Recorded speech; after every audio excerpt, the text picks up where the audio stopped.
So at Oklahoma State, we've always prided ourselves on having one of the premier tennis facilities in the country. One of the aspects that wasn't living up to that was our indoor lighting, and so we partnered with Sports Interiors, who had the reputation of being the best in the business, and they were the easiest for us to work with. Dan and his group came in from day one and gave us a plan that would allow us to have the best lighting. The LED lights have given us so many advantages, just being able to turn the lights on instantaneously, not waiting for them to have to warm up, just being economic friendly and allowing us to run the facility at a less cost.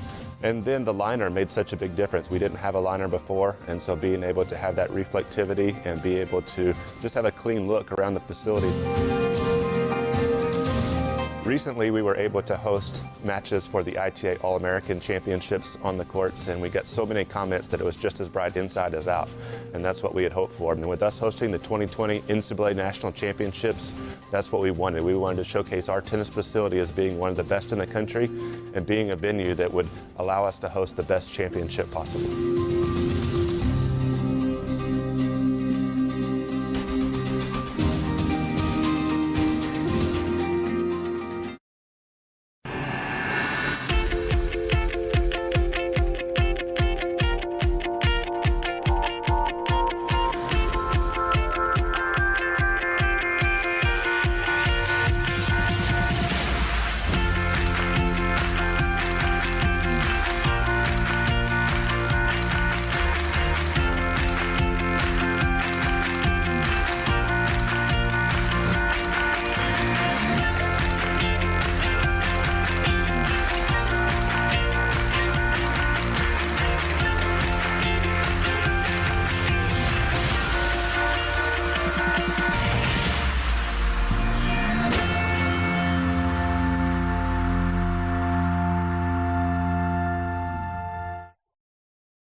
Introducing A-Peak Tennis and A-Peak Coach.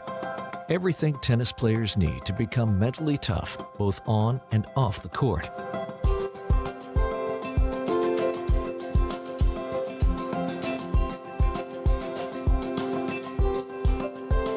And everything coaches need to help players reach their full potential.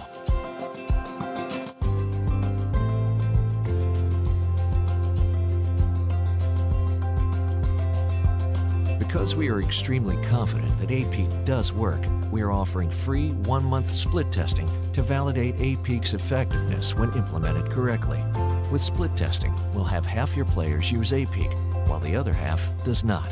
Then, we'll conduct pre- and post-testing to demonstrate A-Peak's value. To take advantage of this offer, email us at apeak@apeak.com.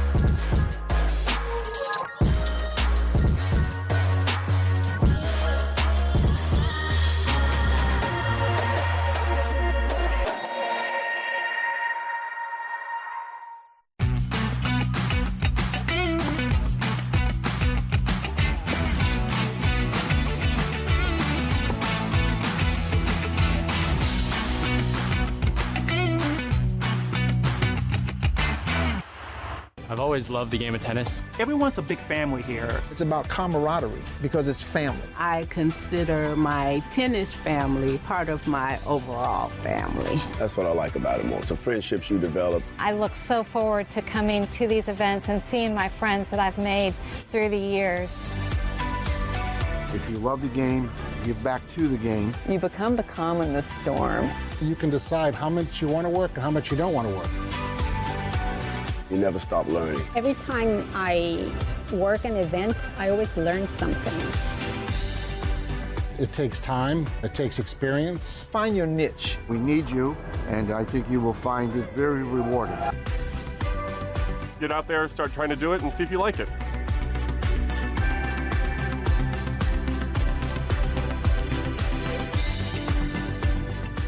Universal Tennis lives everywhere. Whether you're jumping back into the sport you love, great, man. Thanks. Finding an opponent who can keep you at peak performance, or pushing beyond your mental and physical limits to excel under pressure.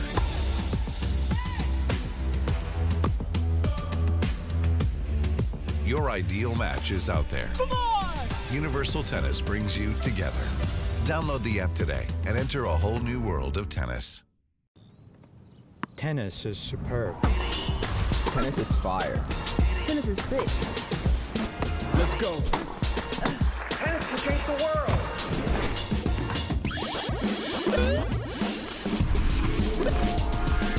Come on. This is tennis too. Good morning. It's my first time. Not mine.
Tennis. What does it mean to you? Everything? Us too. For fun.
Good morning, everybody.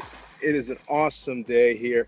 Day 3, the ITA All-American Championships on Crack Racquets. I'm Mark Bey, your host, and it'll be a split screen a bit of some sorts today because I'm starting the show today, and then Editor-in-Chief Alex Gruskin is coming in to take home the bacon. He will most certainly obviously pick up where I left off. It's been a wonderful day 1, an amazing day 2, and looking forward to even more action-packed day 3. There has been an interesting storyline all championships long, and that is having a seeding is put a mark on your back, and most certainly been probably the motivation for some of the upstarts to make names for themselves in this tournament. We have 4 qualifiers on the men's side that are still alive. CM Woldeeb still playing. Segerman, Cornu Chavant, and freshman Alex Bernard still playing in the main draw here, coming through the qualifying. We have on the women's side 4 North Carolina Tar Heels in the quarterfinals, none of which were seeded. The entire seeding cut on the women's side is gone. Hamner, Freeman, Beck, Moore, Drummy, Brandstein, Seamer, Scotty, all gone. All top 8 seeds in doubles, gone. It is amazing the depth in college tennis right now, and I feel that today's matches are just going to keep building this narrative of any given Wednesday, any given Thursday, any given Friday, because college tennis really does have a lot of players that are, I feel, sometimes pushed lower in their lineups and dying for the opportunity to prove and show to their coaches and the market that they're just as competent. Most certainly because they were given scholarships and opportunities, they're good players, but some of the Power 5 schools, the depth is so strong in programs that it starts pushing. Someone has to play 4 or 5 for a team, but may be just as good as 1 or 2. And that's been really coming to fruition here. I've been amazed and impressed so far. Clearly, preseason rankings and UTRs and things can be misleading, so it's not like the seedings have to be, like Djokovic and Federer and Nadal, but most certainly here in college tennis, there is parity, there is depth, there's a lot of enjoyment in watching the action. I've been so pleased. The men's doubles action was really awesome to close the show yesterday. I was so impressed with some of the quality there.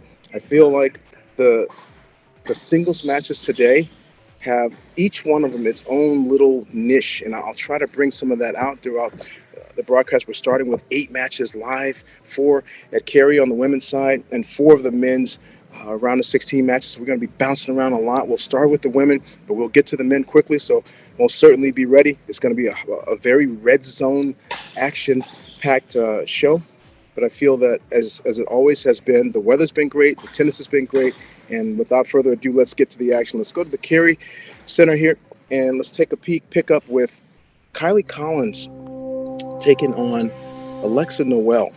We're going to go to the one match that doesn't actually have a North Carolina Tar Heel in it.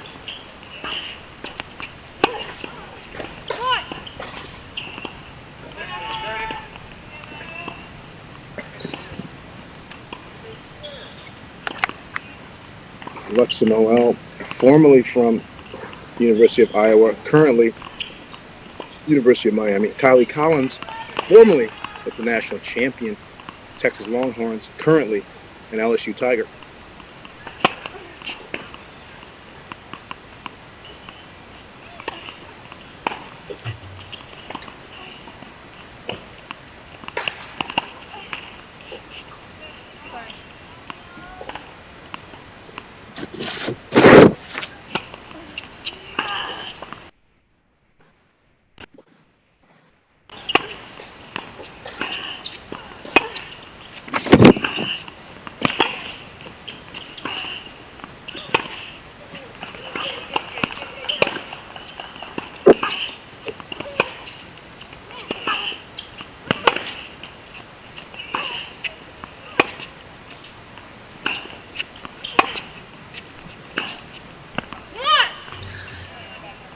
I feel Kylie Collins tends to do an outstanding job of imposing herself from a physical standpoint, just body language, core position, power, big serves, penetrating backhand, statement forehands. Alexa Noel has, I think, a much more collective variety with her serve plus ones. She can play defense and use her craft with a slice backhand. She can mix heights. So Noel comes at you from a lot of different angles. Most certainly this match is going to be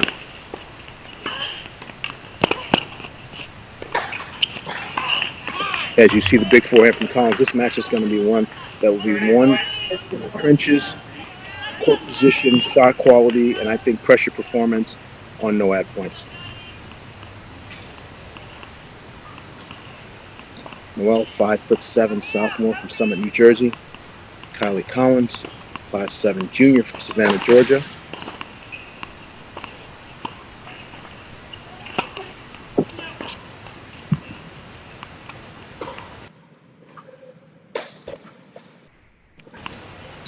early on here. First service game for Noel. We're a little deeper in this game than 15 love, but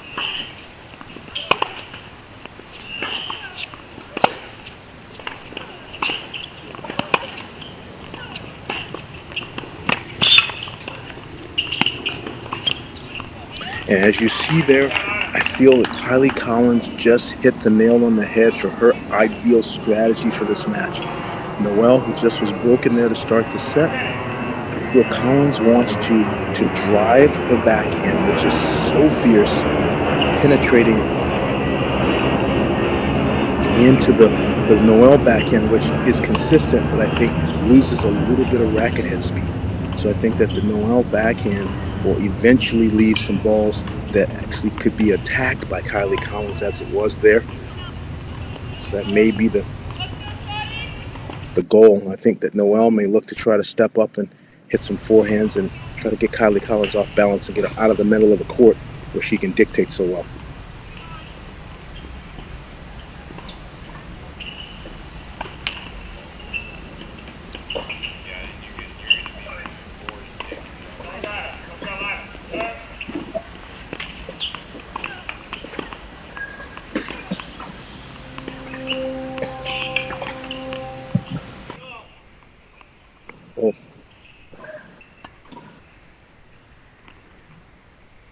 Oh, we were actually taking a peek at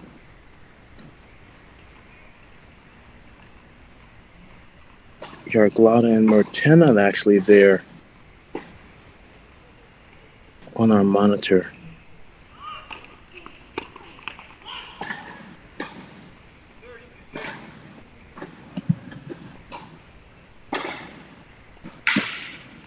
Let me double check some of these court numbers.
Sorry, folks, we've just been double checking some of the court locations for some of our matches to make sure that we're bringing you the right matchups here. There's a lot of action going on. It's not just the four courts that are in the main draw. These tournaments have consolation matches, which are critical and pivotal to all these players' ITA rankings that they're building. So you're not just coming out and having a one and done like a professional event, getting a lot of match plans. So there's a lot more than four courts going on. We are, for sure, watching Fiona Crowley and Mary Stoyana. And even though Crowley is the UNC Tar Heel, she's sporting a pink shirt today.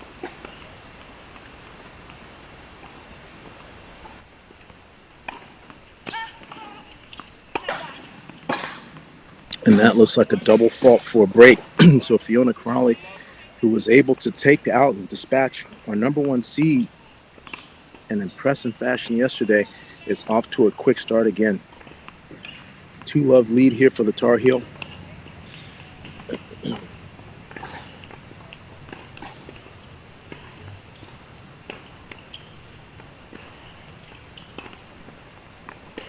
Feel like Crowley is just a little bit more compact.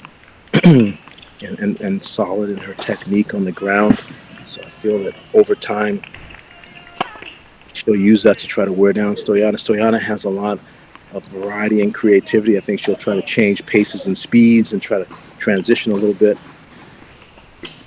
But Crowley already off to a 2-love start here.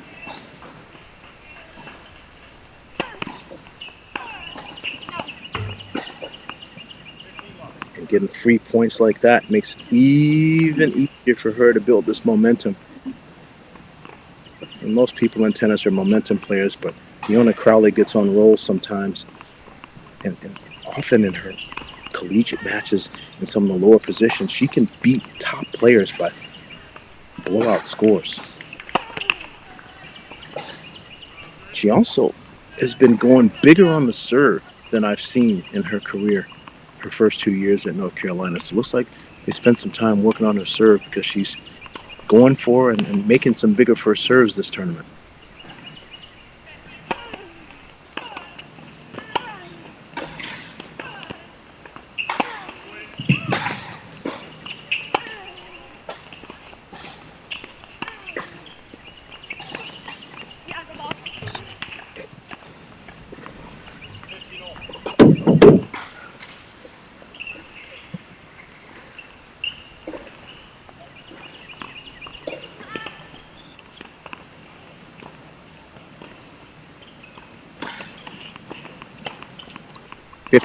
First set, quarterfinal action, ITA All-American Championships and Crack Rackets. Fiona Crowley serving.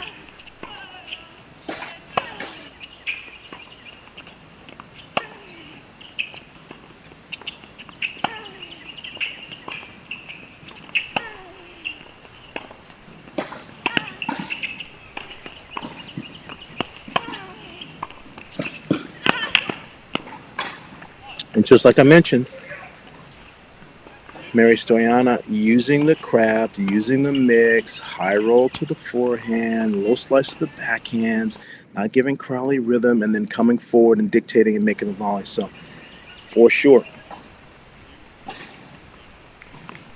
the tactics and the strategies have already been shown. The cards are on the table. Now it's about execution. Crowley often negotiates and gets a down-the-line backhand that breaks open points, but it's harder for her to go for that off the low slice.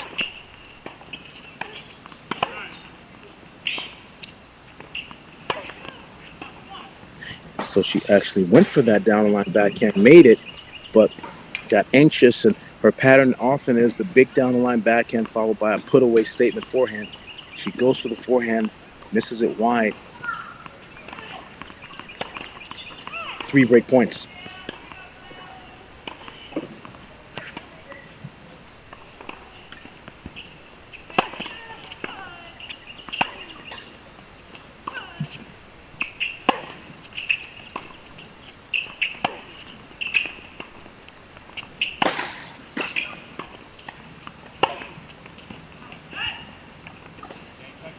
And that backhand sails long. She's just been itching to set up her favorite big shot and wasn't able to get it there. Big positive gain for Stoyana, executing the strategy that she's been told should work. And it did work in that game to get the break back. Stoyana, 5'6" sophomore, Southbury, Connecticut, and a qualifier. So she won 3 to get in here and now has won 2 more. So she's on a 5-match win streak.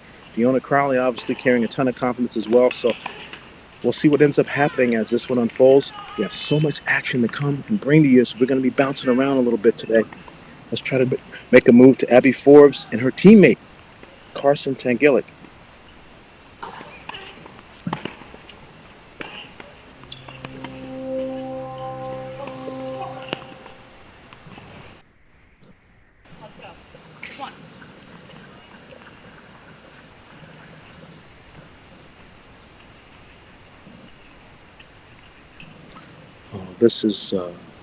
This is court 9. This is a consolation match. Check that. We'll be switching to get to Forbes and Tangilic in one moment.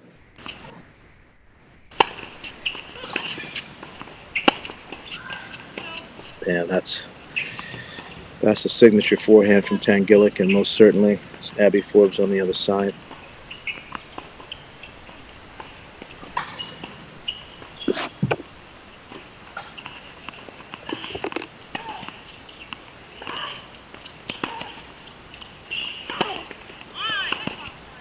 And already, Tangilic with a quick 3-1 lead here.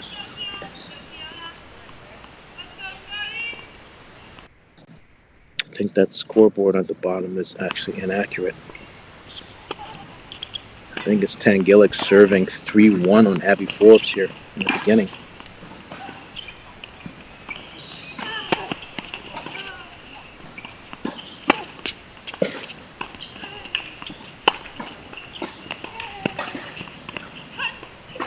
Oh, wow. She is playing outstanding brand of tennis right now. A lot of dictating and offense she showed yesterday, and a convincing come-from-behind 3-set victory over Chloe Beck. And I feel like Tangilic is a little bit of a quiet assassin. Doesn't say much, just goes about her business, but big-time forehands and forehand plus one transitions. I think she might be one of the best transition players on the Tar Heels team. And she's bringing the serve as well. This is impressive early. Abby Forbes obviously has been a top 10 player in college tennis. An amazing pickup on the waiver wire for Coach Brian Calbus. She finishes UCLA in 3 years and now doing an MBA at UNC.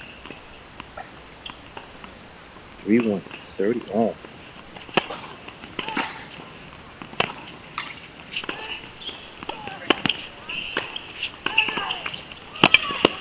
There, Forbes needs to step up and do some damage. She was in a brawl yesterday with an NC State player that was not going to let the match go. Forbes lost a couple match points, but hung in there and persevered. Now has a chance to break back and get on serve.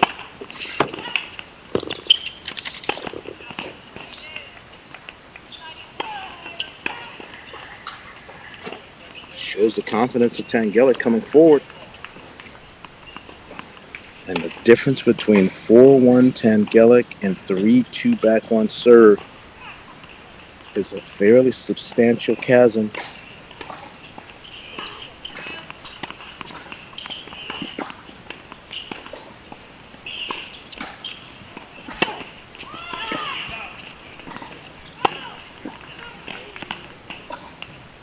I'm really impressed, folks. That is big-time tennis. That is as organized as any top player, tour, college, or juniors that you could see. Needing that point, serve into the body, plus one forehand, immediate transition, no hesitation. Just love, love, love what I saw there. And what I want to say is this morning I had a great interview with Coach Calbus before warm-up. And I asked him some questions because they were just spinning in my brain about matches like this and the whole dynamic of having four young ladies in this quarterfinal today. He told me some really interesting things. One, he said that in his college experience, college challenge matches were so stressful and almost too defining in his team dynamic that he felt, particularly with the young ladies he's coaching, that it might cause too much dissension amongst the ranks. So he doesn't play ever more than one set. They'll never play a full challenge match against each other at North Carolina. They do play some sets, but the sets are just for practice and not ever an indicator of what the lineup's going to be. His lineup is going to be based on experience, performance, and how people are doing in tournaments like this and the at-large competitions against the other teams. That's how he forms his lineup, and they have to trust him at that point, and all the team members have bought into it. So these players have, maybe they've played a set, maybe they've not even actually played a match. This is actually a true challenge match that would happen only away from the Tar Heels practice courts, which I found amazing. Also, I talked to Brian and I said, well, who coaches who today? I know in juniors, when I have two players play like this, they write down notes and I okay it, and then I only coach them if they split sets. But in college, you have to be more interactive. And he's telling me that there's going to be a little bit of bouncing around today. Tyler Thompson has some strong connections with a couple of the players and has done a lot of great work with the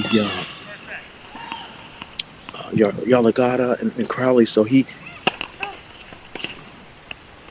feels he can go to any other courts and help, and most certainly is almost letting Tyler lead a little bit today. Brian feels comfortable bouncing around. They obviously have three players.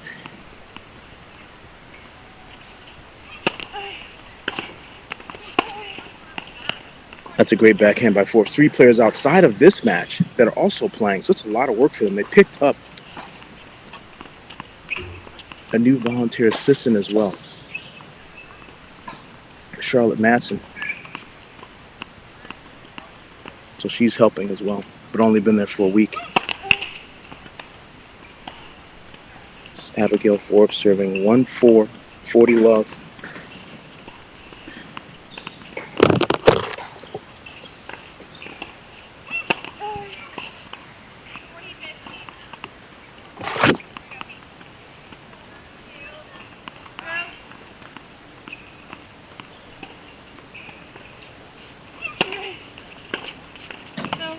And that goes long, so that's a hold. 4-2. Let's switch over to another Tar Heel teammate, Annika Yaglada, playing against Rebecca Martena.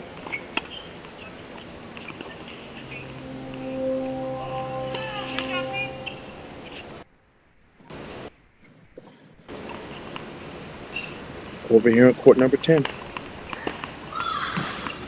Annika Yaglada serving in the near court. Senior from West Bloomfield Hills, Michigan. Off to an amazing start. Coach Calbus told me she has worked so hard all summer. She's done an amazing job adding different dimensions to her game, service better, and the transition game, let me tell you, to put down Daria Freeman coming forward and putting away volleys, true testament to the work that she's done on her transition game.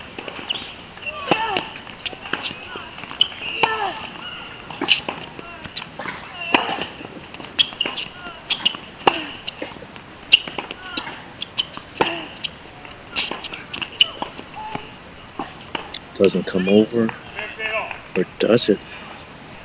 The let court, it doesn't come over.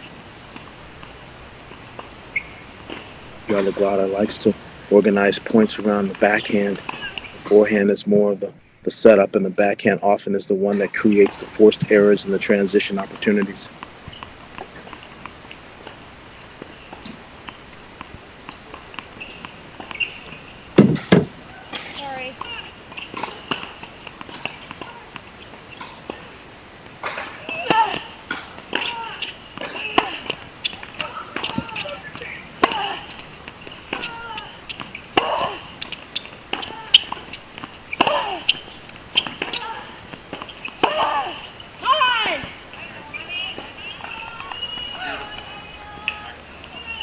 It's a great backhand up the line. She's playing amazing balance, great footwork, looking to stay on top of the baseline, honing those skills back in the day, playing a lot of those Midwest indoor designated. She most certainly is capable and comfortable playing from that position. Not more of a driving ground stroker, not much of a loopy roller, so she definitely doesn't want Martena's heavy topspin on the forehand to push her back.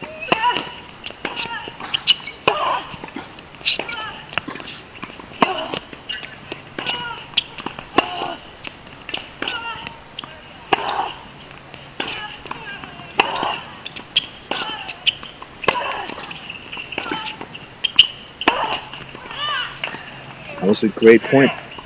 Ultimately, it's not been her signature to play several forehands in a row and then hit big forehand winners. You see Tyler Thompson having a discussion with her, maybe telling her that she should be moving up another step if she's going to go for the big angle. Looks like she was a little bit too far away from that forehand that she missed time.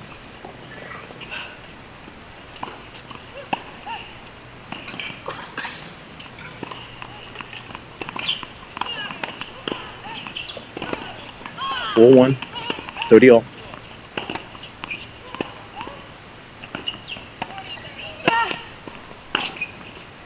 Trying to get eyes on all four of these ladies' quarterfinals before we shift over to some of the second sets in the men's 4 matches that are going on at 9 o'clock Central Time.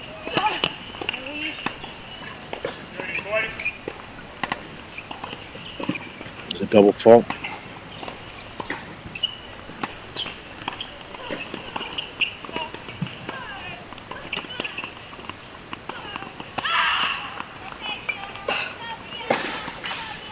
My technique coaching cap on, chased a bad toss a little bit too far to the right.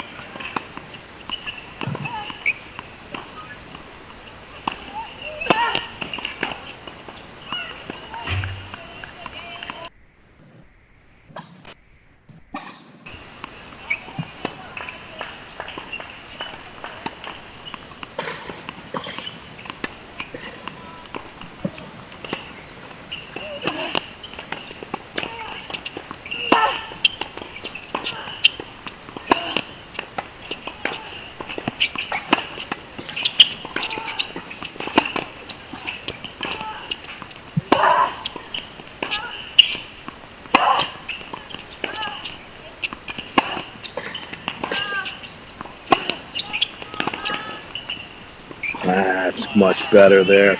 Good patience, because I think that the Tennessee scouting report is to make Yaglada beat them with her forehand, and there she was willing to show discipline of 6, 7, 8 balls in a row to actually earn the error. Tennessee was just probing her, hoping for an error instead of looking to try to take offense herself. Not able to generate the unforced error, and now, what a great performance to save a break point, but she's still facing another one. 4-1 deuce.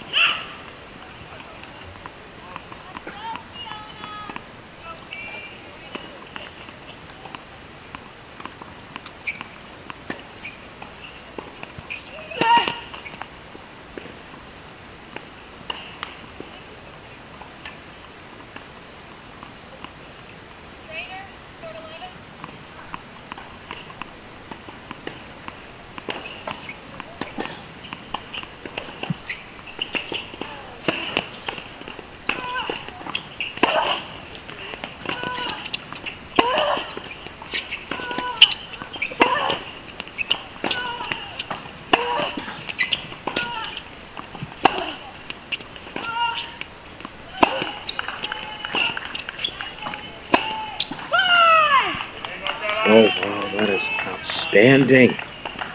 Because it is more important to just take an inch and take an inch and take an inch. And she was hitting and building, but also creeping in a little bit closer. So the distance for that winner didn't have to go that far. That ball was only about 50 feet she hit for the winner because she's already inside the court moving. What a well-played no-ad point to go 5-1. Outstanding. So let's try to get to the fourth quarterfinal we were trying to see from the very beginning. The Kylie Collins and Alexa Noel. We'll take a peek and get eyes on all four of these before we take a peek at some of the men's scores.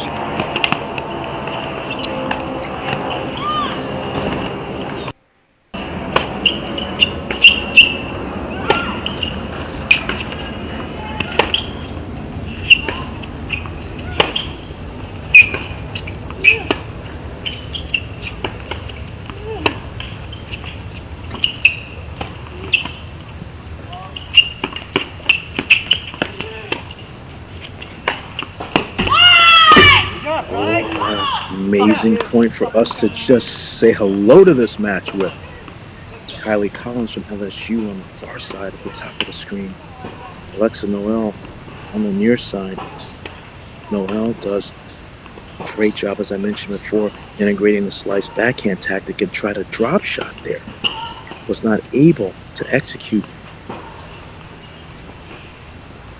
She was hoping to get that lob up over Collins, and Collins slam dunked it very well. It's for sure a bit of a cat and mouse match here, with a lot more power coming from Collins and a lot more craft and finesse coming from Noel. Noel is 5'7" sophomore from Summit, New Jersey, mentioned before. Iowa Hawkeye transfer. Kylie Collins, 5'7" from Savannah, Georgia, and a national champion with the Texas Longhorns, transferring over. So that type of experience and pedigree most certainly is going to help the LSU Lady Tigers.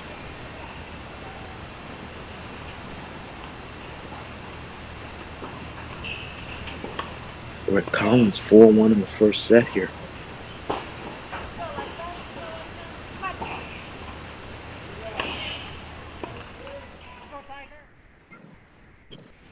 Here's a look at some of the men's rankings, and I must say, Stefan Dosinik, Kingsley, Montez, Slavic, Tracy, Stice, Kotzen, all eliminated from this year's field. Only Fomba and Rodash are still alive.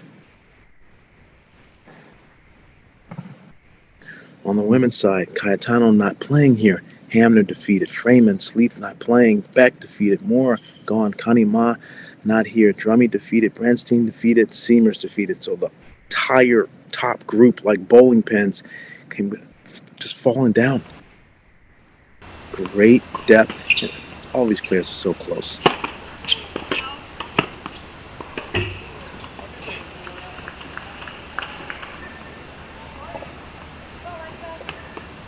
I said yesterday, it's so different seeing Kylie Collins out of burnt orange. Here she is in the purple.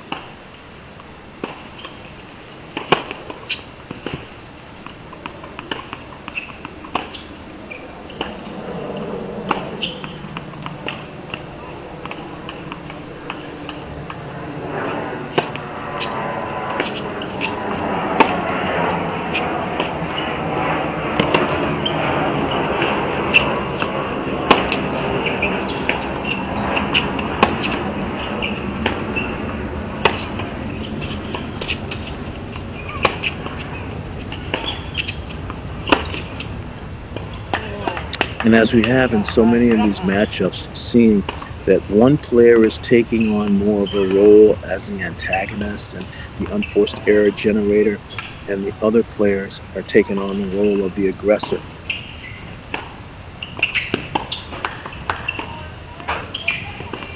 Collins, even though her backhand is a little bit more of a direct, firm, linear shot, that's the shot that really is her signature one.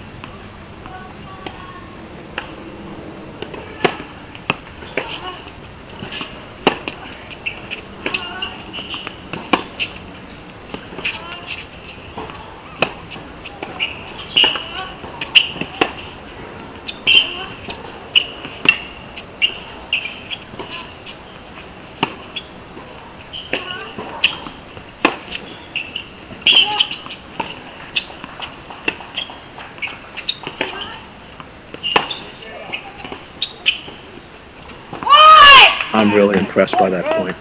Collins showing an amazing amount of patience and resolve, accepting the patterns that Noel was trying to dictate with the high sort of lull to her sleeve, make it a little bit more boring, not as much excitement type of rally. And Collins just kept using height and width until she was able to get Noel outside the court, force the error, but through patience and discipline and cross-court angling. It's great.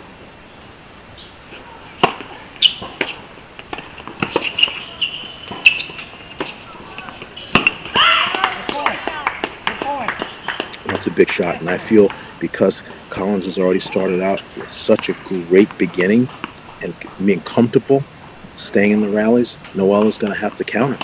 She's going to have to answer back with a few more big shots of her own, like that inside-out forehand she just hit there. Noel has a big-time forehand and should most certainly try to use that, I think, in this match, not only play the defensive side of this match.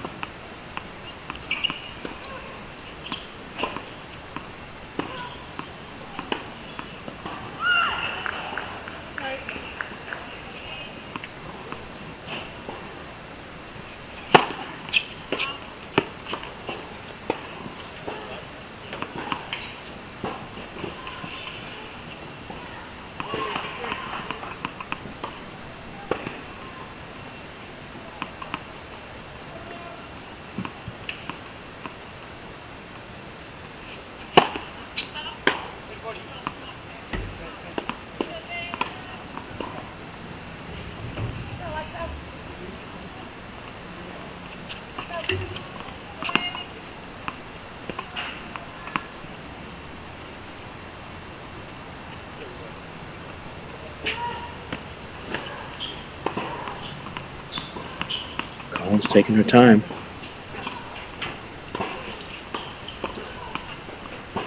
Big game here.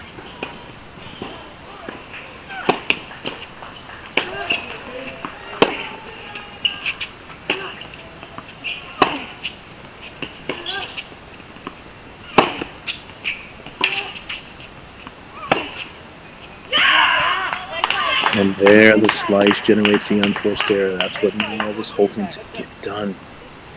So now she breaks back 4-2. So we're going to take a quick sweep around these courts one more time before we go over to Tulsa. So right now,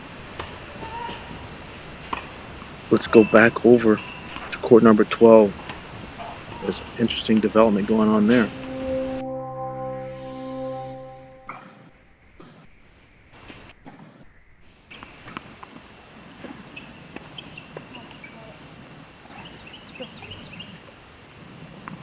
That's Mary Stoyana, who was down early here, 2-0, and fought back to get that break, is now serving and is ahead 4-3 here in the first set.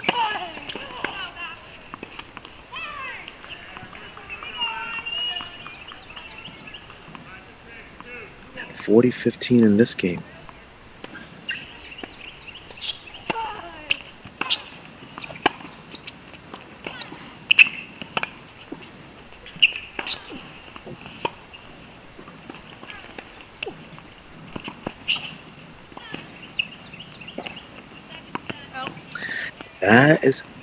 I haven't seen that much. I haven't seen Crowley use a drop shot tactic much.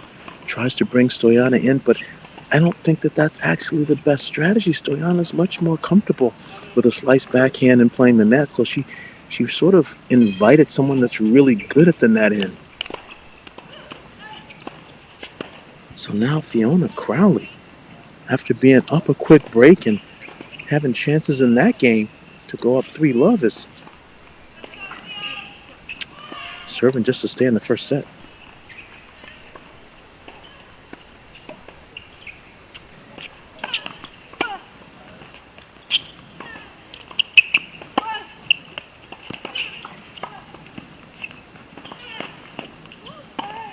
That's good tennis. That is really good tennis, people. So this whole idea of Stoyana's just going to stay back and maybe not take any risk, just try to milk unforced errors out of Crowley, I don't think that's good enough. I think what she just did there, staying in the points but also looking to take control of them, is a great combination way to play. She played a lot of matches this summer, playing a lot of the UTR circuits that are available out there.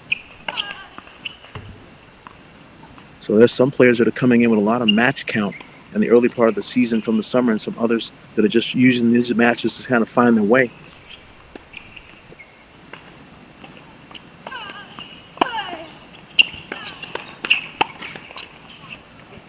Yes, she's got it. That's true. Deeper in the court, got to hit for some more height. She just gave herself the coaching. She didn't even need the feedback.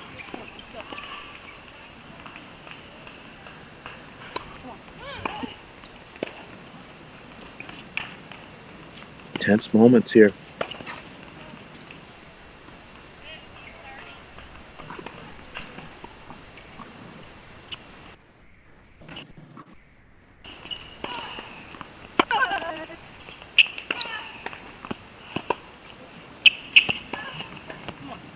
Wow, the low slice backhand is generating errors from Crowley.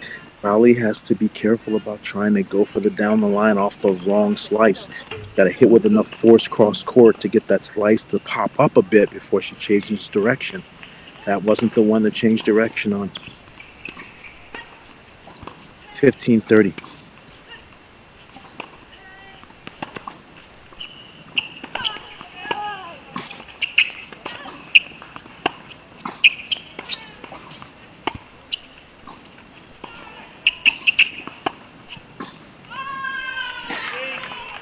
And there's Crowley mixing up a little bit of height to get Stoyana to miss the backhand. So using height.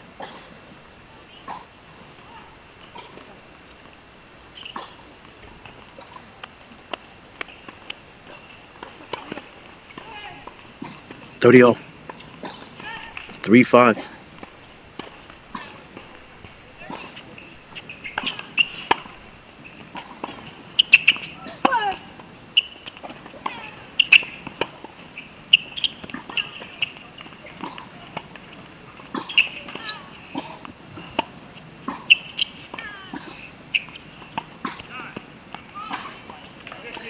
Missed it.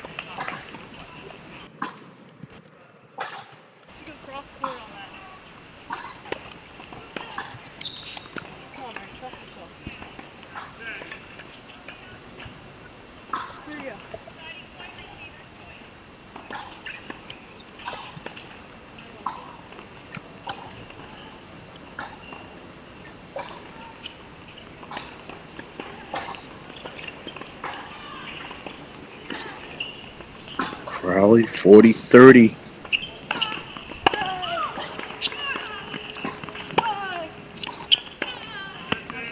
And she overplays the forehand. She actually, it was weird. She bent her knees, but it was like an overbend. She was a little off balance trying to hit that. Not the best idea to thread the needle when you don't have the balance for it. So now with that unforced error, it is set point for the Aggie.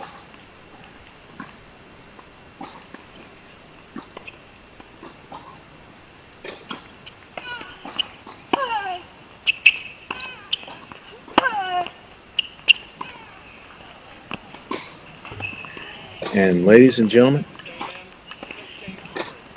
game in first set.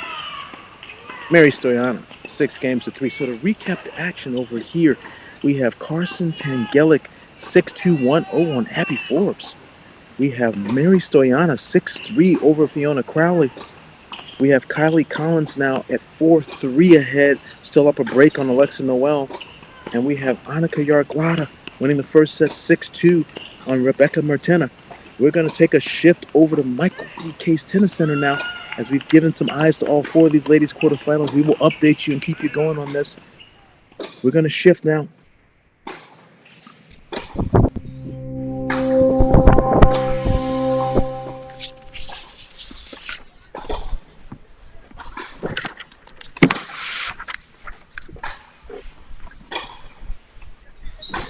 This is Garrett Johns and Alex Bernard.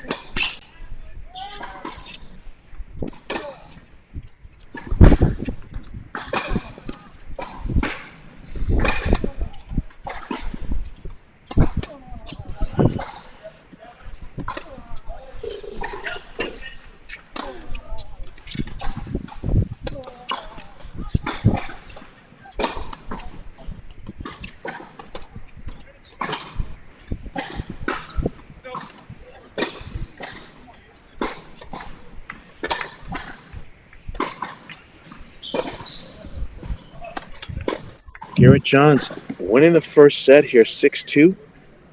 Alex Bernard up 1-0. Johns serving here. Garrett Johns, Duke 5'11" senior, really steady. Misses very little. And Alex Bernard, 5'9", freshman from Bonita Springs, Florida. And he is an absolute machine as well. So this is a lot of consistency, a lot of balls hit on this court.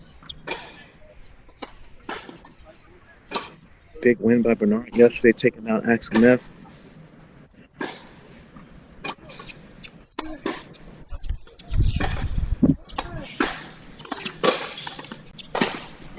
And look at the transition. This is outstanding. Alex Bernard, who most people are just expecting to go into a little bit of a Rafa rally clay court mode and extend the points always, has shown us 2 points already here in our very brief time on this court with transition and quality finishing.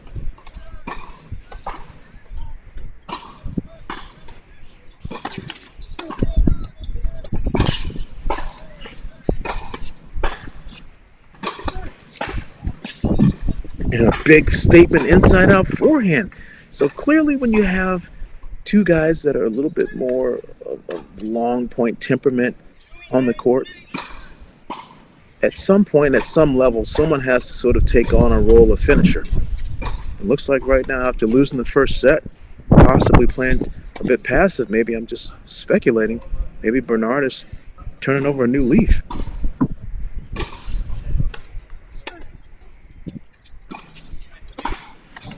That's a good serve +1. If the opponent is that deep in the court, just by moving up a little bit, you create some good angles.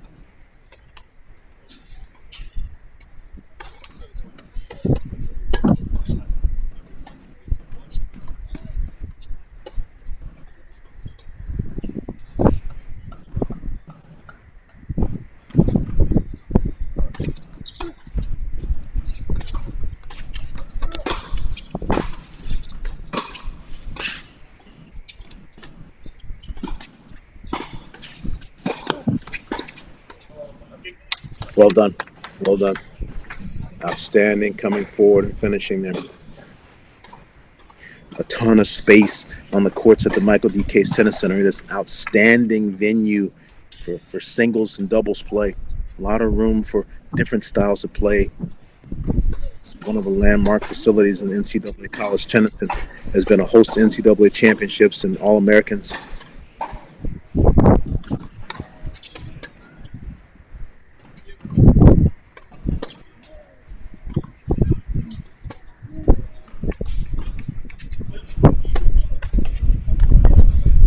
Just wide. Freshman Alex Bernard, one of 2 freshmen in this round. Ethan Quinn, #1 newcomer as well.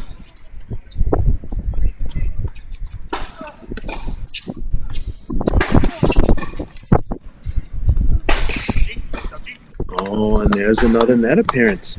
So that's fun.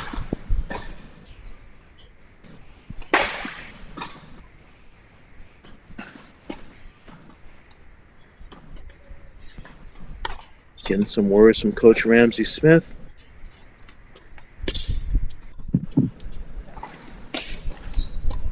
Hard to tell who's coaching Bernard here. There's the screen's kind of blocking. The Buckeye coach is talking to him from underneath. I think it might be Justin Kroenke.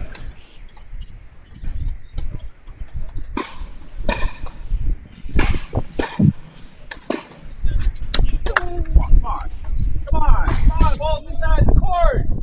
Both lines, inside both lines.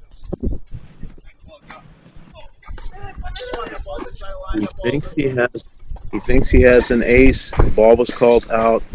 Agreed by the referee that the serve was called out and out. Coach is obviously chatting with the referee, but that won't matter. Second serve.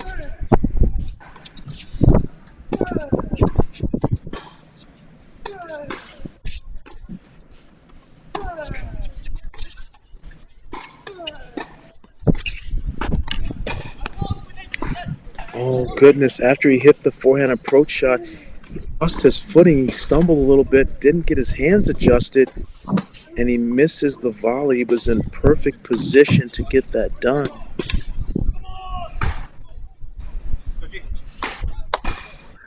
And that is not Coach Kroenke. That is a new Ohio State Buckeye coach. That I'm not sure of this young man yet. I'll have to do some background and get back to you. Definitely not Coach Ty Tucker or Coach Kroenke.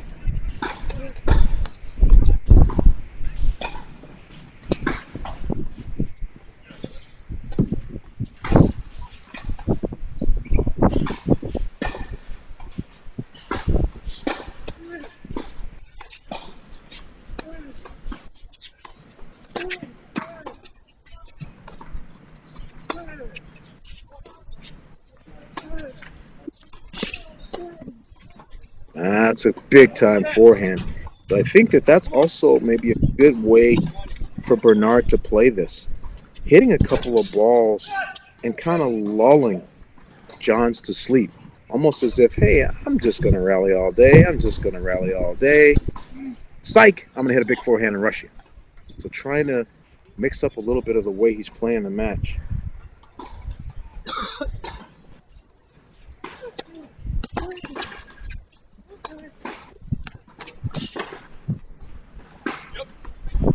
Well played.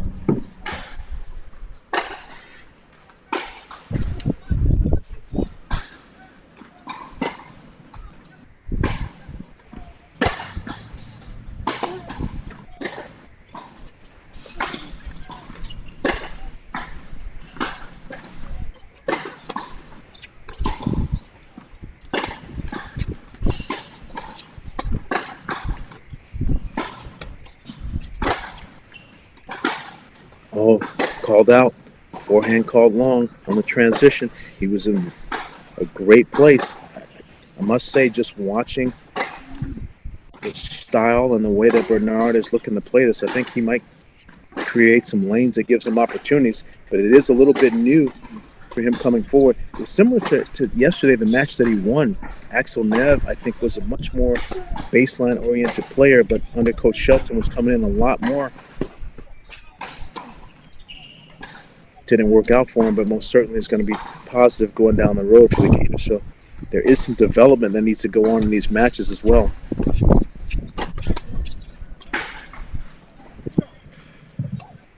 It's a bad miss for Alex there.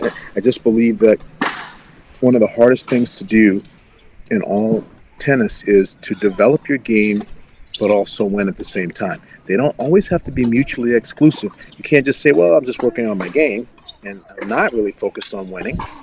But if you're not winning, your team's not winning, or you're not getting opportunities like this to play in these big tournaments. So it's always a double-edged sword there, but right now I feel like I'm seeing a lot of players in this tournament developing and trying to win, which is outstanding.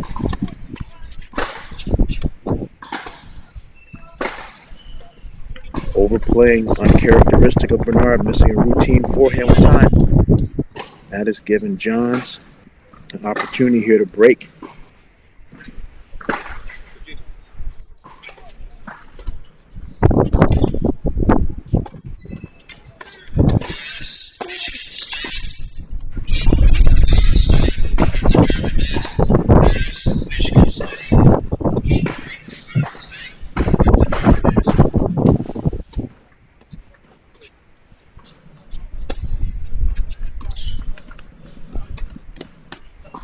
Just wide.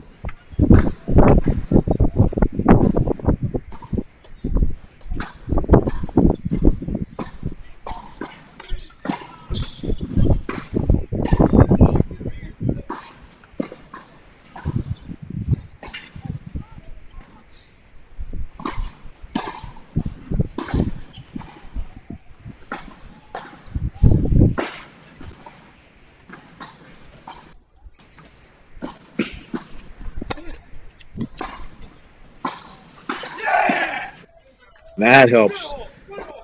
Getting the free point, getting that hold. I think it's maybe it's former teammate Michael Torpegard that actually is coaching him right now.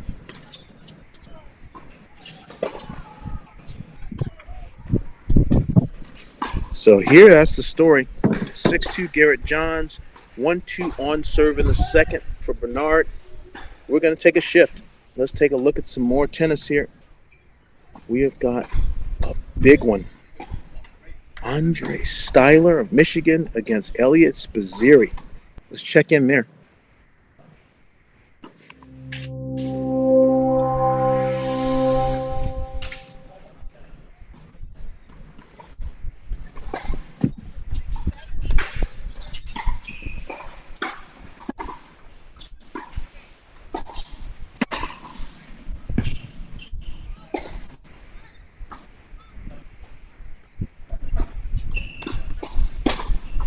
Elliot Spazziri just whiffing that return on the near side.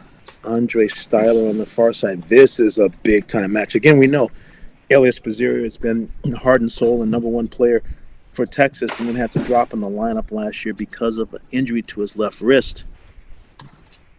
Styler being the number one player for the Michigan Wolverines, and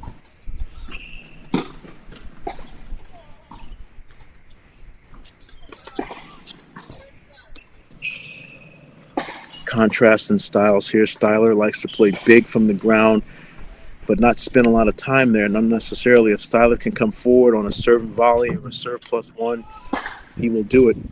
So looking to see how Styler actually sizes up his net opportunities and how Spazziri plays the baseline rallies. He often is doing a lot of forehand domination, running around a lot, not just because of the backhand. He was doing that even when his left wrist was healthy, dictating play, working and maneuvering his opponent around, and eventually coming in to finish.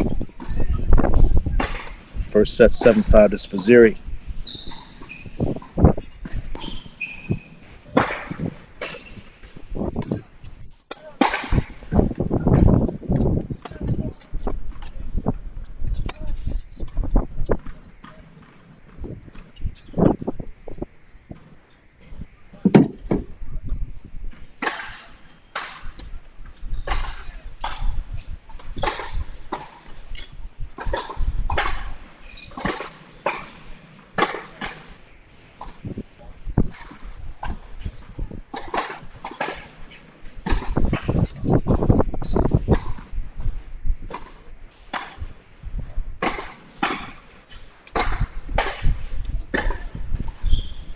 Appreciate that information, Larry Hinkle. And Torpegard is part of the Ohio State Buckeye staff. I don't think he's replacing Coach Cornu. I think he's just in addition to. They had Hunter Callahan for a while before he moved on to University of Miami.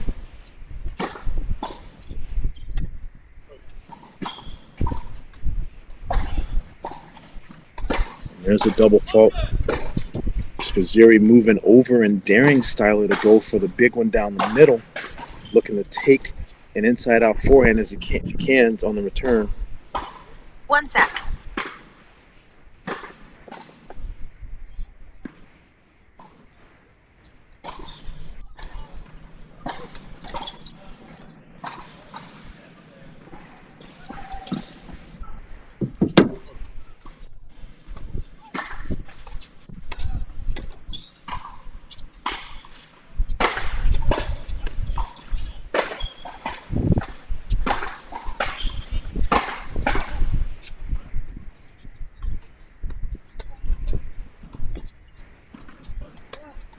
Oh my goodness. This is an interesting development there. So Spazziri's chipping, Styler plays that side. Styler transitions and volleys into the backhand, and Spazziri hits a one-hand backhand pass.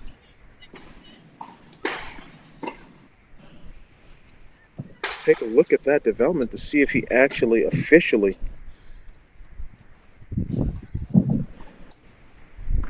is playing one-hand backhand and is not hitting the two-hander.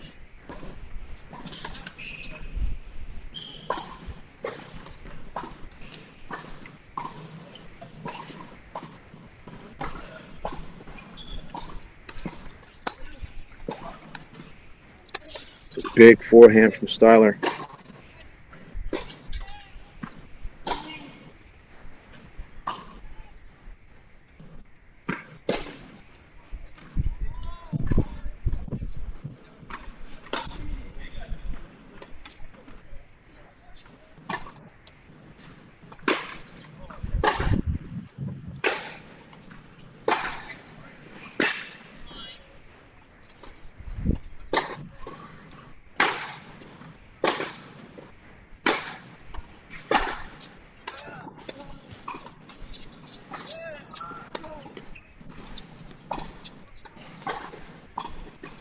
So yeah, it looks like that might be the case. Styler created a situation where he pulls Spazziri wide on the forehand and then transitions in. And that was most certainly a bit of an errant, kind of uncomfortable attempt at a one-hander. Was not as balanced as the one before. But he's not put both hands on the racket yet since we've tuned in here. So he may be just exclusively going with one-hand tactics, and that just means that he's just gotten more comfortable with what he had to do at the tail end of last season. Is doing better now because he's beaten really good tennis players, not being able to produce his normal two-hand shot.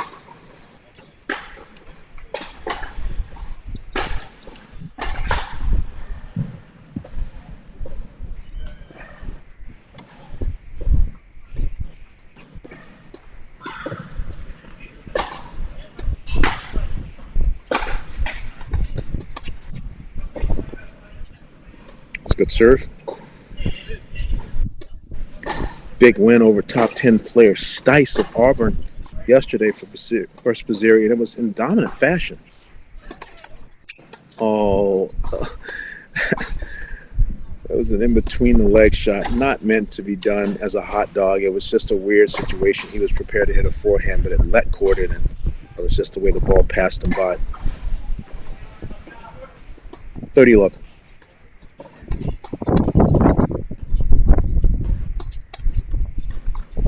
It's good pressure.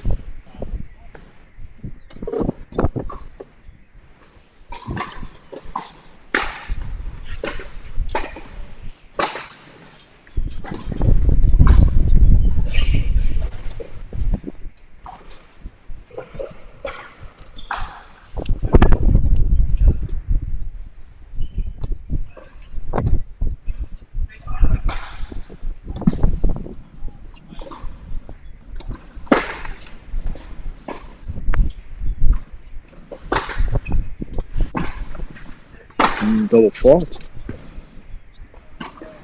Looked like Styler was moving up a little bit.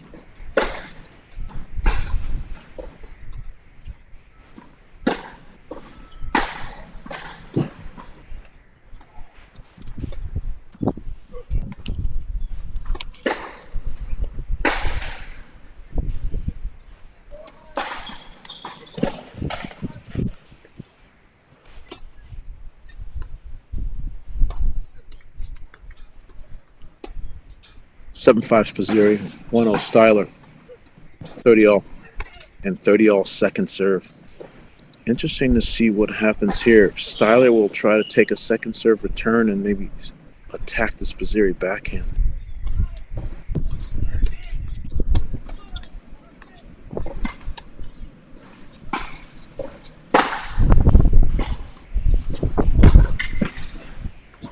So that was an interesting choice. He hit it to Spazziri's backhand and decided to run in and sneak and volley his slice backhand. but he sent it back to the forehand. Spazziri's extremely fast, cuts the court off well, hits that pass down the line with ease. So I get the idea, but I think if I was Styler, I would have taken the second serve and just gone right away instead of coming from deeper in the court.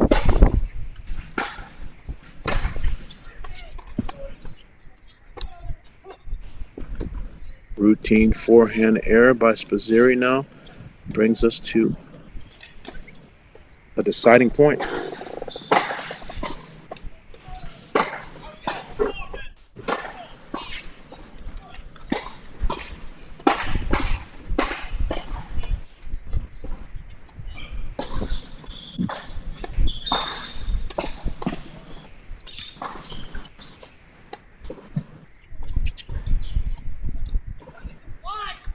And there it is. That right there opened up the court wide, took the next ball on the rise, cut the court off, and made the soft touch drop volley. 7-5 Spazziri. 2-love Styler.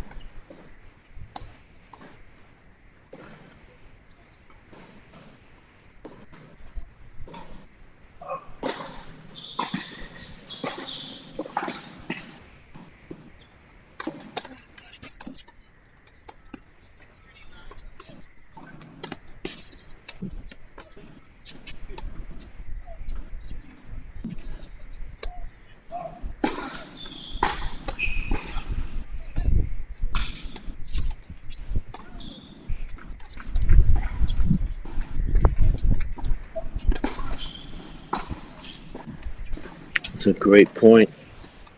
I'm just unsure if that forehand hit the line or was a little long. Not able to hear the audio on Styler's call there, so Spazziri makes that forehand. It's good.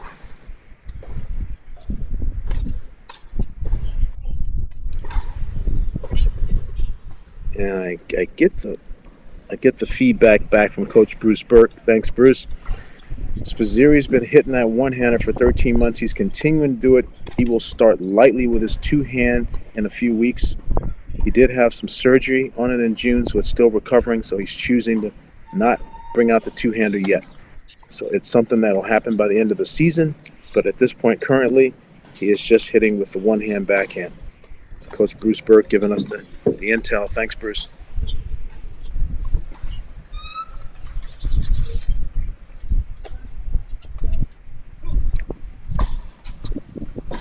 I just think that Styler's serving a ton to the forehand. I know that you want to go to the forehand sometimes to open up to the backhand, but it doesn't seem like he's getting it wide enough. Spazziri's hitting a lot of forehands from comfortable positions on the return. 15-all.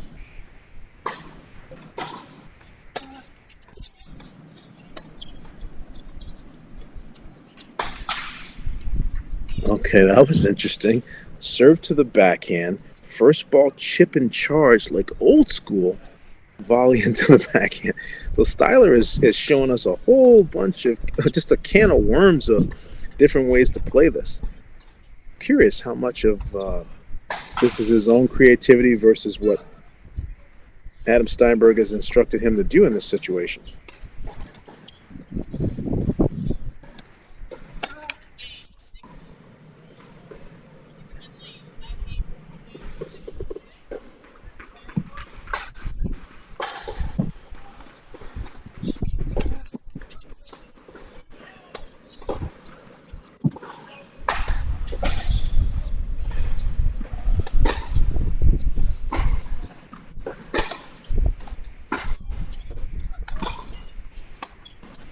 Oh, wow. Took the backhand early. I think Spazziri was probably expecting it to go backhand, and he goes forehand and mixes it up on the approach. Catches Spazziri off guard.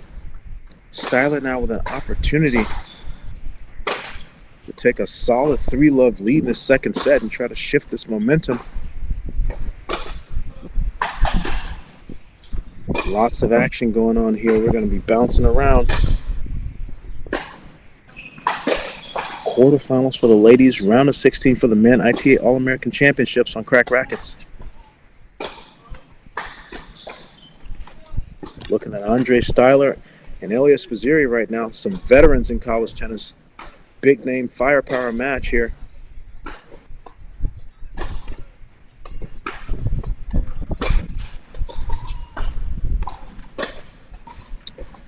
There's Coach Brandon sitting courtside.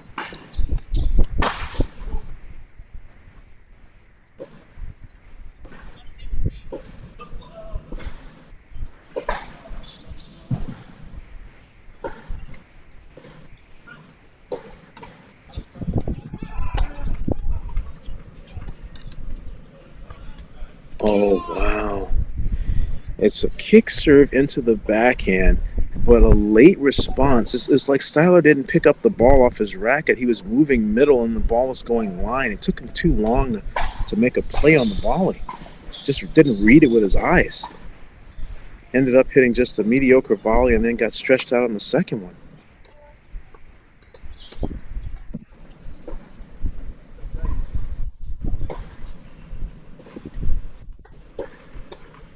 What does he do here? Deciding point.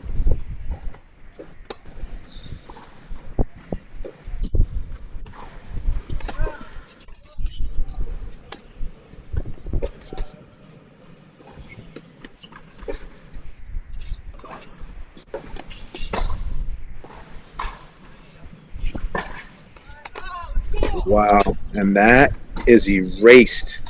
It is erased. We are going to Segerman and Illigan next. That is our next stop.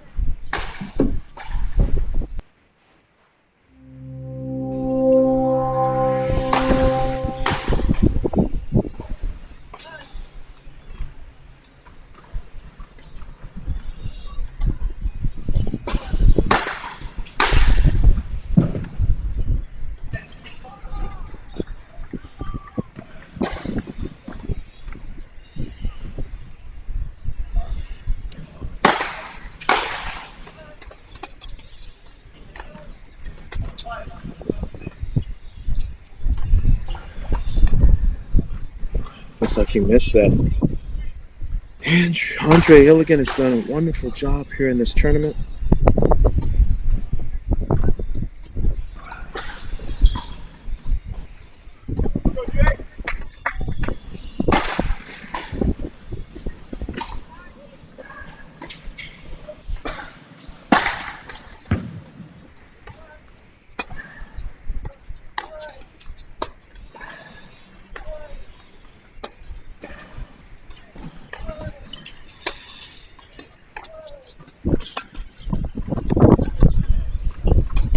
It's beautiful tennis.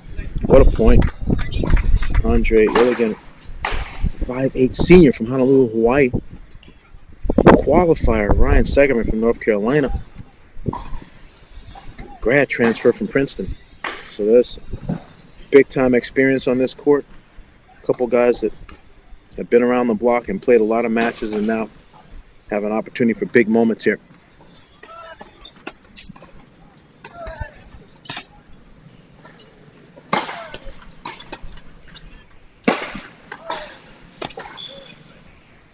Great movement and balance. Illigan dictates with the forehand, but it's all set up with his feet. Really simple, clean game, plays compact. Segerman shows a bunch of different looks. Big serves, rallies, transition. It's really about whoever gets control in the early part of the point between these two players.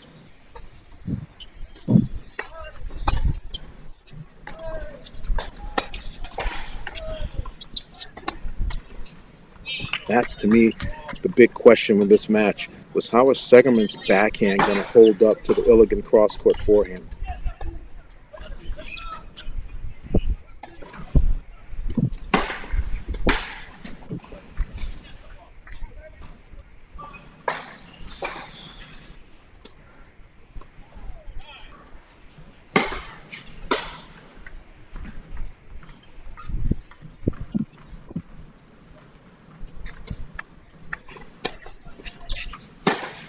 Big for a serve.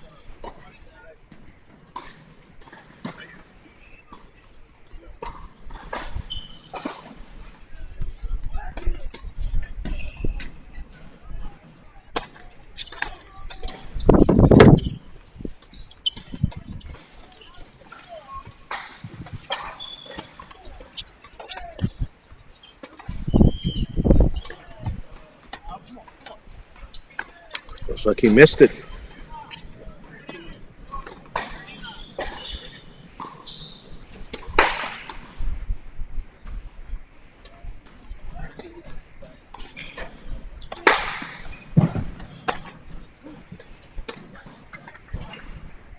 I think the serve was called long.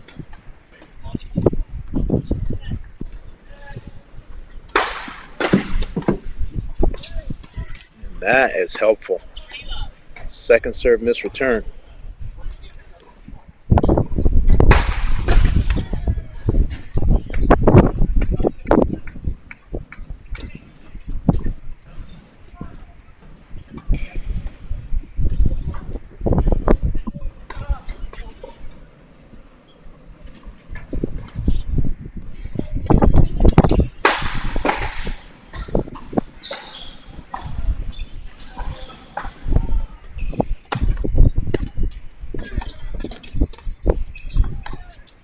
That is long.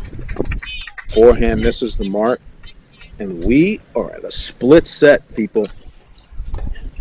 6-3 Hawaii, 6-3 North Carolina. We're going to take a quick break, shifting over to our other freshman, Ethan Quinn.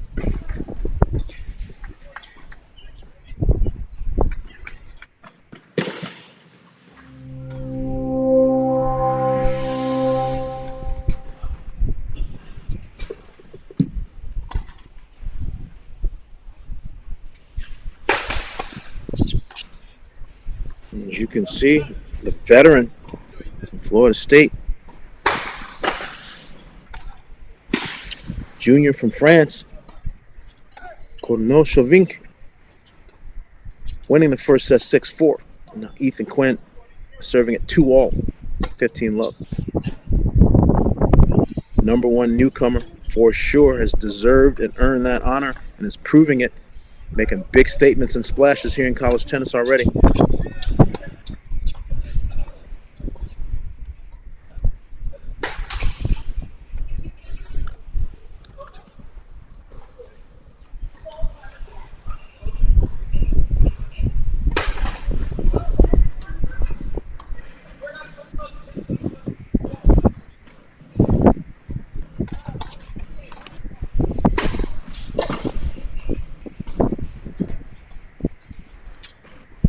All.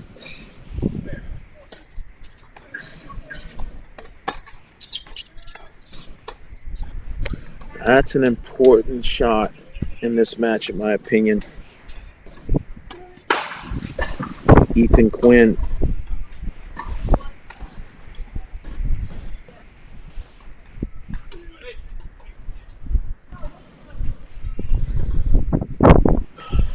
The discipline on the cross-court backhand. Quinn tosses that serve a little bit left, but he still goes big off of it. I think that there's some disguise, but I think that sometimes it hurts him a little bit on the slices. That's a really heavy kick. He's a strong, strong player. Looks like there's a disagreement here. Uh-oh. Looks like Quinn got overruled on the baseline. Thought the ball was long. I don't have a good feeling about it one way or the other, but he clearly is pleading this case, and it looks like he's going to lose that argument.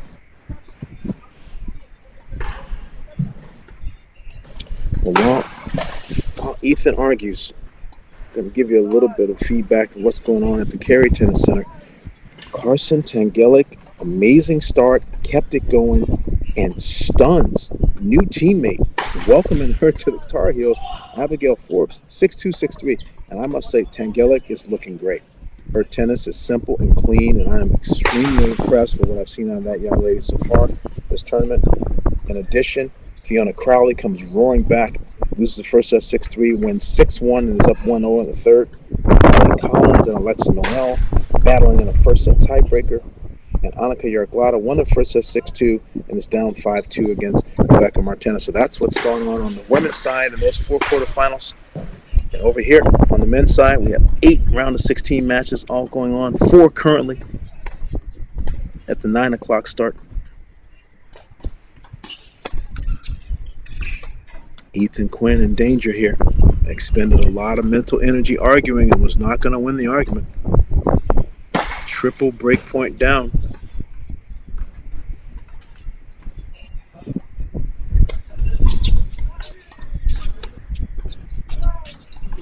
Wow. He was trying to be too cute, trying to fake him out, give the presentation that he was going cross court and then bunted down the line and just too close to the ball. It's a waste of an opportunity, but he still has two more.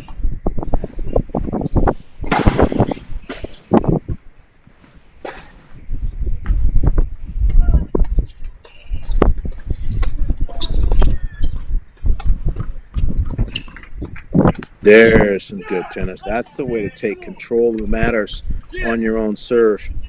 Big first serve, quality transition, good movement, and a great forehand volley finish to the open court.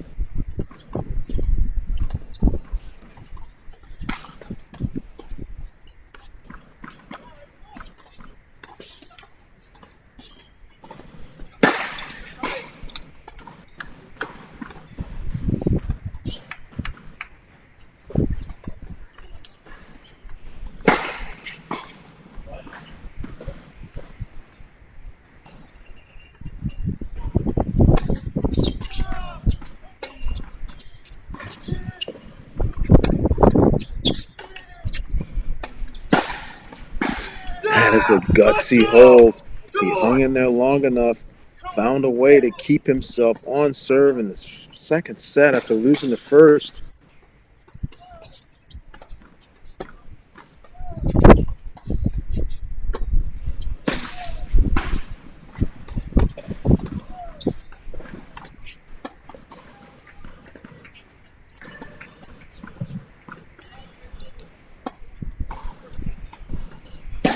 First set just finishing over there. Kylie Collins 7-6 over Alexa Noel.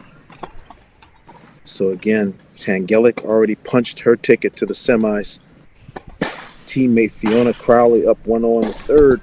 Kylie Collins, new Lady Tiger, 7-6 in the first. Yaglada 6-2. Martena 5-3. Those are the results over across the pond on the girls' side of things.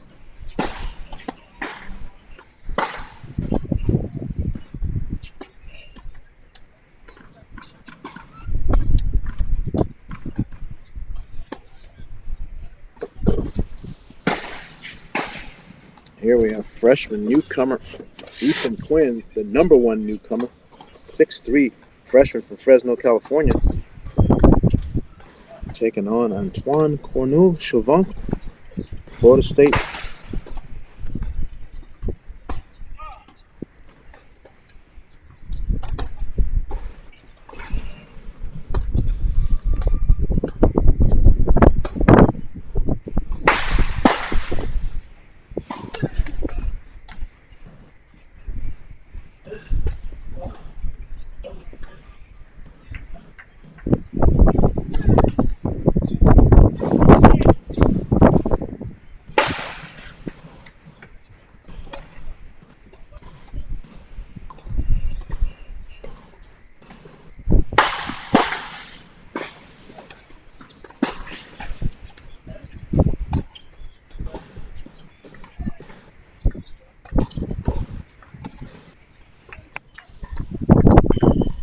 About 15.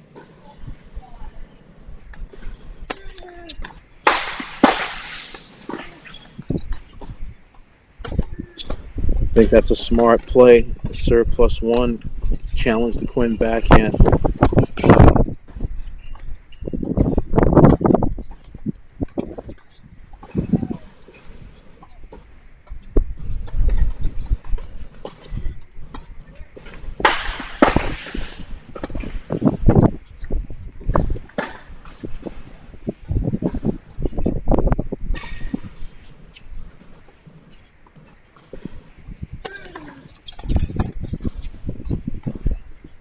Big serve out wide, called wide.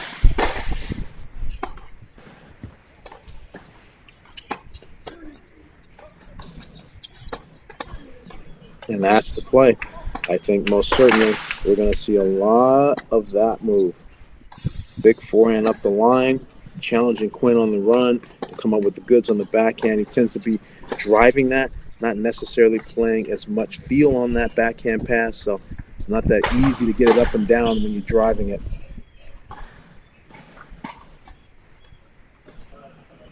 Quinn coming right out of juniors is dictating so often. He's seldom on the defense.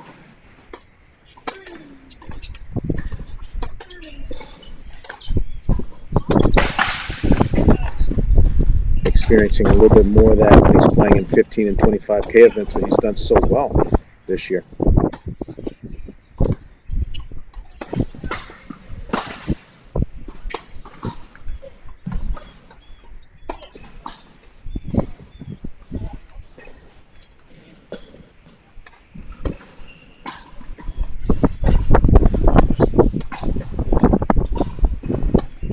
Many of these matches extremely competitive. Serve volley play.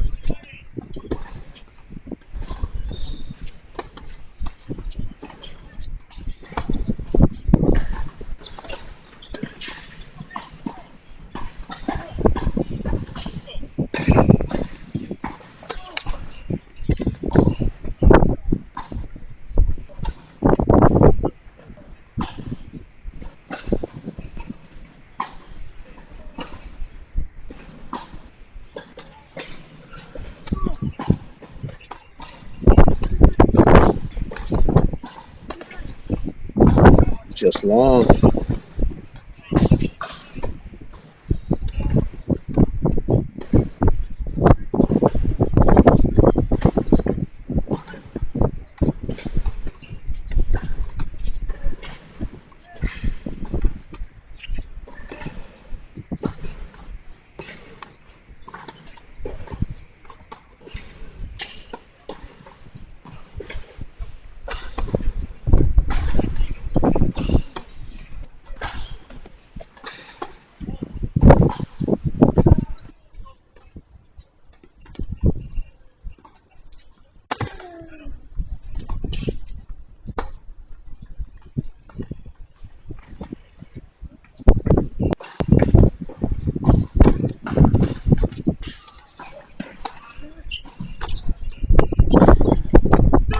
That is not a good choice.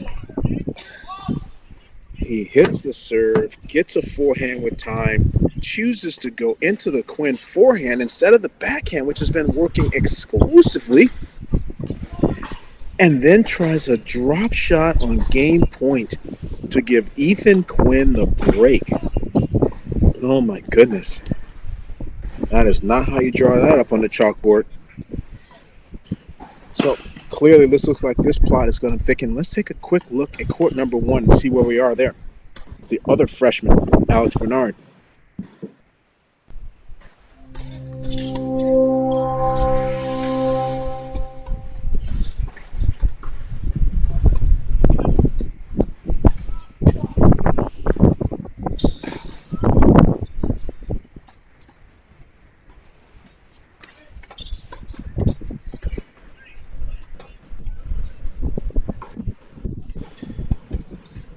It looks like we're on a changeover, so the scoreboard must be a little bit behind. We must have just split sets.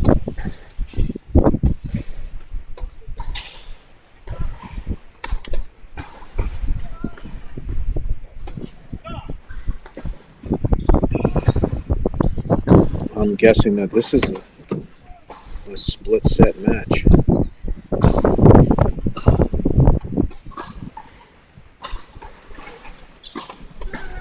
Alex Bernard battled through qualies. He's on his sixth match since Monday at noon. He played 3 qualifying matches in less than 28 hours. So this has been grueling for the young freshman, and he's still hanging tough, people. Buckeye tough. Comes back and wins the second set, and now he is starting a third set here against Garrett Johns of Duke.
There's some authority from Johns on that overhead.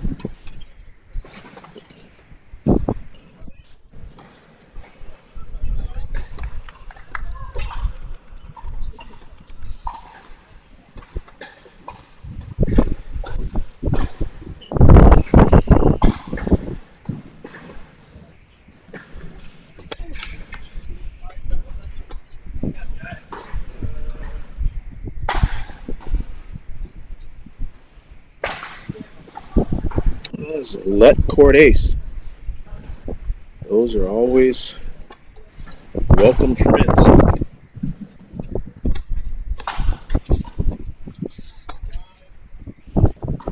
That was interesting. He was trying to stand a little further out wide to create more angle, but he just didn't get that much angle on the serve. And trying to create an inside out forehand, but didn't have that much real estate to thread it to.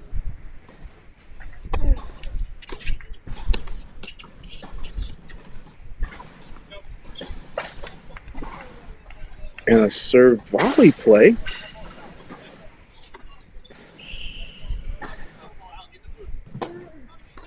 And now the lob was called long from Johns. So it's 40-30 Bernard. It looks like the Duke coaches are consistently going after the referee.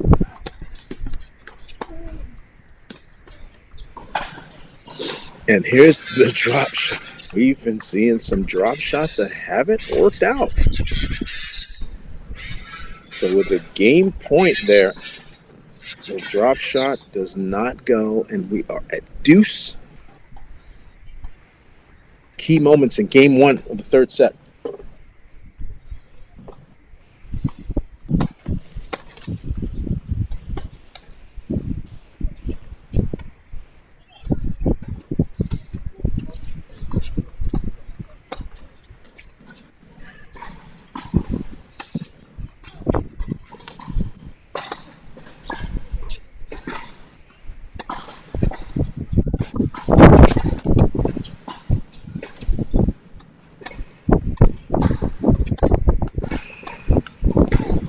And that forehand into the net gives Garrett Johns the break. Most certainly rethinking that drop shot choice. Duke takes a 1-love lead in the third.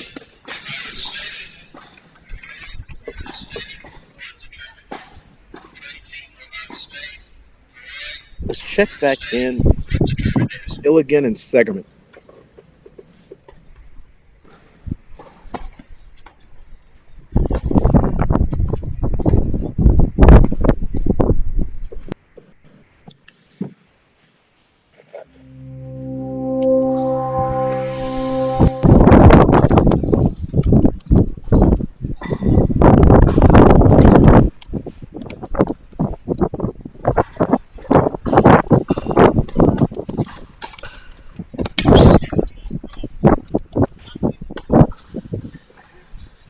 Well, this match is for sure taking a turn.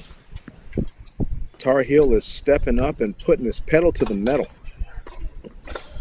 2 breaks. 0-4.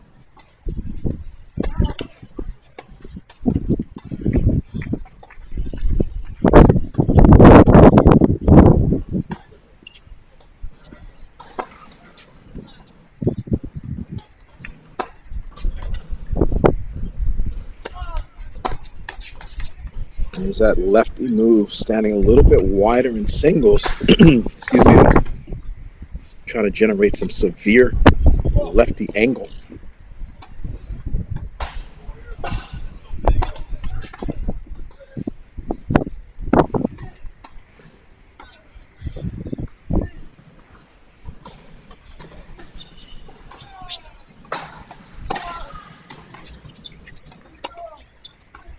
Illigan, who had been really precise, just surgical almost with his movement and his forehand and his energy, seems to be a bit deflated at this point. Segerman has taken his best punches, come roaring back, and now, after losing that first set,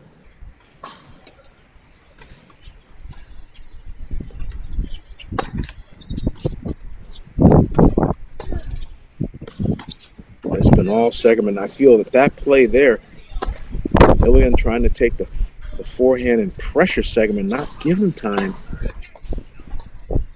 not give him a lot of space on the backhand pass. Would have been a good choice. Just maybe a little too little. Excuse me, maybe a little too late.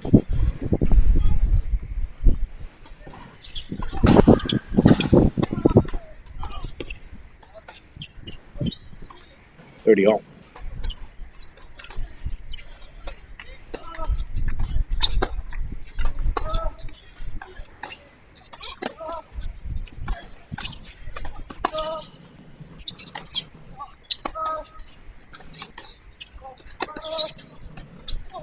Oh, that is sweet. What a drop volley there. Showing some touch. Sure, Coach Tripp Phillips liked that one.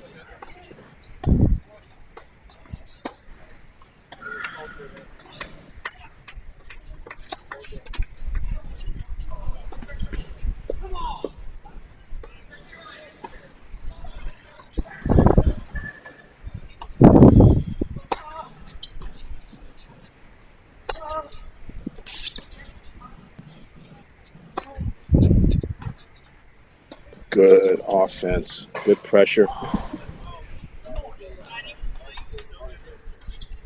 Anything you can do to avoid the bagel. Don't want to get broken here.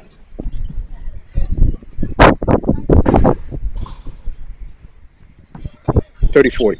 Excuse me. This is the deciding point. That was 30-40.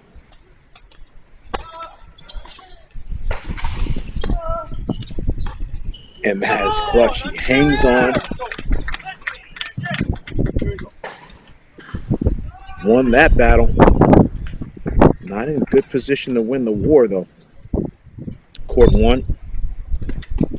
6-3 Hawaii. 6-3 UNC. 4-1 UNC on court number 3.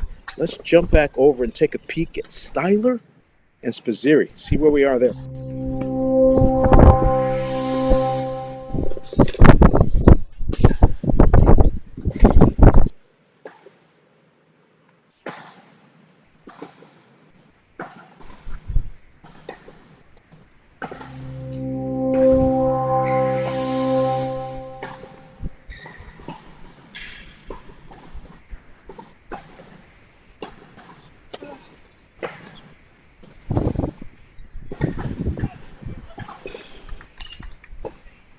Getting to the nitty-gritty.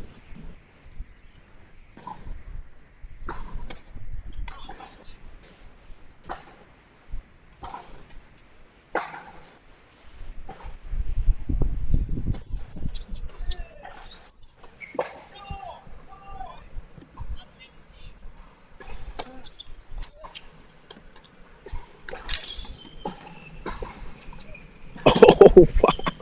Spazziri showcasing that new 1-y. Styler consistently trying to put the pressure on, but apparently that one-hand backhand just missed. It was well struck, but called out. 7-5 Spazziri, 5 all. Styler serving 30 love.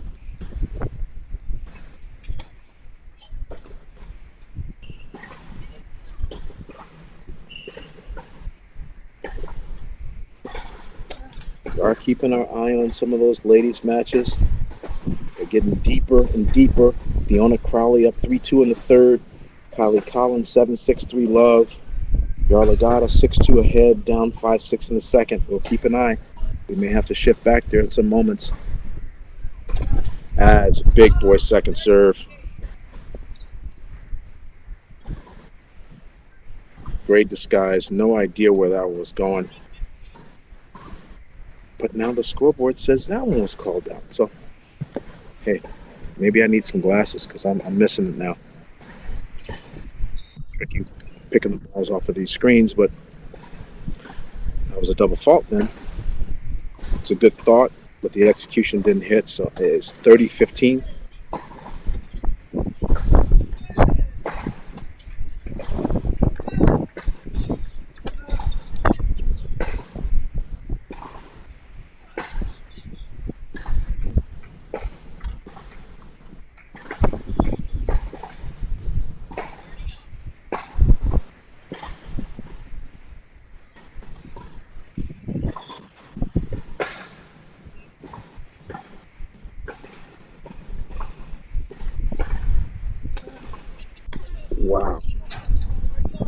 That was crushed.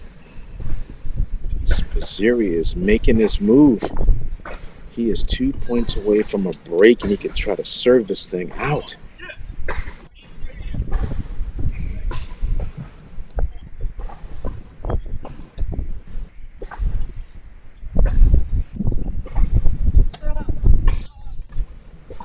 And that's a little bunter.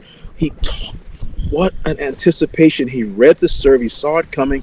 He knows Styler was serving and volleying. He measured that shot for about 35 feet down the Styler's feet. Styler's a big boy.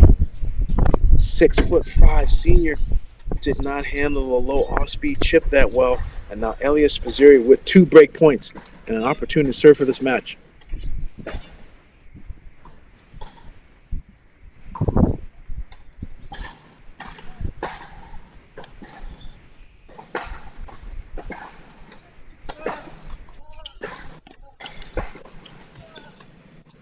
And there it is. It's just textbook understanding of how to get the ball down and make the player volley up. That measuring. To me, if Styler was feeling that was the case, he needs to stay back and take the next ball and approach. He has to mix that in so it is not just predictably obvious that he's coming. Spazziri has been playing, like Coach Bruce Berg said, for 13 months now, with his one-hand backhand chip, so he for sure understood how to handle that.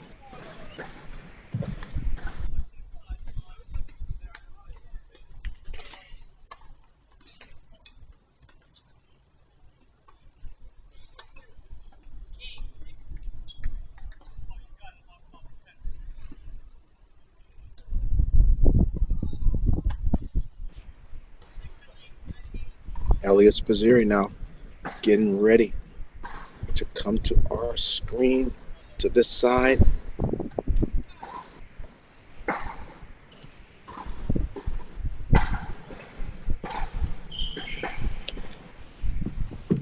And try to serve it out.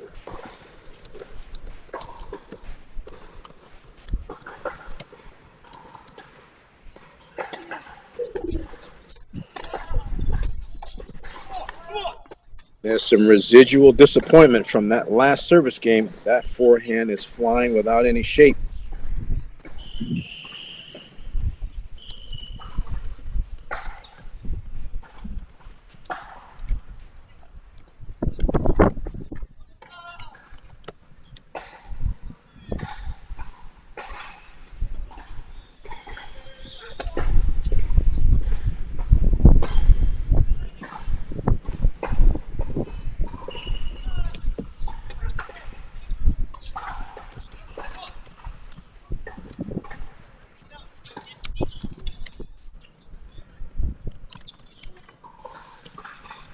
There is an errant error, and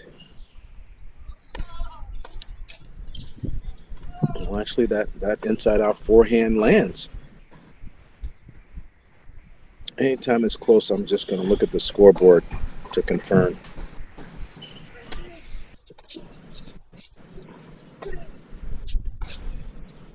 And that right there is a backhand slice.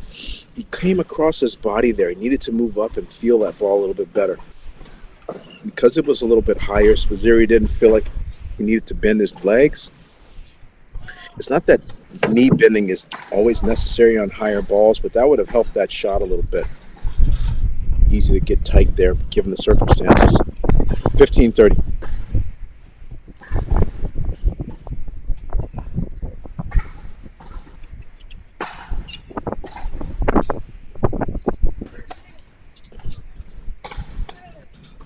That's big time serve +1.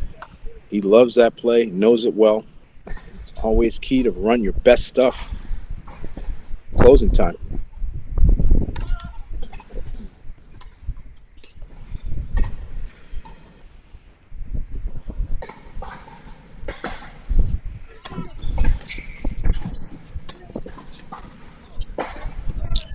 And that, I think, is an unforced error by Elliot Spazziri.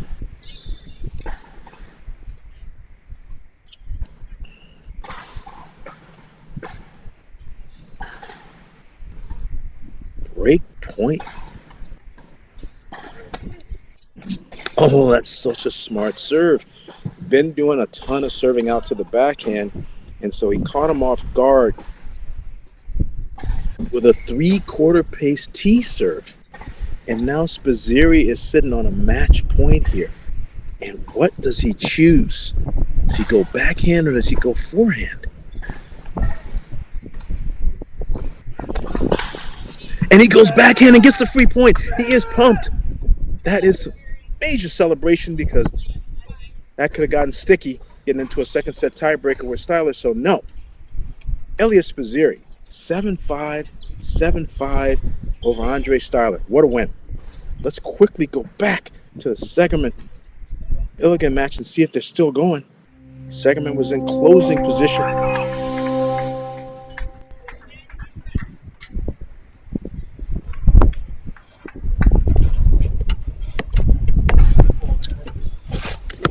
So Segerman now serves for the match and an opportunity to be in the quarters.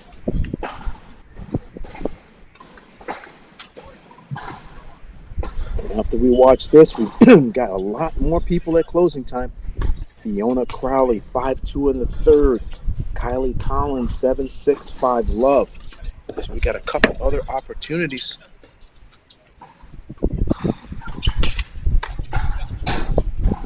That is a bomb. 15-love.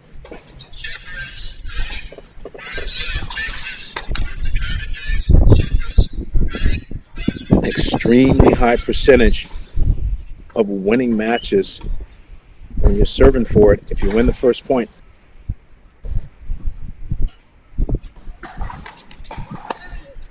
And another return error.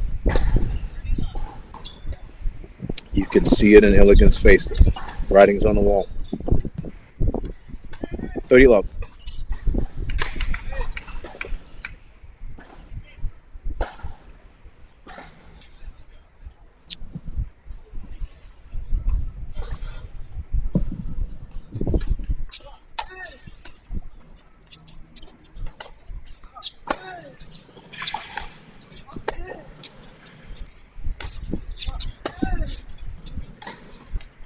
Oh, that's out.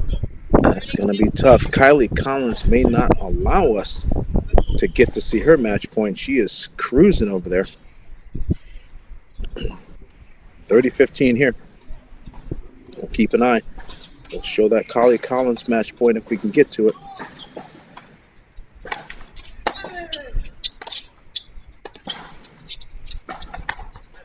Oh, wow. I've been impressed. There has been some athleticism and overhead finishes in this tournament.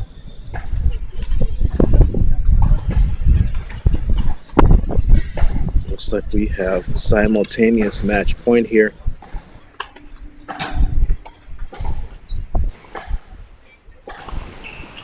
We have 2 match points. Kylie Collins. Oh no, that's Fiona Crowley. Is 2 points away there. We're close everywhere. And that is match point. It is over. Ryan second. Transfer from Princeton. Gets the job done. 3-6, 6-3, 6-2. He moves on to the quarterfinals. Let's go back to the Cary Tennis Center and see if we can catch Fiona Crowley and Kylie Collins in a split screen. That would be exciting if we could catch the match points simultaneously. So difficult with college tennis and all of its coverage. This is Fiona Crowley with her match point. Kylie Collins already got it done. She beat us to the punch. This is Crowley receiving the bottom of the screen. We're in the pink. It's Breast Cancer Awareness Month. Not normal Carolina blue colors, but in October, if you see anyone wearing pink, it's always a good reason.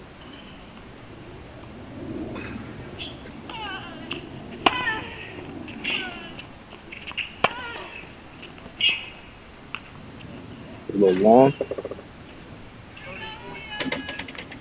You remember Fiona off to a quick start and then had a hiccup at the end of that first set and Stoyana was doing some great things with mixing and coming forward. Crowley is making unforced errors uncharacteristic. Crowley has righted the ship and is now trying to join teammate Carson Tangilic.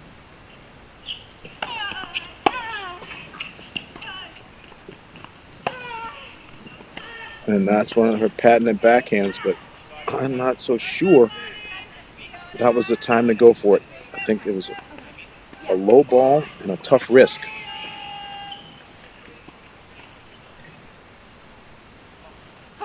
Teammate Annika Yaglada is in the third set. 6-2 for her, 7-5 for Rebecca Martena. One love, Yaglada.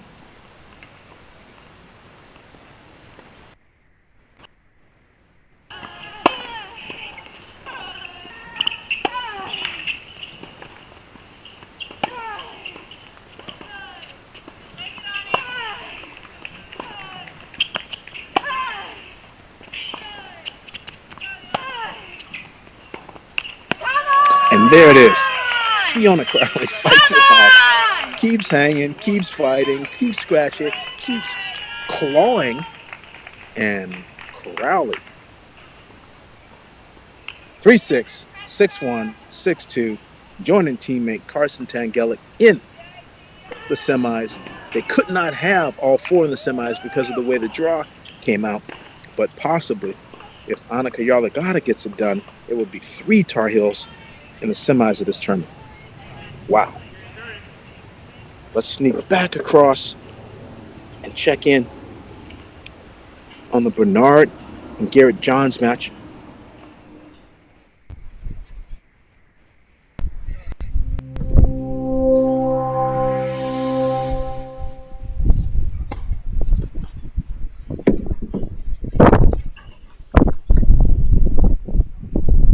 And it looks like that's all she wrote. Ball game over. Garrett Johns was able to get it done and move on and advance. We just missed it. Alex Bernard had an amazing run. Outstanding job for a freshman. Just so many miles on his shoes. Valiant effort as a freshman there. So let's go back to the other freshman, Ethan Quinn and Cornu Chavank. See where we stand there.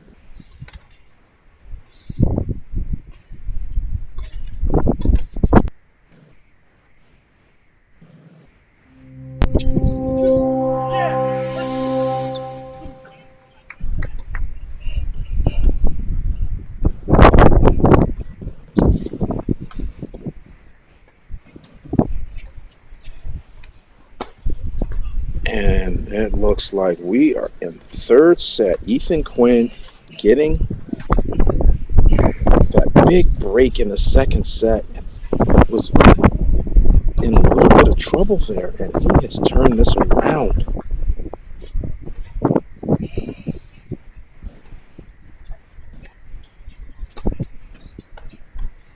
These are wonderful, wonderful experiences. Coach Manny Diaz, the veteran. I've been coaching 32 years in the sport of tennis, and I know that I am a rookie to the veteran coaching experience of Manny Diaz. Been watching him do it so well for so long.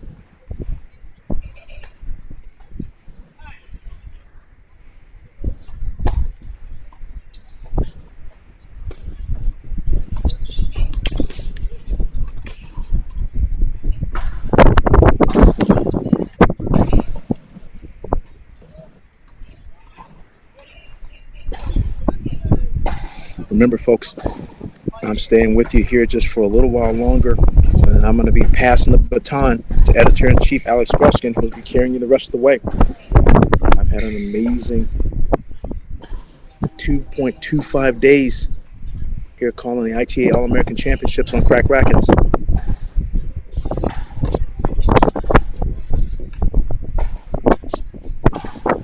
And now Cornu Chavank, who was early on exploiting the Quinn backhand to some extent, is now missing his own.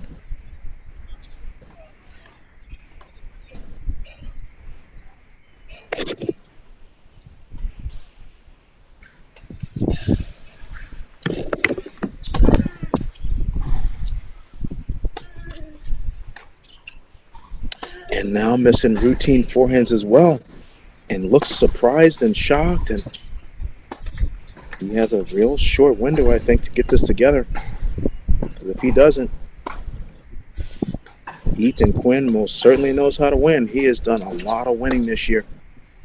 Junior tennis, 15 and 25K level. College tennis, he's probably won 80% of his matches this year. And there's a big serve +1. You don't recognize him because he had those big long locks of hair.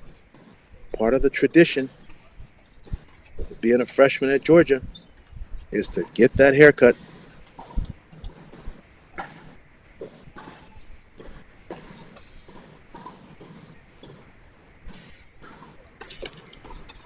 $40 love for Ethan Quinn.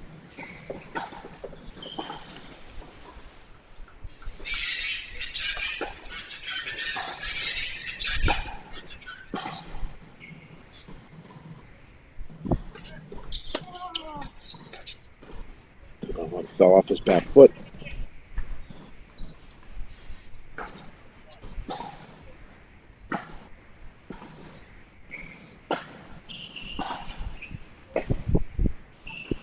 The matches that are coming up at 10:30 at this site, Micah Braswell against Jeremy Schifferis, and also Luke Fomba against Lafayette.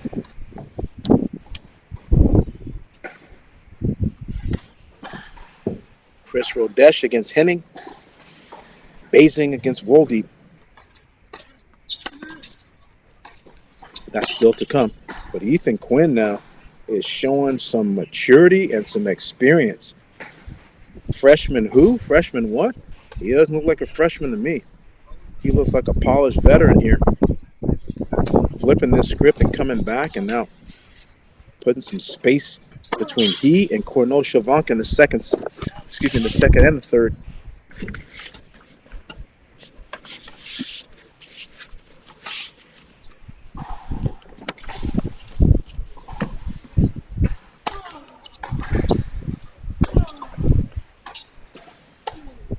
And now the big long swings on the forehand are starting to shank and not be solid. That level that had him moving the ball around and coming forward, seems that the score could possibly have deflated him, and now his level is dropping in addition to his feeling about this match.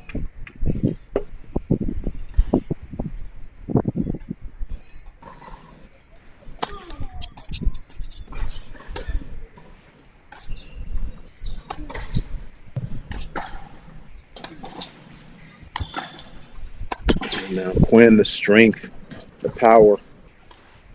It's a heavy ball. You can't tell on this monitor, ladies and gentlemen, what it's like.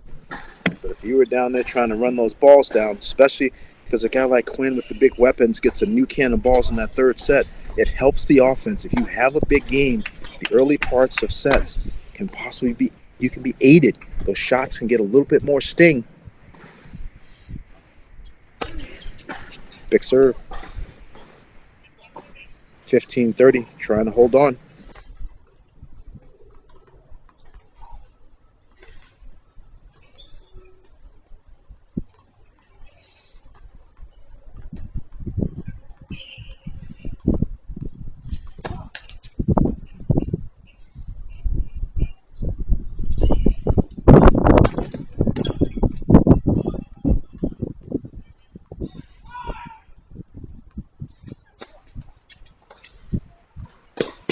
And double fault. Wow.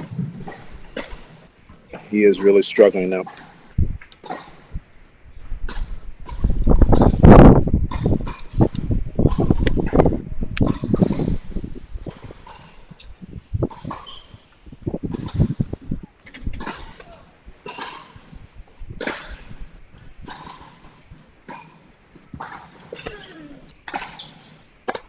That's a big time return. And that right there, folks, is showing you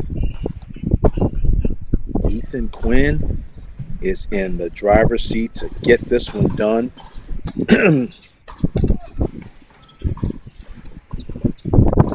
Dramatic comeback.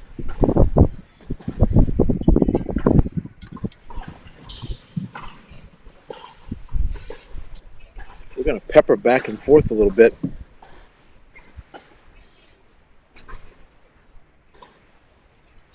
Let's sneak back over across, pick up a little bit of the Yaglada and Martena. They're still the only quarterfinal still on the court of the Cary Tennis Center.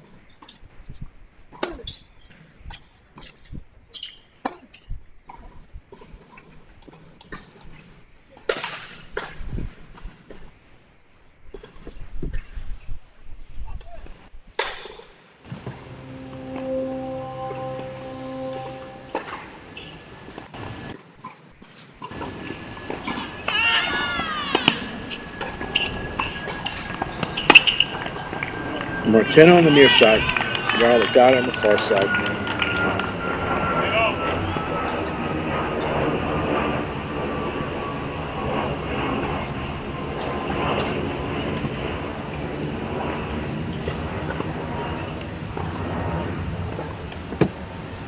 Yaglada serving. Up 3-love in the third.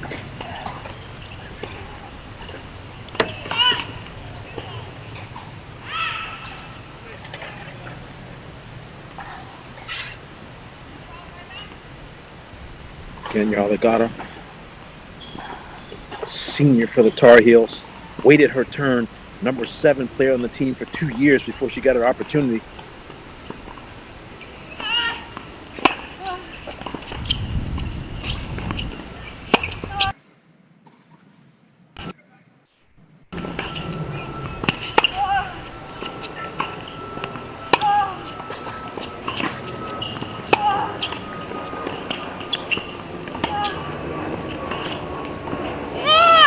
Missed that one wide. Good pressure by Martena. But Yaglada, no longer a bridesmaid.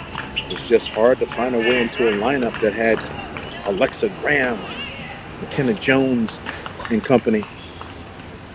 Just tricky to find a way into that grouping. But she's in the mix now, and most certainly earning a lot of honor and respect. Taking down Daria Freeman yesterday and backing it up today here with an outstanding performance. Trying to be the 3rd Tar Heel in the semis of this All-American Championship.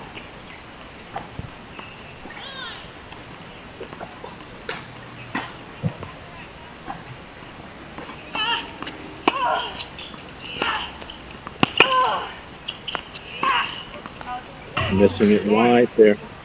Possibly going a little bit too big right now. Starting to miss him down the lines. I know she can taste it, but tennis is different. If you're 70 meters ahead in a 100-meter race, you still have to run.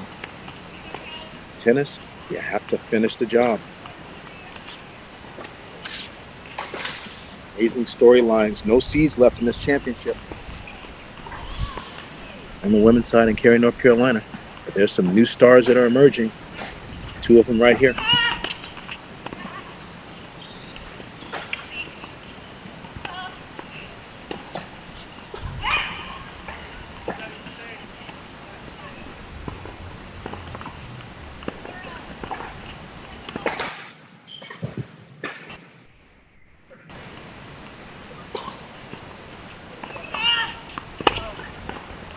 There's a double fault.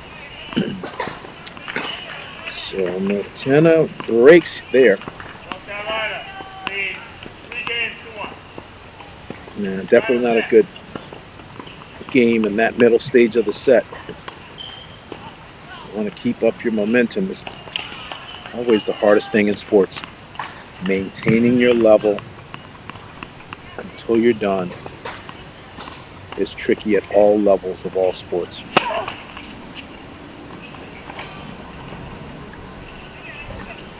See how she responds here. 1 serving 3. Final set.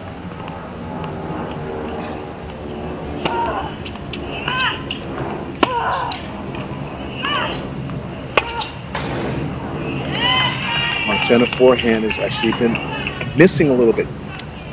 Ultimately, Yaglada likes to play that left side of the court and then take a backhand up the line. And sometimes as the rallies have gone on, Martena running to the right. She struggled a little bit there.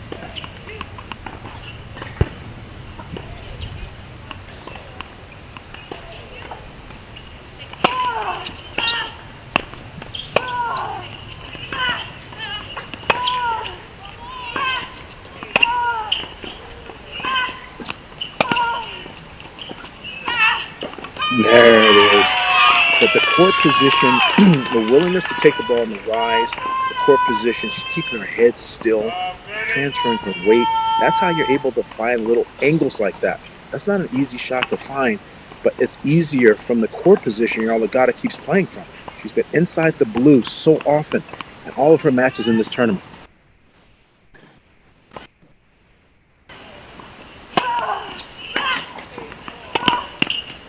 And that's the one. I feel that's been the biggest difference maker in this match.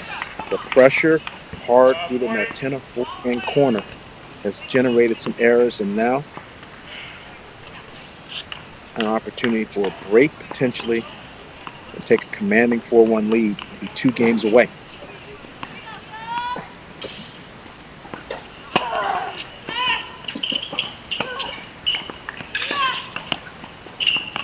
Oh, transition approach shot.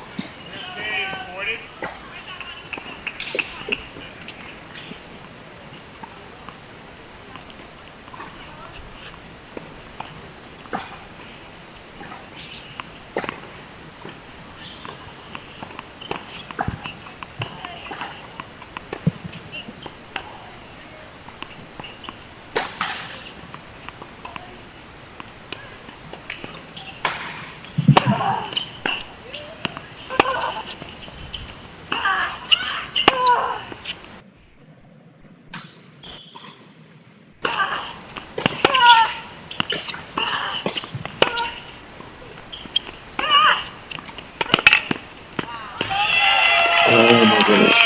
That's a big time forehand. Excellent job.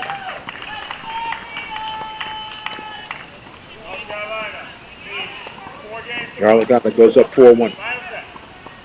Let's take a quick peek back across the Michael D. Case Tennis Center and check in on Ethan Quinn and see if he is in a position to shut down the Florida State Frenchman.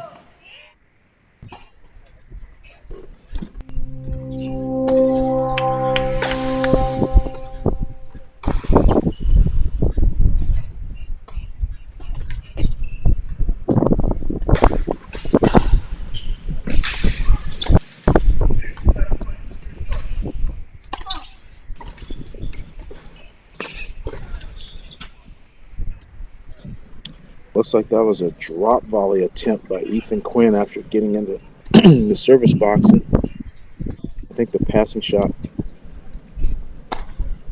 went long.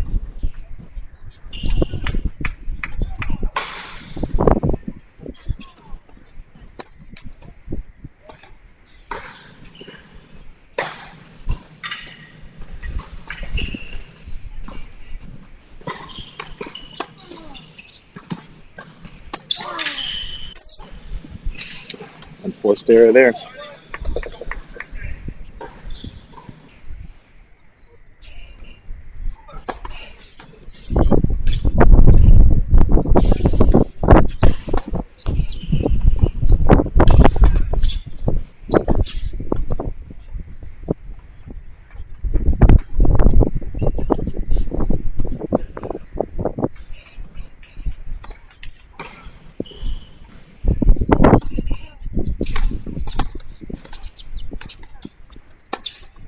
And that's a tough one because so often you get the short ball and you have a decision what you want to do with that shot.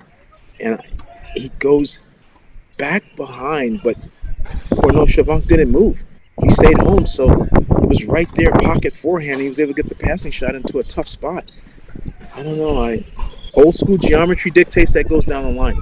In this case, with Cornu's backhand, I think that also dictates go down the line. So I can't say I agree with that choice on that approach shot. 15-30.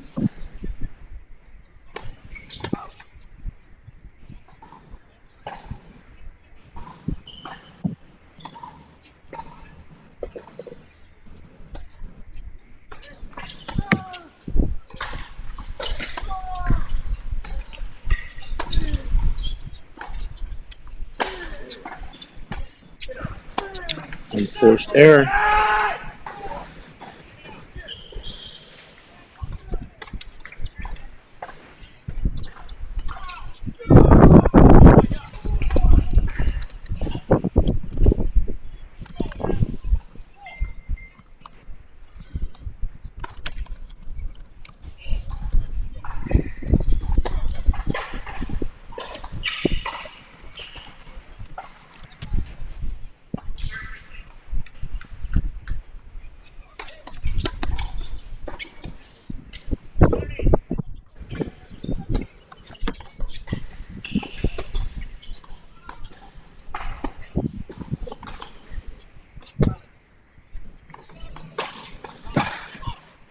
taking his time, showing some maturity here as a freshman. Match point, Ethan Quinn.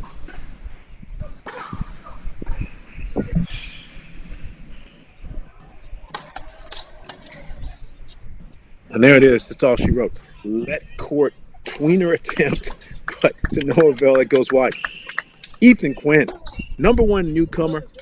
Well, folks, he has already quickly entrenched himself into the respect room in men's college tennis. 4'6", 6'3", 6'2". The freshman, the only freshman remaining, is now in the quarterfinals. And there he is, earning that spot. Nishesh Bhavashareddy hanging tough here. Michael Zhang, Rodenis, Gorsny, Redunjian, Vels, Tarve, Banerjee, Bracek. Just a great group. And I'm looking forward to amazing things from all of them. And we've seen some great work, not just in this tournament, but also in the backdraw of this tournament as well, that we're not seeing and we're not covering. There's a lot of great matches going on, and these guys are making their inroads. Let's take a quick look back at Cary. Let's check back in with Annika Yaglada. That'll be the last match that I'll cover for this ITA All-American Championships, and we'll be shifting things over to the guy with a little bit more hair and a little taller, Alex Gruskin. We're going from point guard Mark up to power forward Alex.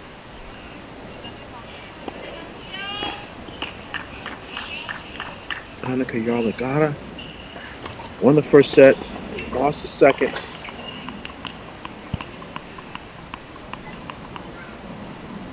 And it's now 4-1, 30-40 now.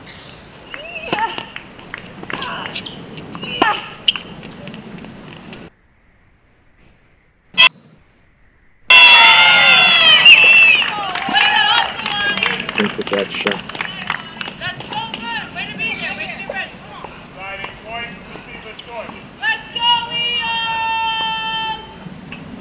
I am uncertain where that shot landed. I'm guessing that it must have gone wide then. So now it's a game point for Yaglada.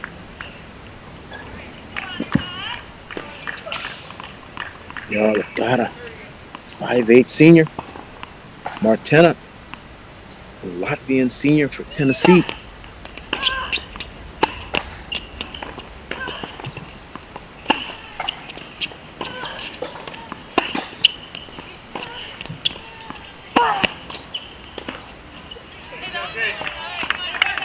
Oh dear, it went long. She is sniffing around with the 3-love service game and the 4-1 service game. She has lost her serve. So we are on break. She just happens to have a lead already in this set, but we are breaking each other left and right.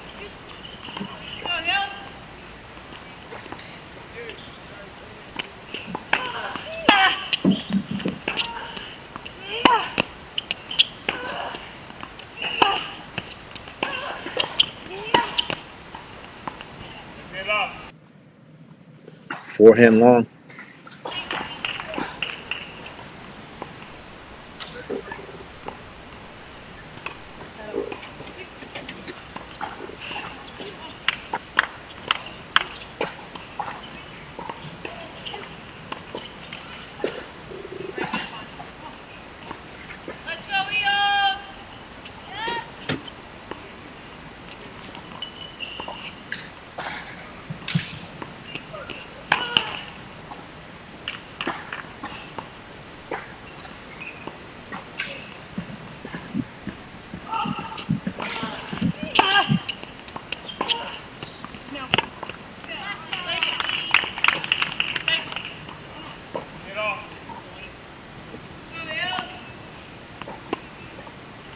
Sorry.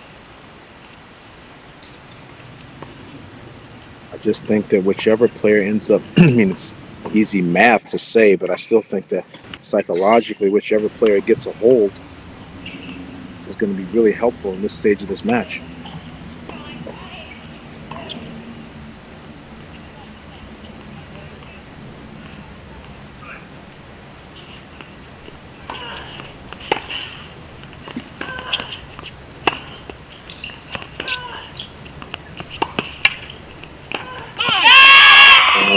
tough one. She had it lined up.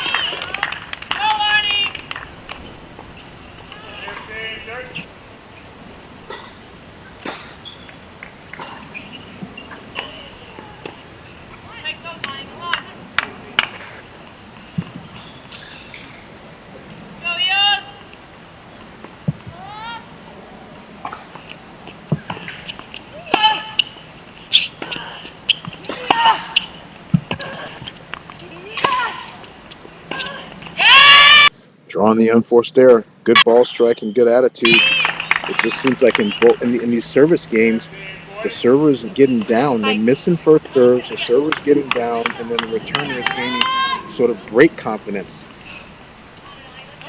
This has happened now. This is the fourth game in a row.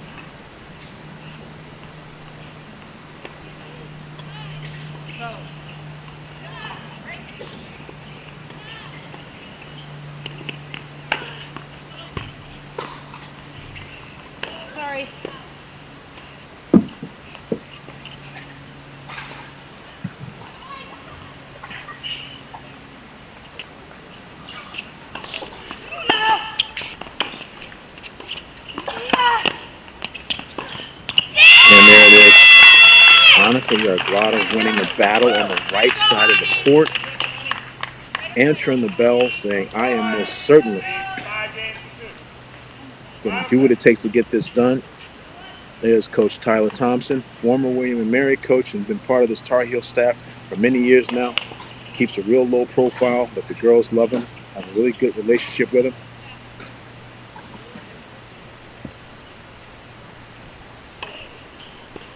And they picked up Coach Charlotte Madsen as well. So now,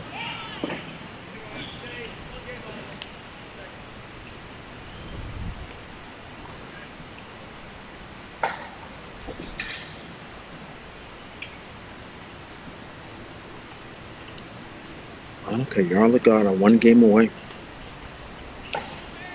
Again, for those that are just joining us, we had some battles already.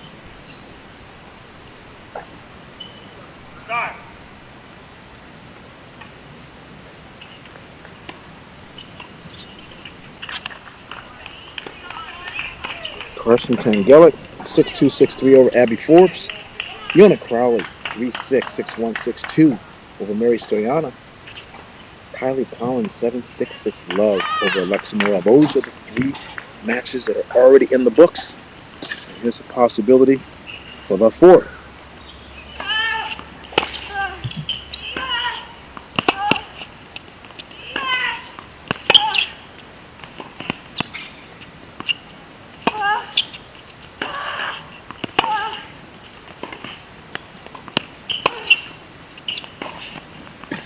You're kidding me. You gotta be kidding me. Martena is bringing everything she had at that point. Moved it around, crushed it, challenged her, mixed heights, created angles. Yaglada answered the bell on every single ground stroke question and salted it off with a big cross-court forehand winner. That's a much better way to make a statement that you're going to hold and be on the winning side of this battle.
Oh, that's so well played.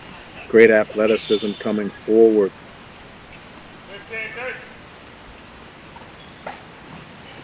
And the plot keeps thickening.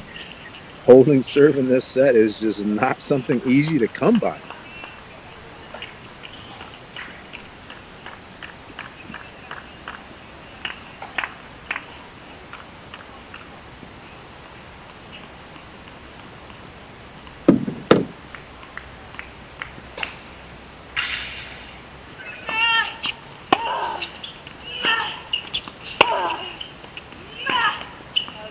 And she misses it wide. So let's spin our narrative here. Yaglada getting a big lead in this set, and then just been a consistent back and forth with the server struggling to hold.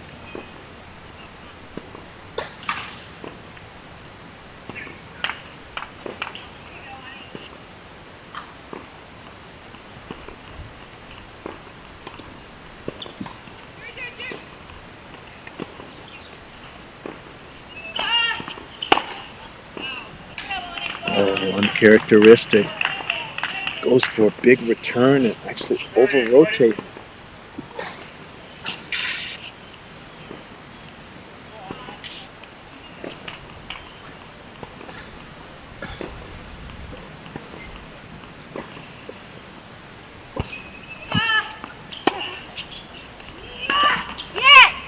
There it is. There's another break.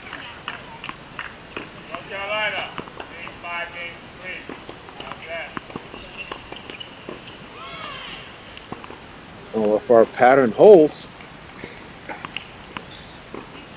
Yaglada may end up breaking to win here. Or if someone gets their first hold in a long time, it could be a different story.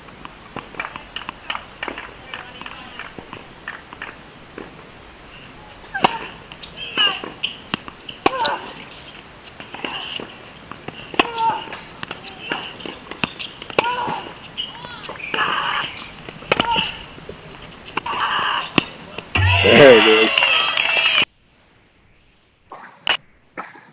There is a big down the line forehand.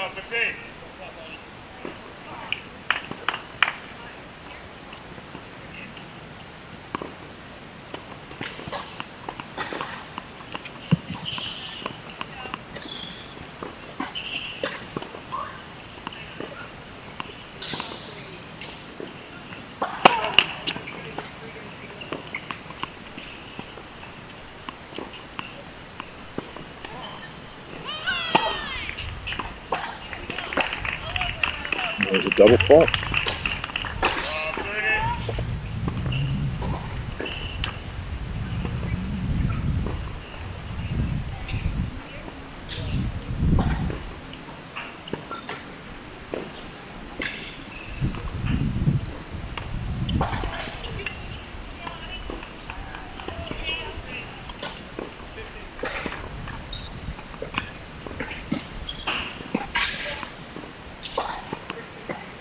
Here we go.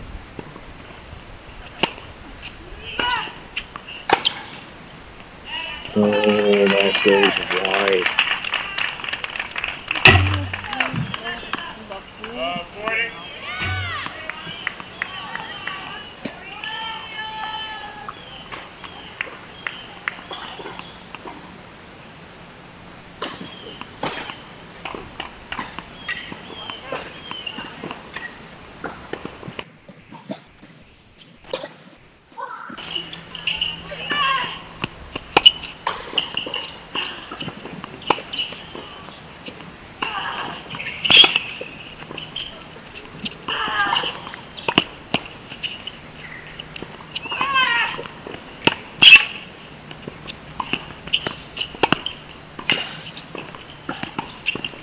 What a match point! Oh my gosh! Game, set, match, North Carolina. All kinds of diving, scrambling, falling. What amazing net play by Yaglada. talked about that early on the broadcast. Coach Brian Kalbis has told me how much he's worked on that transition game, and now when it was time to get it done, she gets it done inside the service box. What a victory. Outstanding. Resetter. He is on to the semifinals with two other teammates and Kylie Collins in our semifinals of ITA All-American Championships here on Crack Rackets. Whew. Wow. What an exhilarating day for the Tar Heels. Almost a perfect day. Can't have a perfect day because two players have to play one another. But as perfect as they could get with three players advancing there, Coach Kalbis must be feeling very excited about his team's chances this year once they actually form as an actual pack instead of individuals like this tournament. But hats off to Annika. She has stayed the course and done an outstanding job and most deserving. 6-2 in the third. So that cleans all of our quarterfinal matches at the Cary, North Carolina Tennis Center. We'll be back later with Alex Gruskin calling some of the doubles at this site.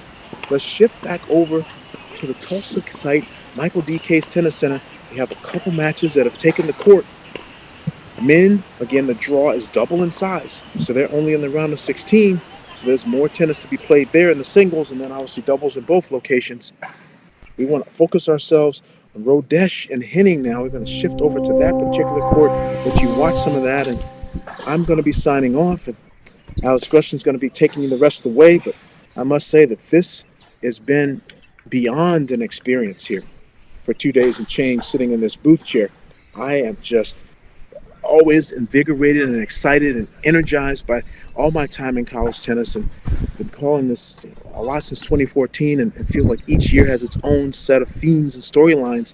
And this year now, just with the beginning of this ITA All-American, the way these matches and players are setting up, there's some new faces, there's some freshmen, there's some transfers, there's just a lot of extra that's in the mix. It's a casserole of excitement and intensity here. And Philip Henning, who was fortunate yesterday, he was in a tight one, was able to get through that. Obviously, Ethan Quinn has already moved on, so he's looking to try to be the second bulldog in the quarters. Off to a great start here against Chris Rodash from Virginia.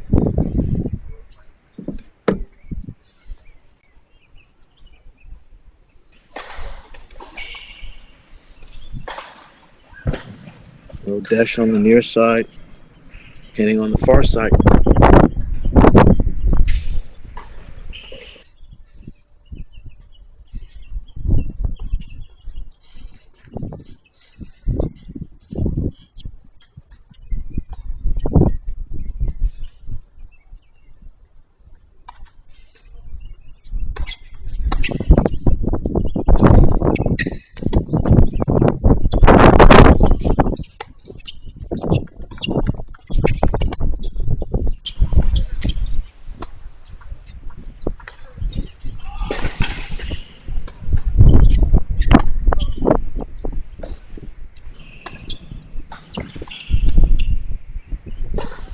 That's a good rally for Rodash. Chris Rodash, 6'6", from Luxembourg, ITA number 7, and one of the few seeds remaining in this tournament. Philip Henning, 5th year, South Africa, 6 foot, ranked 26th this year coming in.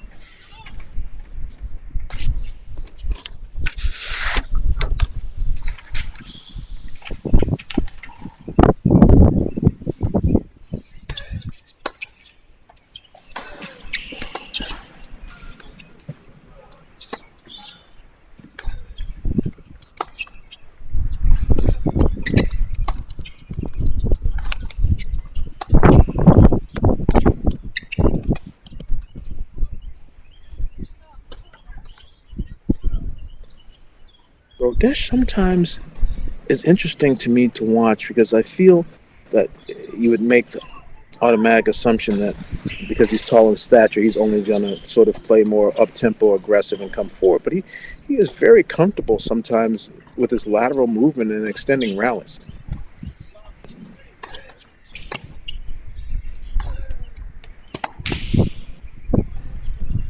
I think most certainly Henning, like he just did there, stretching him out and making him have to run greater distances and have to hit passing shots from bad positions, most certainly is a good way to play this match.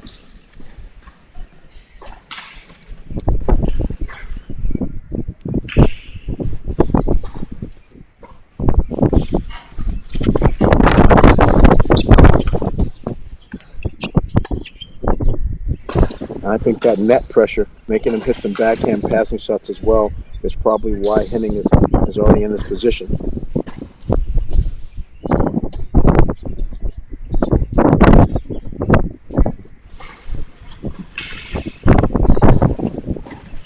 It's a new year, and after an amazing run to a title last year, just curious to see how the entire Virginia team responds to the pressure.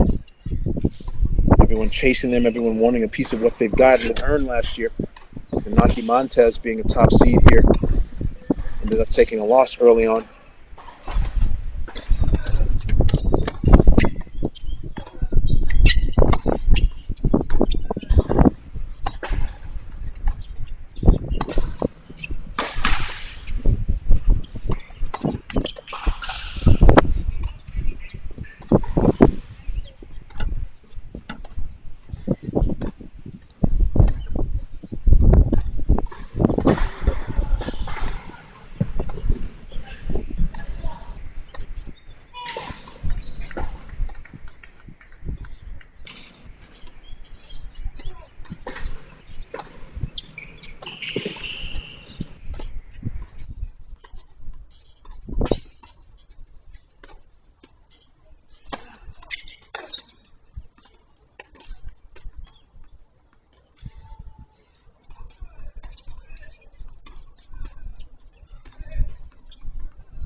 And ladies and gentlemen, we're here at this first set.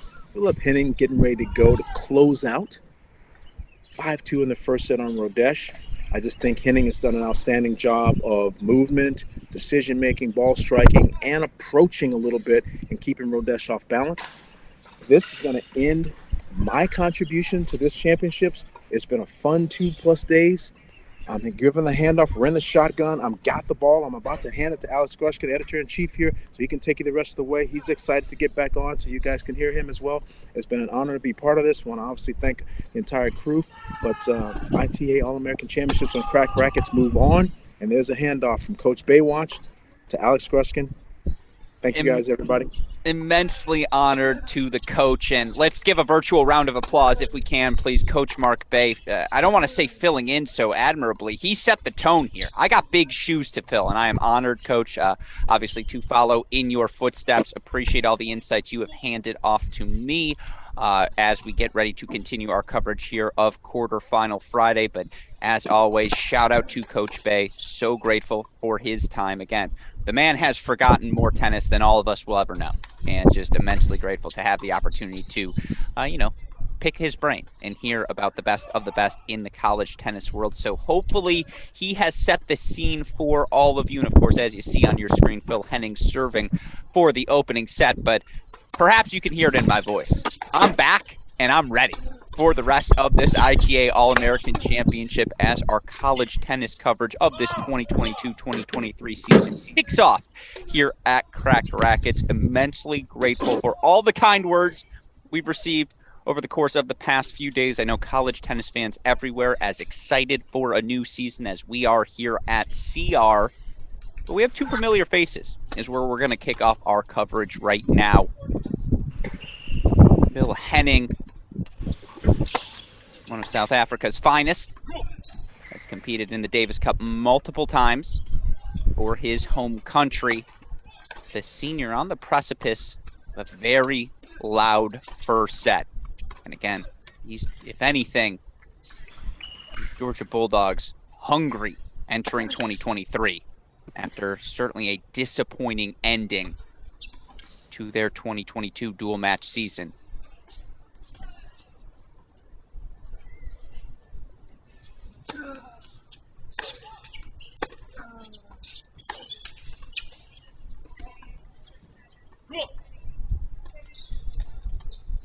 First set, Phil Henning.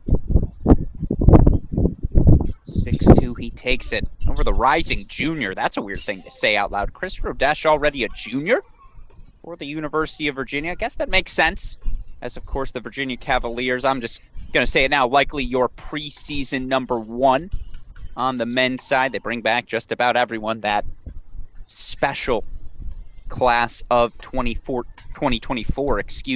Rodash, Yaki Montez, Jeffrey van der Schulenberg, of course, some of these guys in action here today, but it's a 6-2 first set for Phil Henning. Let's hop around a little bit. Want to introduce the men's action we've got. Helps me get acclimated to everything. Hopefully helps all of you viewers get acclimated to everything as well. And again, ITA Men's All-American Championships.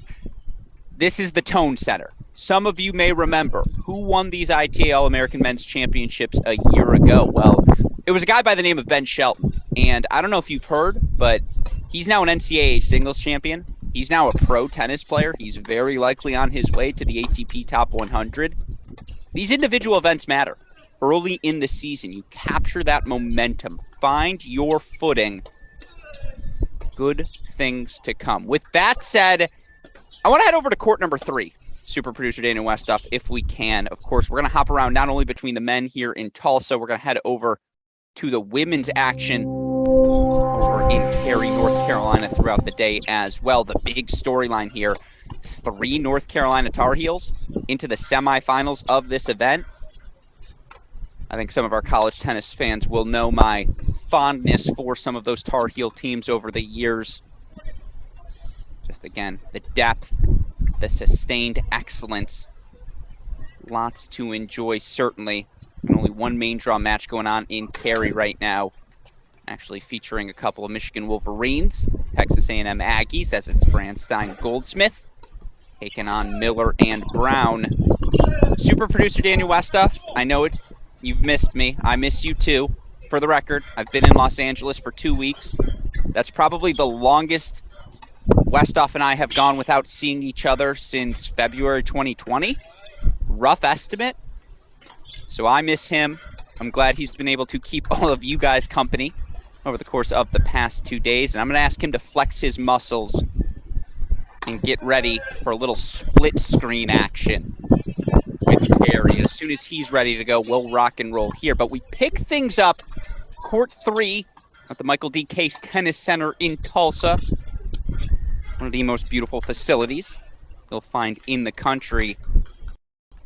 And it's one of our prospective superstars during this 2023 season, Luke Fomba. Feels like he's been a part of the college tennis world for just about forever now. Fomba, upperclassman for the TCU Horned Frogs, played at the #1 spot for them last season. 4-3 win over a 4-3 lead, excuse me, right now. He takes on Lafayette, formerly of Cornell, now of Kentucky.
Fomba of 30 here for the TCU senior. That's not something I like saying out loud.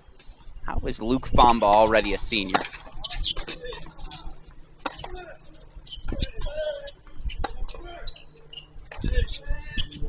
Feels like just yesterday we saw him blossom from the 6'4". Big serving, the raw talent to the now, what, 6'6", 6'7", refined player that he has become, but a couple struggles here for Fomba. He faces 4 breakpoint chances. Again, Lafayette to Kentucky via Cornell.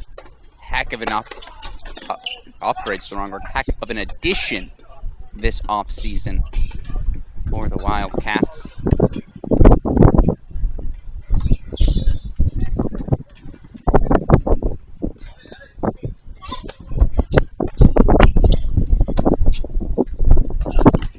One fought off. Of course, you look for each of these teams' national championships aspirations. That's how you say that in English. Of course, you see Cedric Kaufman, head coach for Kentucky, walking across the court. Was obviously quite the run the Wildcats went on last season, knocking off top seeds TCU in the quarterfinals, working their way to that first NCAA title match.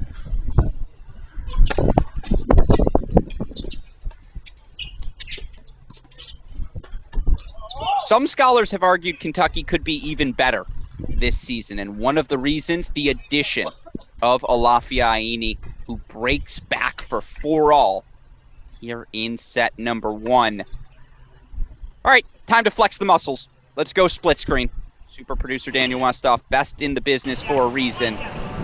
that he can show us all the action happening everywhere. And right now, versus Brandstein, Jaden Brown, Michigan duo in cruise control. Just like it. Got a pre-love 15-40 lead on the A&M duo of Carson Brandstein, Jason Goldsmith. I do wonder for Goldsmith, so successful over the past 3 years with Tatiana Makarova. A&M duo #1 in the country for the majority of last season. It's a new dance partner for Goldsmith. Now, obviously a good one in Brandstein, who All-American, top 20 sort of player throughout the course of last season, but again, new partner, new tricks, new rhythms, new cadences. See them have a run here in their first event, big event, I should say, together. Certainly encouraging if you're Mark Weaver and the Aggie fans, but I'll tell you what, knowing the University of Michigan Wolverines with a little bit of intimacy, I can tell you this, doubles was a crapshoot last year. I think if you asked Ronnie Bernstein, if you could, have you burnt all the doubles tape from last season, she would say, we threw it in the trash, we made a bonfire, we said never again. Very encouraging to see a Wolverine duo have some success here early in the fall. A couple of veterans, Miller, Brown, Tour of League over at the Cary Tennis Park. Meanwhile, you see the aggression of Lafayette, Aini, big Fomba, which have the sort of weapons you should take seriously moving forward. Pro upside for both players.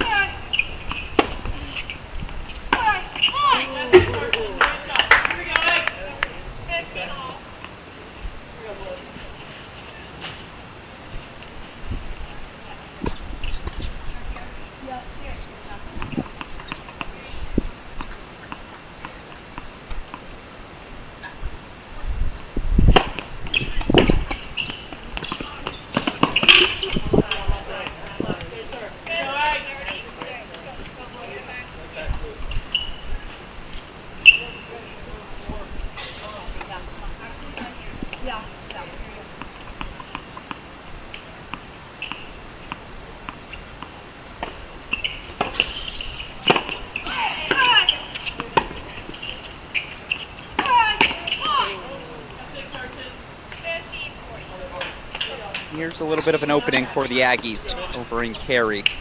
15-43 breakpoint chances. Meanwhile, 4-all, 30-all. We're going to stick through this game on court #3. But then we're actually going to pull away from each of this action. We're going to head to court 4 at the Case Tennis Center, where right now, God, this makes me feel old. Oh no, whew. It's Micah Braswell, not Jonah Braswell. Almost had a panic attack. It was the younger brother having all this success, but no, it's the veteran Micah closing in on the finish line in this round of 16 battle. You see Lafayette holding 4-5-4. Can we stay split screen? If we can do that, super producer Daniel Westhoff, let's just replace court 3 at Case with that Braswell Schifris match. How'd you say that last name? That's why he's the best, folks.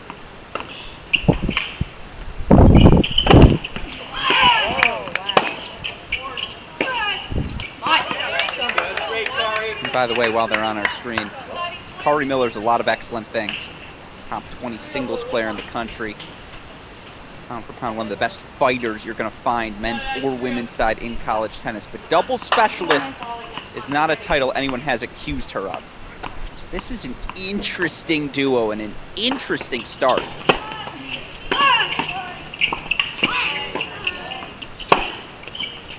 Meanwhile, if you're a Texas Longhorn fan, you are just ecstatic to see Micah Braswell healthy again. The now rising junior. Spent much of last season at the #1 spot. All right, 4-1 in court 4. Let's go full screen if we can at the Case Tennis Center. Micah Braswell so close to closing things out.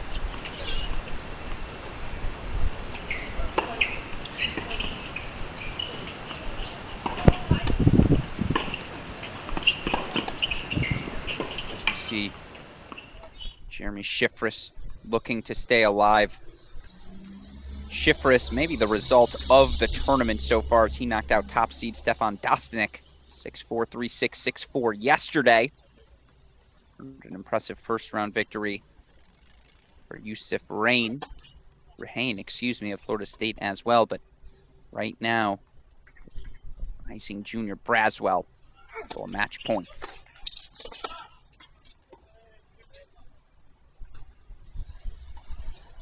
Yeah, we've seen Micah Braswell have success before. I believe he called that ball long. Call ultimately confirmed. So what a run for Jeremy Shifris of Drake. Big moment for Drake University, no doubt about that. But Micah Braswell makes it 2 Texas Longhorns in the quarterfinals already. Braswell's teammate, Elliot Spazziri, able to hit through backhands now. That's a new development after last season. And again, these Texas Longhorns very quickly reminding all of us why they were national championship title contenders last year. And if healthy this season, I mean, they bring back the whole gang. Some scholars have made the argument you could call them a top 3 favorite to capture the 2023 NCAA crown. But Court 4 in the books, 6-2, 6-love. Braswell's a winner. Let's go over to Court 3 now. Back to that Lafayette Fomba matchup, Kentucky versus TCU.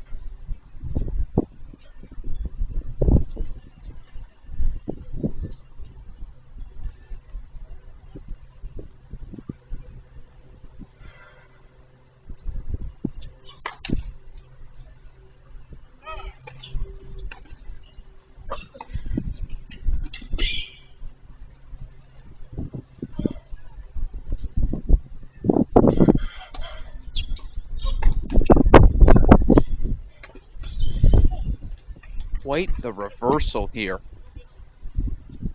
On a break for the majority of this first set. Lafayette 1 point away from taking the opener. Fourth seeded Luke Fomba.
Grown man tennis from Lafayette.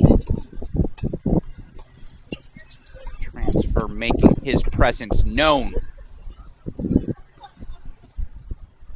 Lucky Wildcat taking a 6-4 opening set over Luke Fomba.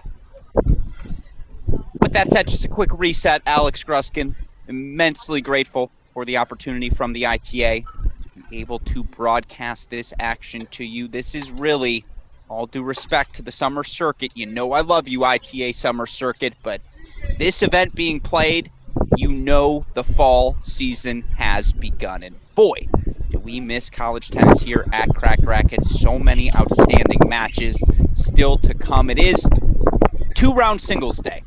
here in Tulsa. What does that mean? Well, earlier today you got wins from Texas's Elliot Spazziri, Duke's Garrett Johns, UNC's Ryan Segerman, and perhaps the hottest thing since sliced bread, University of Georgia redshirt freshman Ethan Quinn. Each of them earned victories earlier today. They'll be back on court in the next 30 minutes to an hour. We've got quarterfinal action coming up in the men's singles draw. Of course, women's singles action in the book.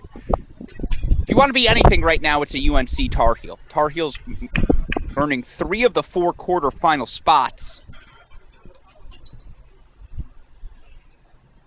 Fiona Crowley, Carson Tangilic, and then I got to give a shout out to my very own hometown's Annika Yaglada. Shout out West Bloomfield, Michigan. We just crank out tennis talent. I don't know what to tell all of you. Coaches, that's where it's a recruiting hotbed, some scholars have argued. Carolina 3 out of 4 singles semifinals. And with that in mind, super producer Daniel Westoff, I ask you to bring back our one match going on in Cary right now. As the Michigan Wolverines take on Texas A&M. Little women's doubles quarterfinal action. Let's go split screen if we can. Try and keep all, again, show you what's happening in Tulsa, show you what's happening in Cary. I will say, have never had the chance to attend the Michael D. Case Tennis Center in person, have only heard about standing things. I think it's got to be on every tennis fan's bucket list of places to get to before you hang up your fandom.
I'm getting back in my college habits, folks. I promise. Branstein, Goldsmith.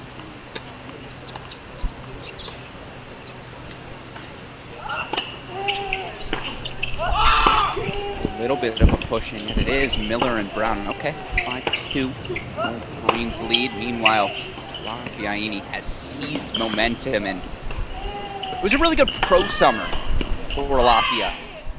You look at what he was able to accomplish on the pro circuit over the course of the past few months. Has had success at the futures level, as well as gotten to play a bunch of challenger main draws.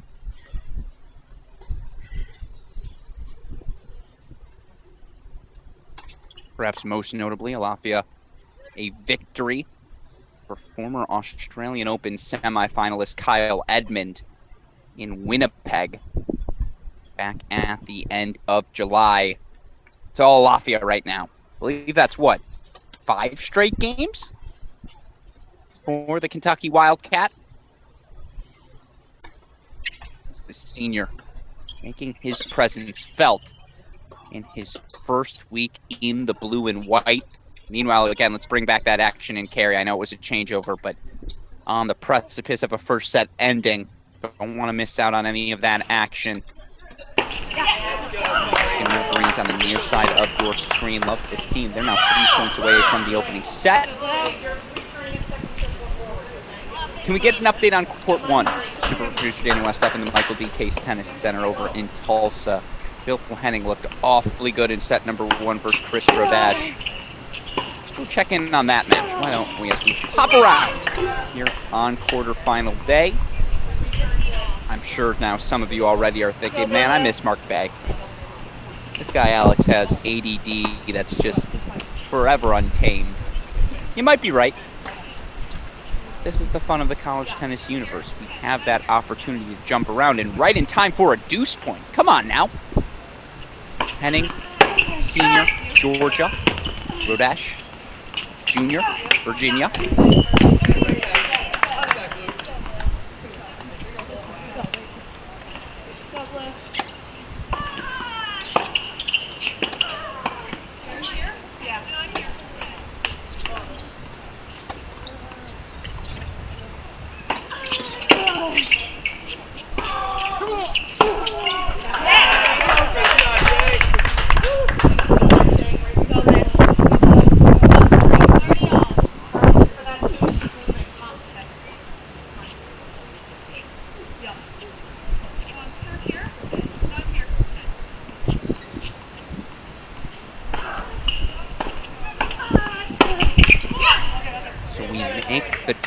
On court number 1 with senior Phil Henning in control now, a set and a break lead on Chris Rodash. Also again, 3 round of 16 matches, excuse me. Still on the board for the men. Fomba, taking on Lafayette. Chris Rodash here on your screen, taking on Phil Henning. Can we pop over to court 2 on the men's side quickly as well? I want to check in on our final round of the 16 match here. It's Max Basing, talented sophomore for Stanford. Basing, arguably the top performer on the Stanford roster last season. All due respect to Arthur Ferry, who was one of the 10 best players throughout the course of last year, but Basing as a freshman just sending a message to the rest of the college tennis world. If you look, was the ITA Northwest Region Rookie of the Year, all Pac-12 second team, 23-4 in singles last year. That's a team-leading 18-2 mark in dual matches as well. Basing's got himself a battle. He takes on CM Waldeeb. Are we going to get 3 Texas players in the men's singles quarterfinals? Again, buy that Longhorn stock. I was there when Michigan beat them in dramatic 4-3 fashion in the NCAA tournament round of 16. I tell you what, the Texas men were healthy entering the 2022 NCAA tournament. I promise you, they would have reached the quarterfinals. They would not have been seeded as low as they were.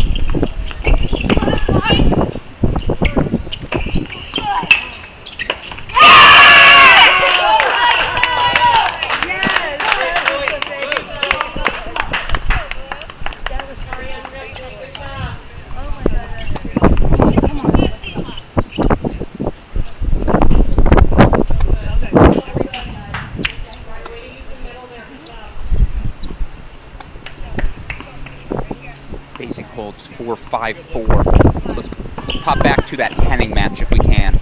That match our closest to the finish line. So we're going to stay there on the men's side. We stay there until we see the next changeover. Maybe we'll come back to that first set. Meanwhile, on the right side of your screen, I haven't forgotten about it. Ari Miller, Jaden Brown, closing in on set number 1. Points away here.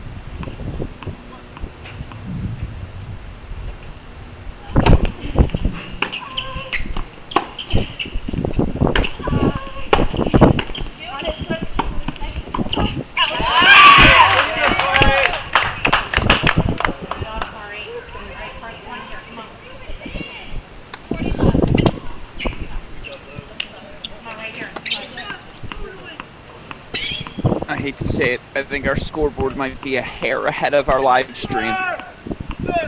Is that a little foreshadowing is indeed. Great serve from Kari Miller out wide, Michigan. 6-3 first set. Over in Cary, and again, that's ITA doubles quarterfinals here.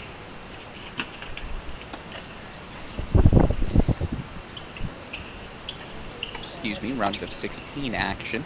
No, it is quarterfinals. Miller, Brown. Winners so far in this event for the second seeds. Come wait for us, Bryland and Killingsworth. She's got a good win. Will be in the event first round. The UNC duo, Illigan and Riley Tran. Is that the only loss UNC has had? Or at the ITA All-American? Some may argue yes. Of course, you look at their opponents, Brandstein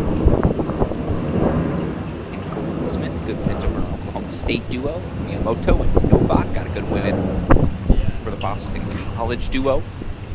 We are Lopez in their round of 16. So it's the 6-3 first set over in Cary for the Michigan Wolverines. I'm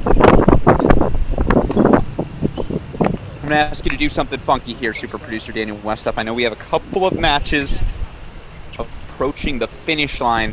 And again, our goal here at Crack Racquets, this is not your traditional play-by-play broadcast. Yes, when it's finals time on Sunday, maybe even for our semifinals tomorrow, we'll be able to lock in on one match a little bit more specifically. But while we have so much good action, and it really is so much good action happening around the country, I'm going to ask you, super producer Daniel Westup, on that right side of the screen, can we get a Henning Rodash update?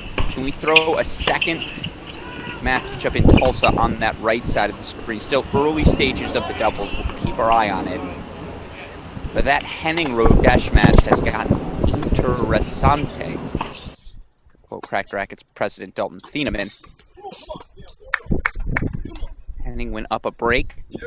A set and 3-2 lead on the junior from Virginia. But we've learned anything about Chris Rodash, how difficult it is to put 6'6" junior away. Credit to Henning. Fought off a couple break points to secure the hold 4-4-2. Again, folks, doesn't get better than this. Split screen action. And for the record, left side of your screen, Waldeeb on the near side, Basing on the far. Right side of your screen, it's Chris Rodash serving on the near side of your screen, Phil Henning on that far side.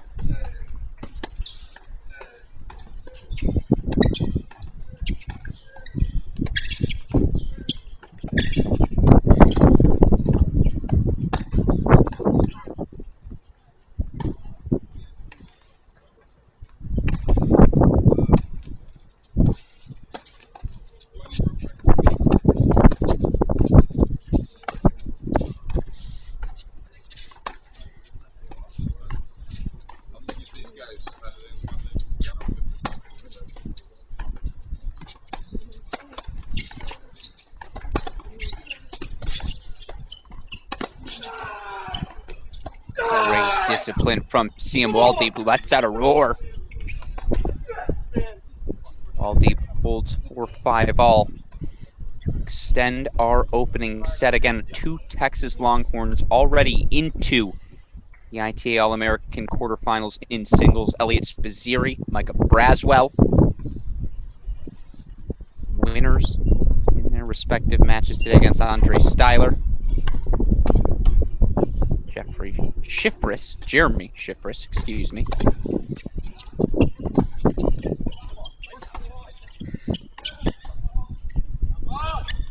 And while it was a tough 2022 season for CM Waldeep, who, after being in the top half of the lineup his first few seasons, found himself playing the 5-6 position at various points of the year.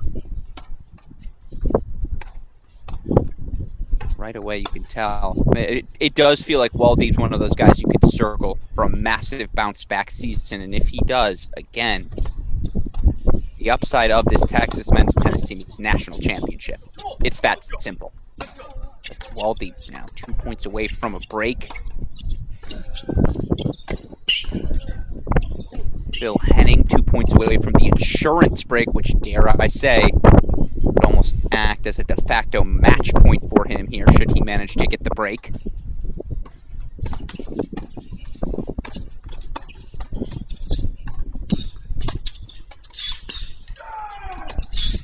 Nice! Come on, man!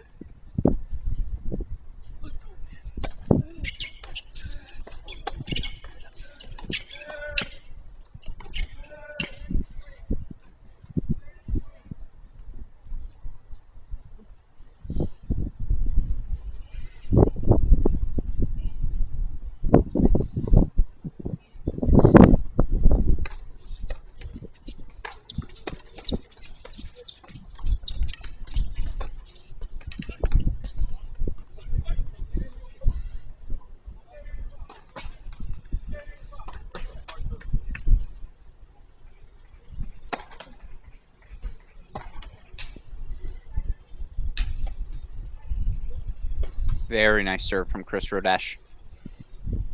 Bites off the set point. Meanwhile, Waldy breaks, and from set point down will now serve 4-6-5. And excuse me, I think I said Rodash just fought off a set point, fought off a break point. It's called a mind meld, baby. Rodash stays alive, and it really does feel that's the case.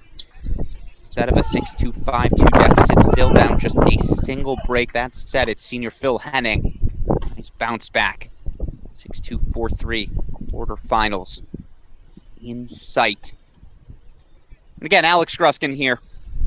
So thrilled our Crack Rackets team gets to play a role in the Fall College Tennis Championships. Right now we've got the ITA All-American. Of course, first week of November. We'll enjoy ourselves a little Fall Championship action.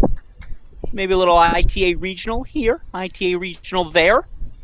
More than anything, we just know it's time. College tennis has returned, and boy, it could come at a better time, a better moment. You see so many players from Cam Norrie, Danielle Collins, all the way through, just making successful transitions from the college game to the pros. And it's not just singles. I've said this stat repeatedly, 34 of the ATP Top 100 in doubles. It may not be exactly 34, but I know a couple of weeks ago, 34 of the top 100 ranked doubles players played college tennis, including your current world number ones, Rajiv Ram, Joe Salisbury.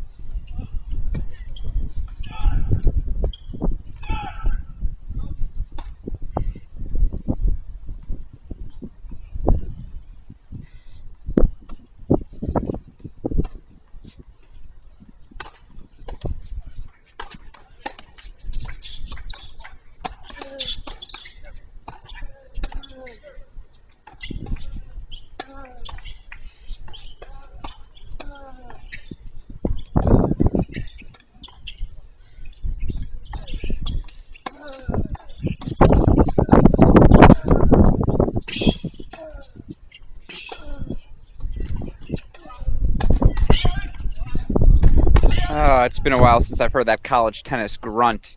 Phil Henning getting into it as he looks to sustain his lead. Meanwhile, all of a sudden, Max Basing, he may very well extend this set to a breaker.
for Basing.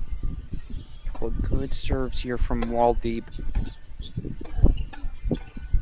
Again, we're going to stay split screen as a couple of matches are nearing the finish line here in Tulsa. For what it's worth, when we last checked in on the Lafayette, the senior was up a set and a break. 6-4-1 love on 4th seed Luke Fomba. Get that match for you as soon as we can. Meanwhile, it's a deuce point set point opportunity for CM Waldeep. All right, Texas is inching closer and closer to 3 ITA All-American quarterfinalists. And yeah, is that the story so far? The Texas men, the UNC women? It might just be CM Waldeep, 7-5 first set from Love 40 down in that final service game as well. Welcome back to the elite ranks, CM Waldeep. Good to see the rising 4th-year player play some of his best tennis here to open the season. With that said, let's stay split.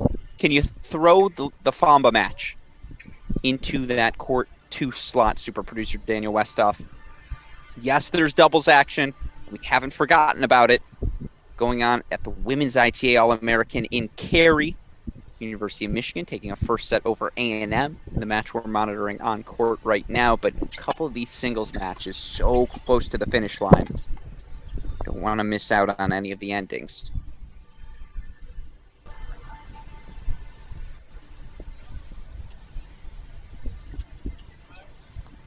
Oh, Luke Fomba. A little push back 4-3-2 in the second set. You'll love to see that.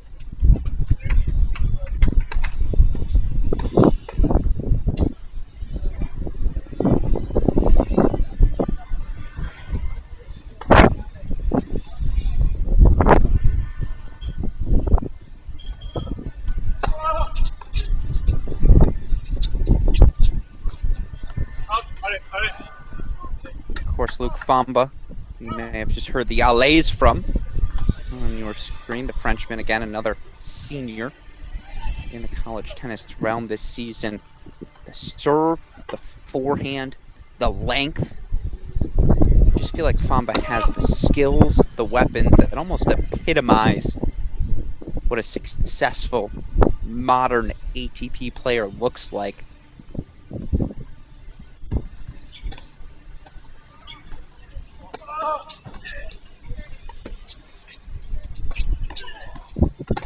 That said, great move there from Lafayette. Just attack that Fomba one-handed backhand. Still, the more clearly more susceptible of his 2 ground stroke wings, particularly when you can get that backhand stretched in the outer third of the court.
Go full screen if we can quickly on court 1. It's a match point for Phil Henning, 2 of them, as a matter of fact. It might just be 2 Georgia Bulldogs here in our men's singles quarterfinals.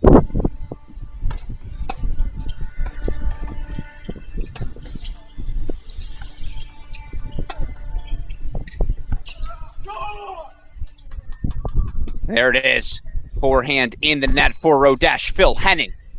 Well, Welcome to the ITA All-American Quarterfinals, Henning.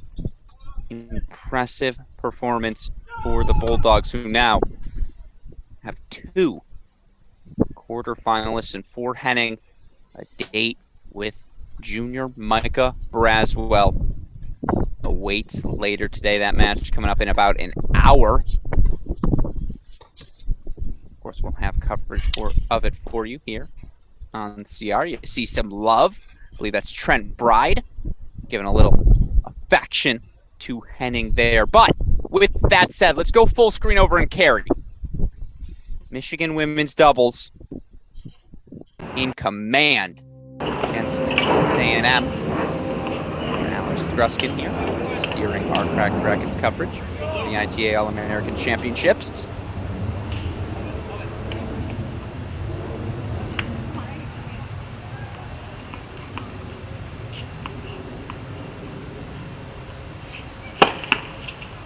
Recognize the platform step of Carson Branstein anywhere.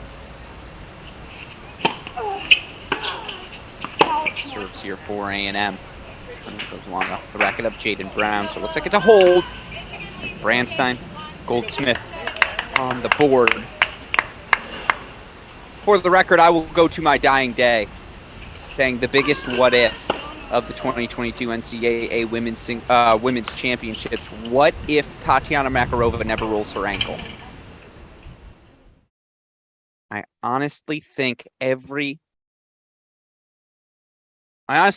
could have won the championship last year. They were that good.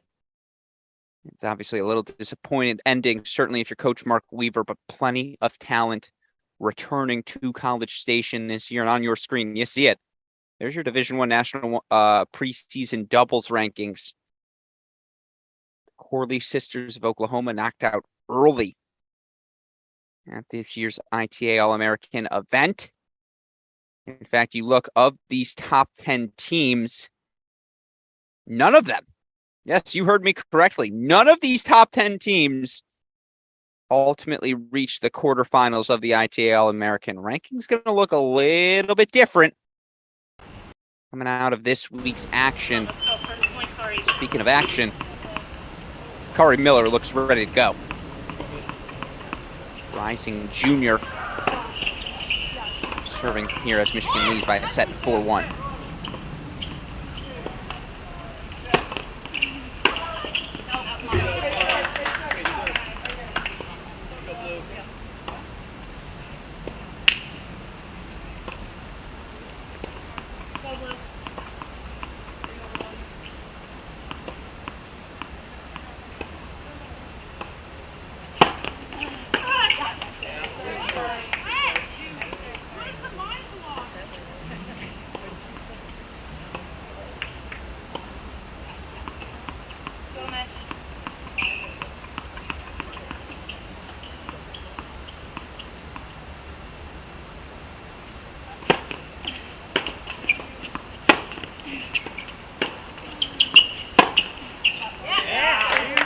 Reach, you teach.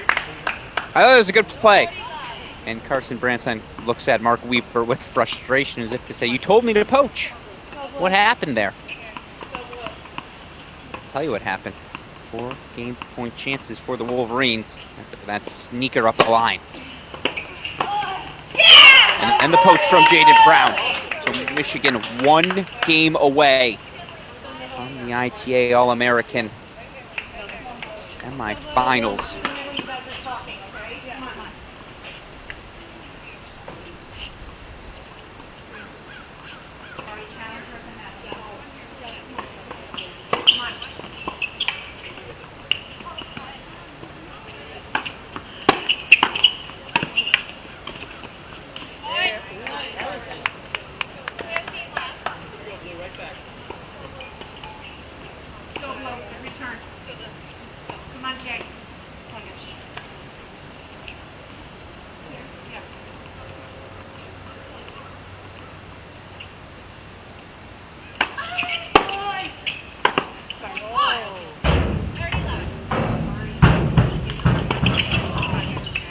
Look at this A&M roster. Again, Branstein, Goldsmith, both going to be expected. to build upon. There are many successes in 2022, of course. Team 33-2 overall. A&M's only losses, round of 16 national indoors, quarterfinals NCAA tournament.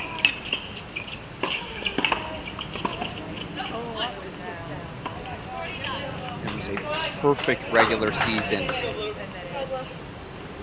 for the Aggies. Just two tough 4-3 losses in their two national tournament events.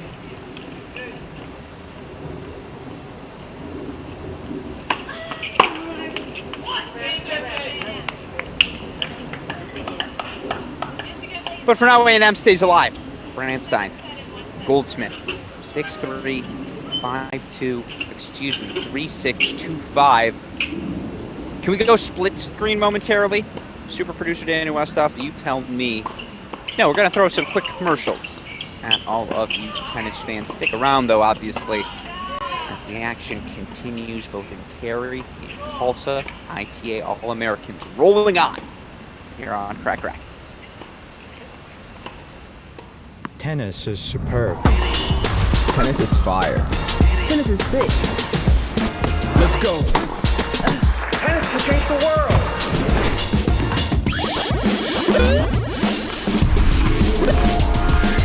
Come on. This is tennis too. Good morning. It's my first time. Not mine.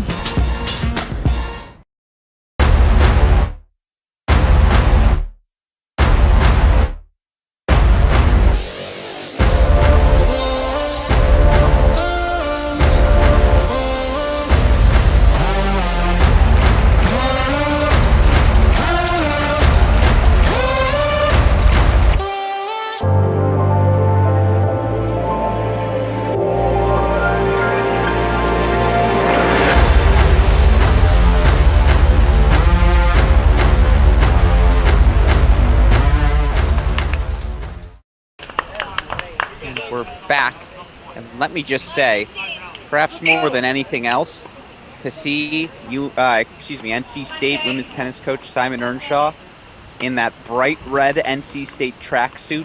God, did I miss college tennis. It is good to be back.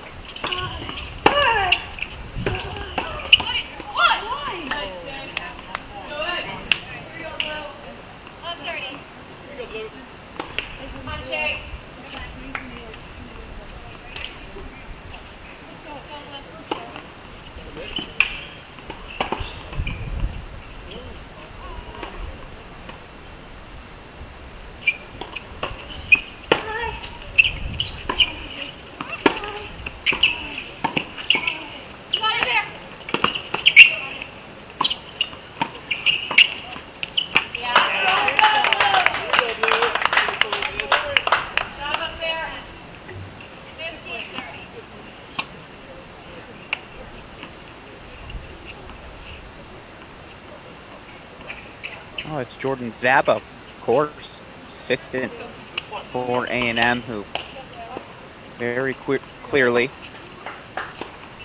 saying, fire that ball into the sky, work the sun to your advantage.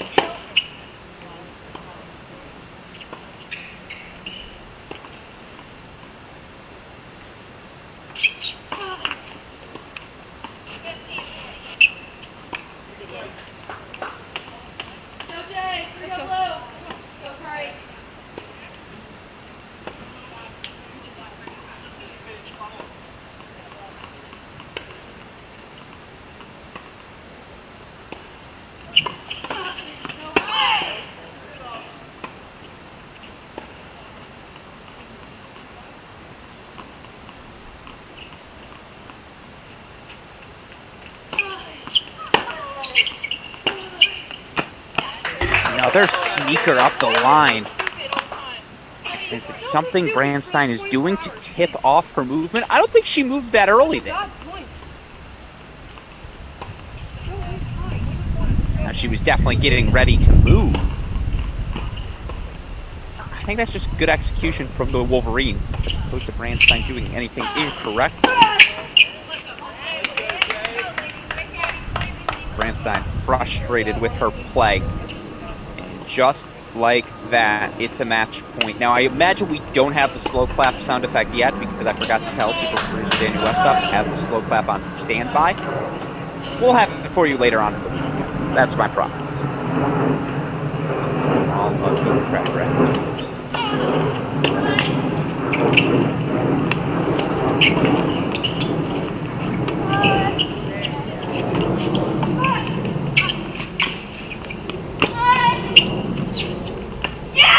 Kari Miller, double specialist?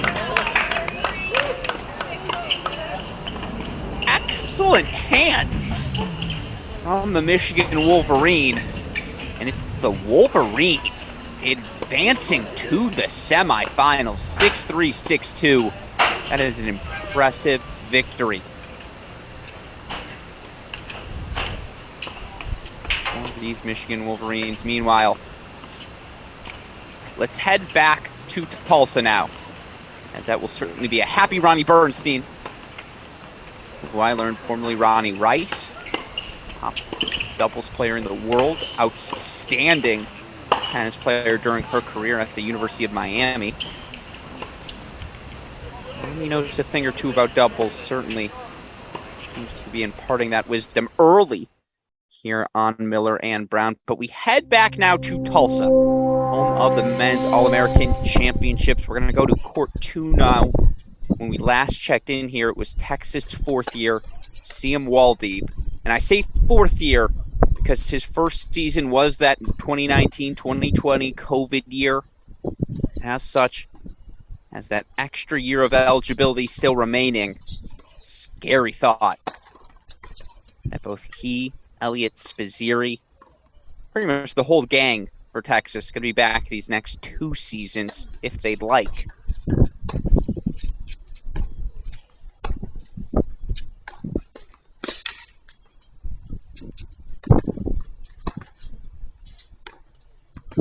Waldeep sprays wide there, but right away the power is so evident. Both wings for the fourth year. And he's a generous, 6'4", 6'5". Now I'd say at most 160 pounds, but the power he generates is so effortless.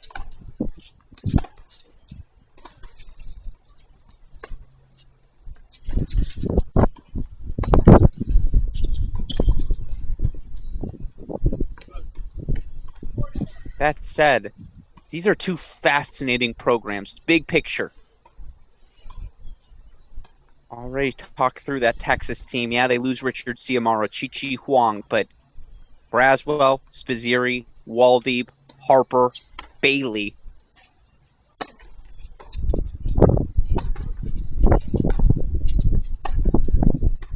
I'm sure I'm missing someone, and I wait for the inevitable Bruce Burke text informing me I did, but I'd ride with that core 5. And honestly, I'd be like, we'll default 6. We'll be okay with that core 5. I honestly think I could find my way to 4 points every match. That's how good the core is for Texas. But I'll tell you what, Stanford's got quite a core as well. Let's go split screen, if we can, super producer Daniel Westoff. A couple of round of 16 men's singles matches still underway. Luke Fomba closing in on the second set on court number 3. So if we can, let's split screen courts 2 and 3 here momentarily. But how about this Stanford core? Just going to list some names for all of you. Here's who Stanford's working with here this season. Of course, you've got Arthur Ferry. Should the junior come back, he was a top 5 player in the world last season, reached the fall National Fall Championship singles match as well as the championship doubles match.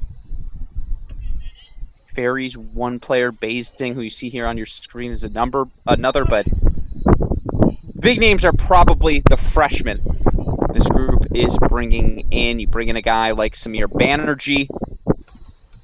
Banerjee, the 2021 Junior Wimbledon champion.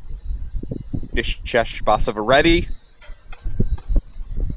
Vishesh has dealt with a bunch of injuries in his junior career, but once upon a time a Le Petit as champion, which of course is a tournament featuring the top 14 and under players in the world. If you're a tennis nerd like we are here at Crack Rackets, you've heard the name Nishesh Basvareddy at some point over the past half decade.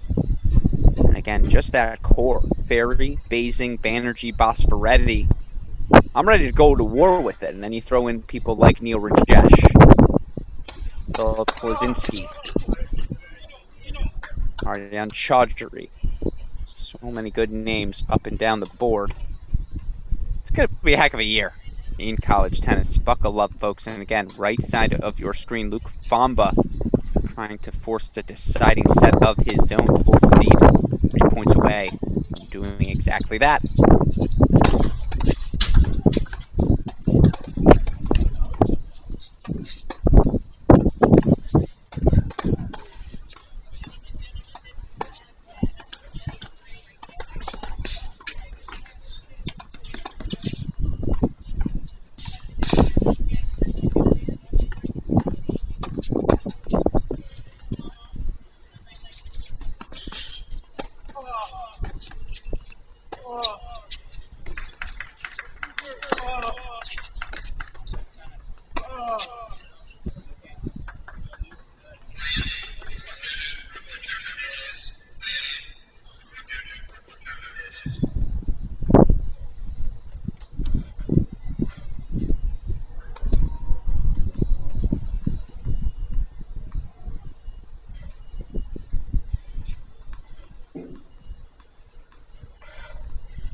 Fomba closing in now. 4 set points for the senior from France.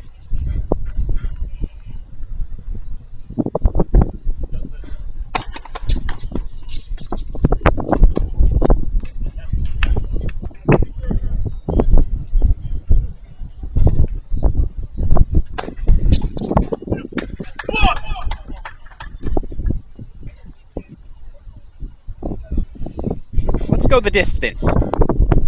Fomba, Aini, heading to a deciding set on court number 3. Let's go full screen court 4. Court 2, excuse me. Waldy Basing battle in their second set. Again, happening right now. For what it's worth, over in Cary. Still waiting on one of our two doubles quarterfinals two remaining doubles quarterfinals to begin, I should say. Oh, excuse me. Scotty and Forbes withdrew. So Miller Rajecki advanced for NC State. That means there's only one final quarterfinal on the women's side today. That women's doubles match actually on court now. So if we can, super producer Daniel Westoff, Ackley, Hamner versus Spaka and Turkovic. That match is going on in Cary. As soon as you're ready, if you don't mind throwing that up in a split screen. Yes, we're going to stick around here for the ending of this set.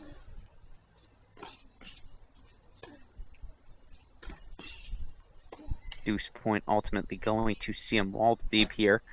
Keeps himself just a breakdown at 4-2.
Did that land in?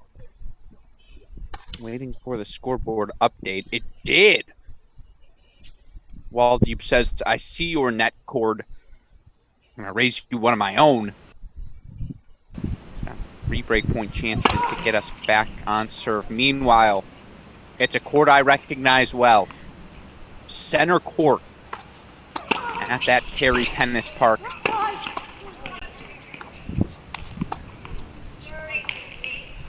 Not as gorgeous of a scene as you're going to see.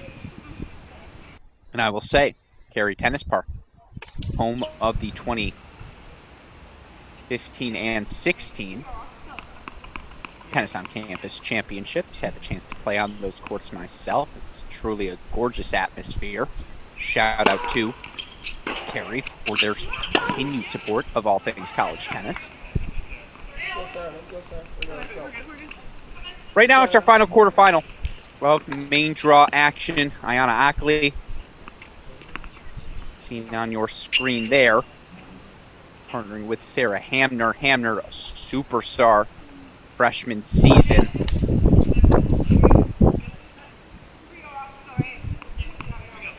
She was our singles champion at this All-American last year.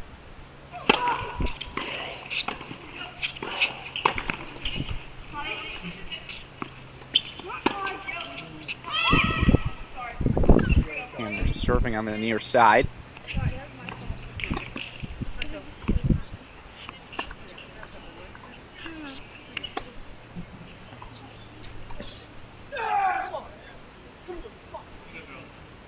Looks like Waldeep does indeed break back on court 2. So we're back on serve. And again, only a couple of singles matches left to go. Phil Henning, Micah Braswell closing out their round of 16 wins. Now we're going to have a second round of men's singles matches over in Tulsa. In fact, already out on court in a men's quarterfinal battle. Texas's Elliot Spazziri taking on Duke's Garrett Johns.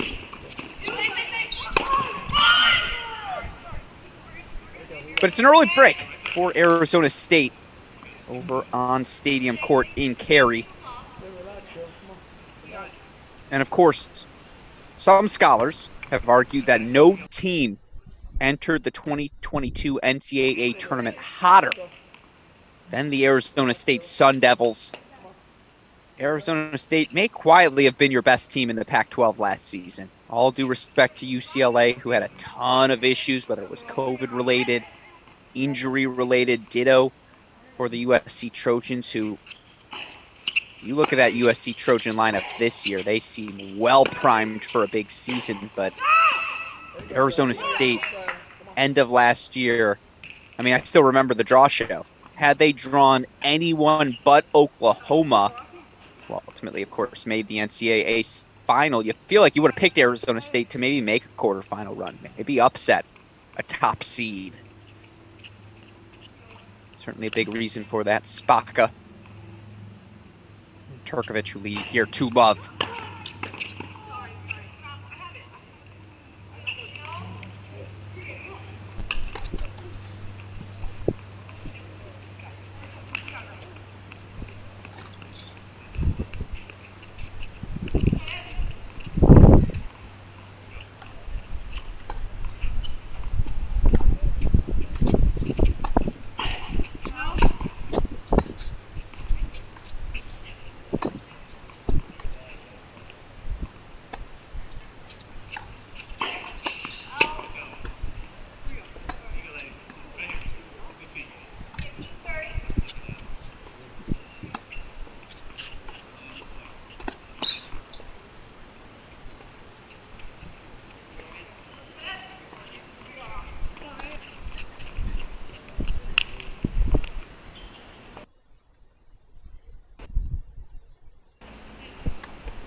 Apologies for that on the right side of your screen. Things freezing up for the moment in Cary. Break point chances right back for Ackley and Hamner. Let's just go full screen basing on basing Waldeep.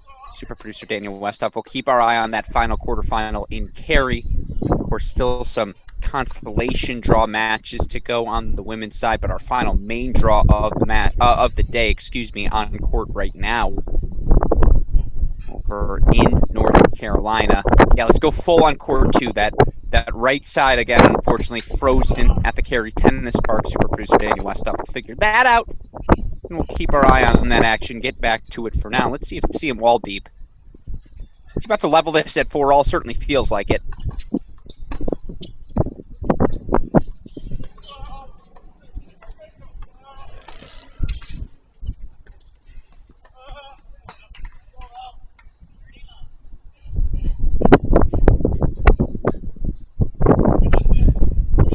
So Waldeep does hold 4-4-all.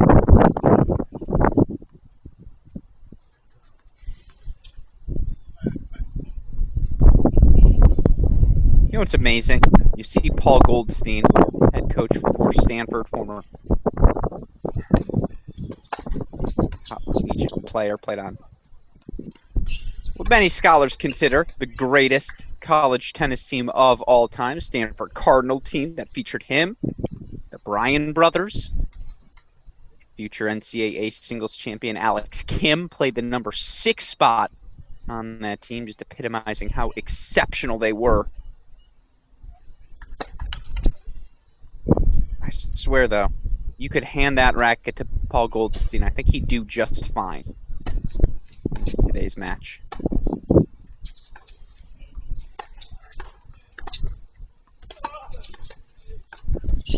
It's just big man tennis from CM Waldeep. I've been so impressed with Waldeep today. Inside the baseline, momentum moving forward on seemingly every ball.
Needed that one.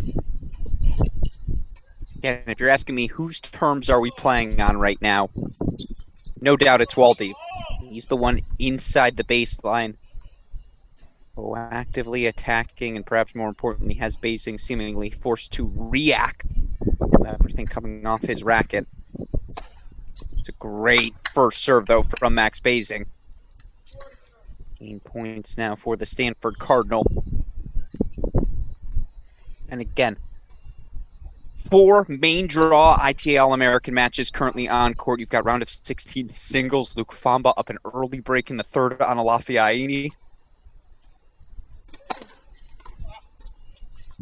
Hamner, Ackley, taking on the Arizona State duo of Spaka and Turkovic over in Cary.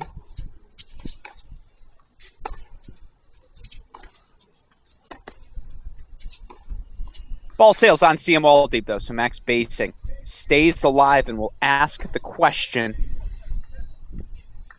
of CM Waldeep, who will serve to stay alive in set number 2.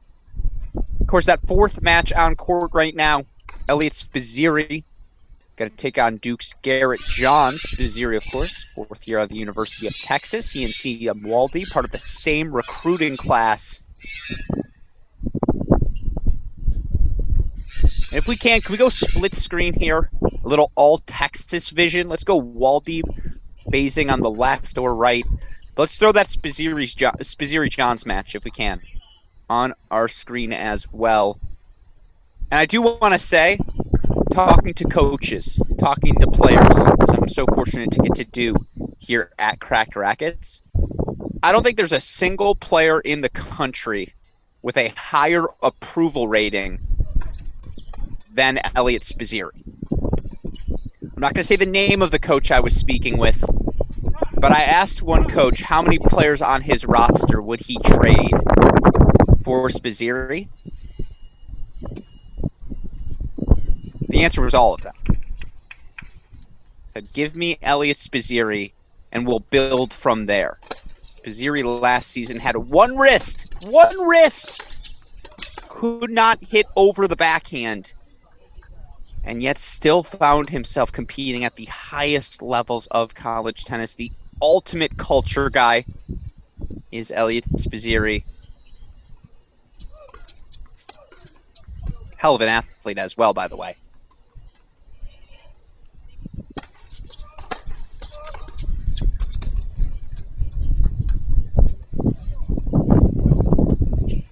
So, little double Texas vision here. Double fault, but John still 3 more game point chances to level things at 2. Again, that's Spazziri Johns match, a quarterfinal match.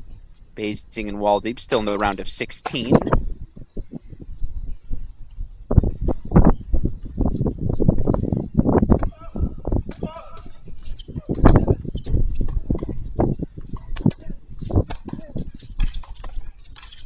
And you see that slice backhand for Elliot Spazziri. Still very much a part of his arsenal. Spazziri, I believe, did finally have surgery on that wrist. And is slowly but surely working his way back up, working his strength back up. Regaining his rhythm.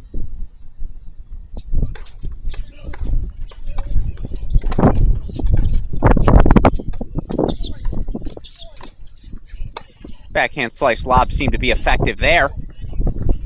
All of a sudden, deuce point, break point chance.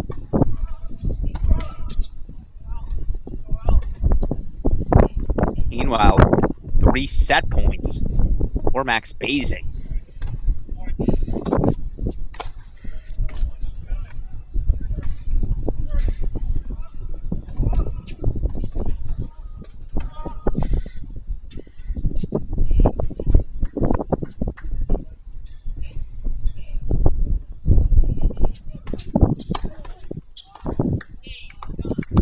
Missed that wide. So Johns holds 4-2 all now. Again, considering Elliot Spazziri played pretty much the entire 2021-2022 season with just one wrist. You look at the record for Spazziri last year. Laughably solid. 11-6 in singles, 15-5 in doubles. He was an All-American with one wrist. Imagine what he can do with 2. Let's go full screen quickly on Waldy Basing.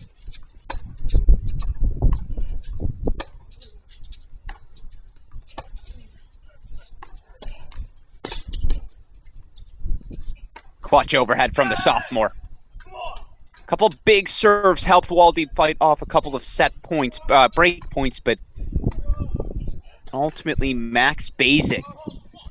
6-4 second set. Let's go the distance. And pretty much guarantee a late night of college tennis. As this match going to go 3 sets. If we can, super producer Daniel Westhoff, let's go to our other round of 16 battle. Luke Fomba still in a 3rd set with a Lafayette.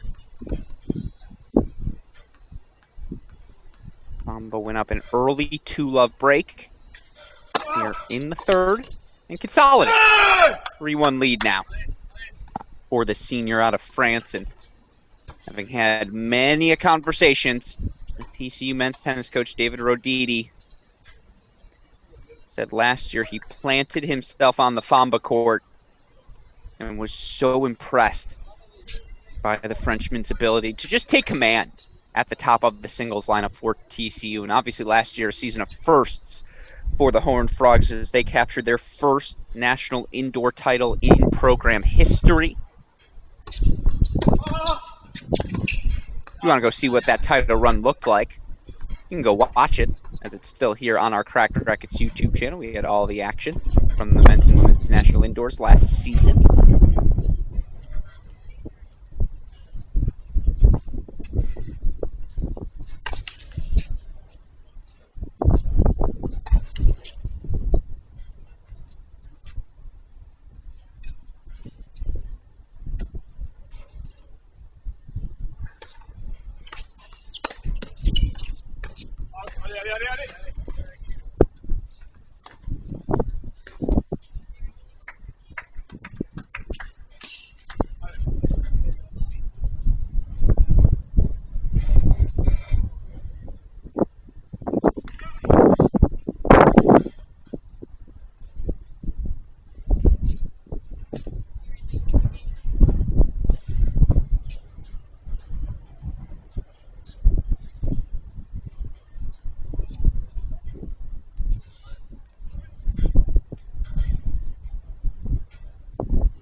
Like the continued aggression from Lafayette.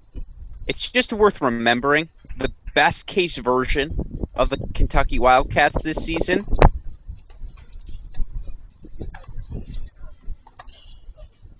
They'll have Lafayette at the number 3 singles spot.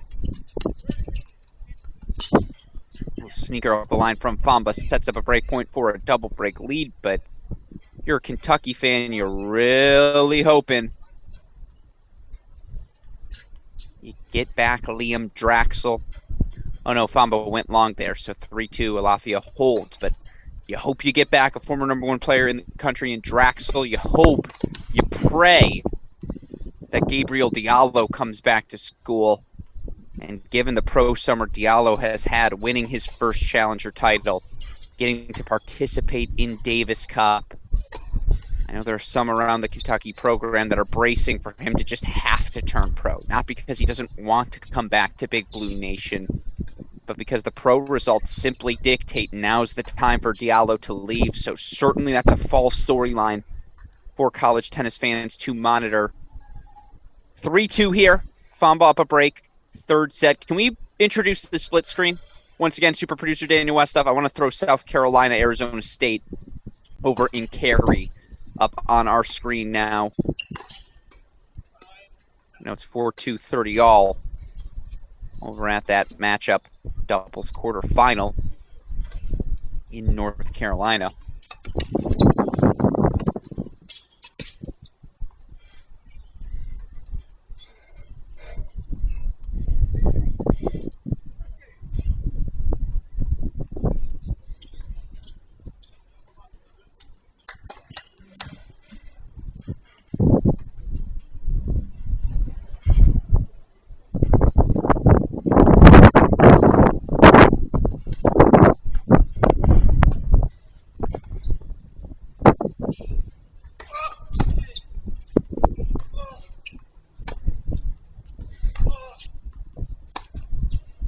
Good first point there from Waldeep.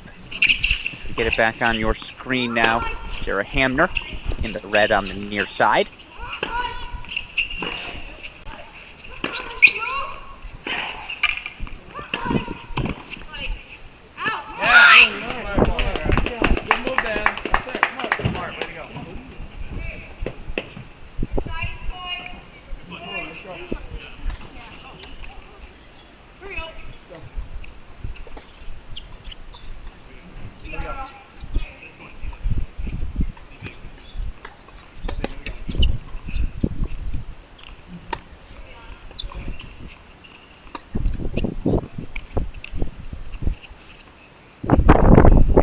After going down an early 2-love deficit,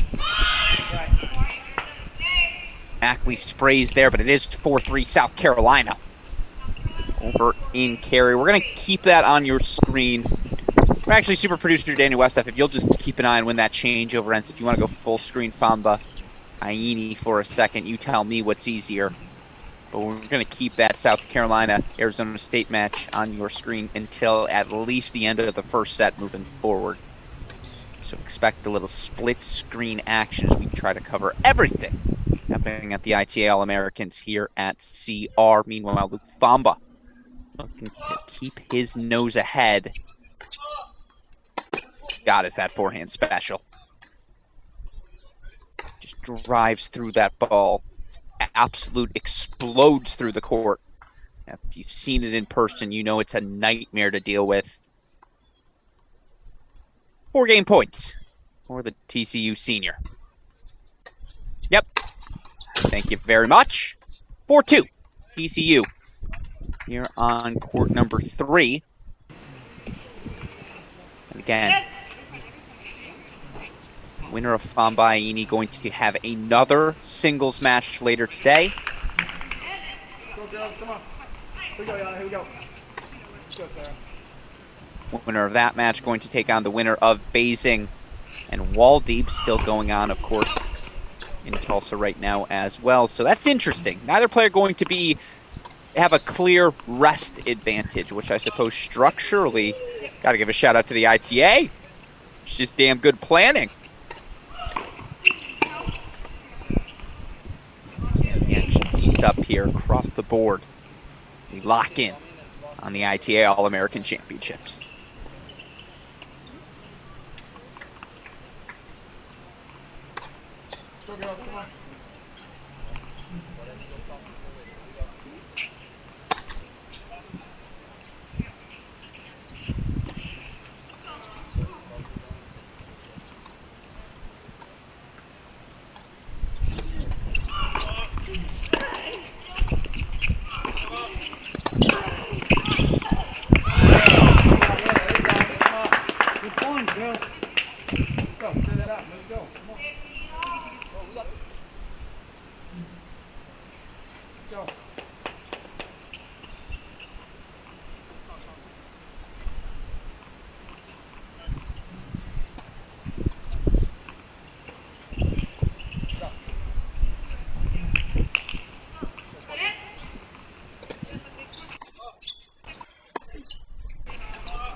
Good shot, Anna.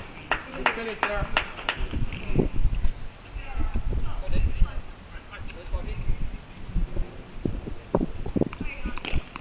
Go, stand it up. Go.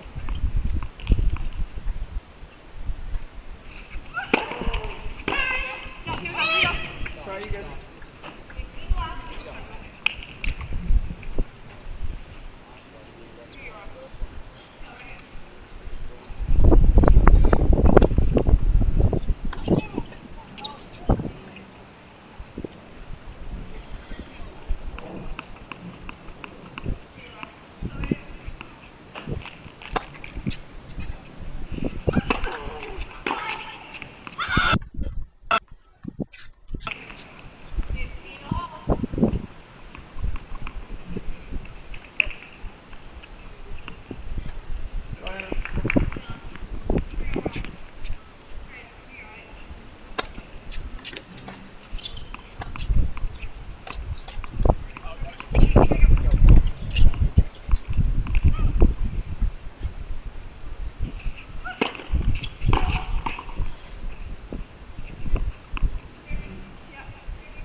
It's a heck of a win for Luke Fomba. Things got awfully tough for the number 4 seed, and credit to Lafayette.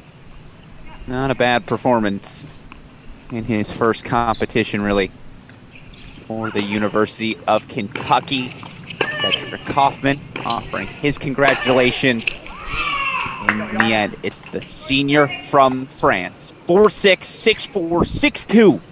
Welcome to the ITA All-American Quarterfinals, my friend. Fomba going to take on the winner of Max Basing, CM Waldeep, in about an hour. Speaking of which, they go in to our left side of our screen.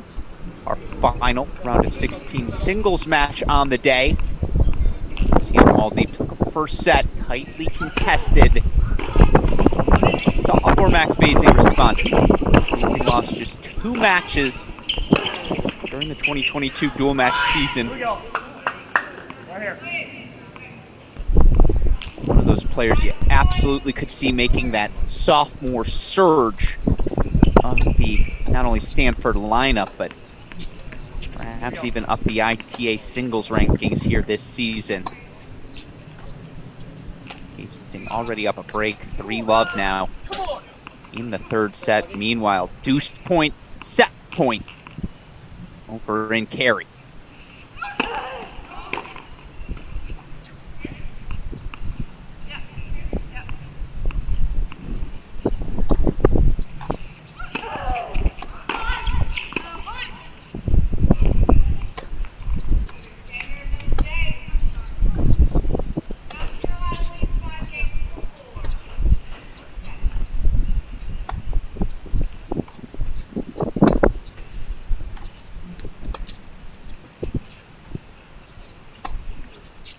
And Ham are going to serve for the set in Cary.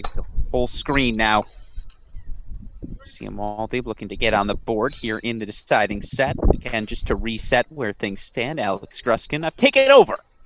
And next, this broadcast from my dear friend, the coach, Mark Bey, of course, myself, super producer Daniel Westoff. Thrilled to resume our Cracked Racquets coverage of everything happening in the college tennis world. It's good to see B-Wags, assistant coach for Texas, offering his player a little bit of advice I don't think what he said was, hey, missed the forehand long, but that's CM Waldy for you. He's going to be on his front foot. He's going to try and be the aggressor. It's why so many believe in the upside of the former California native.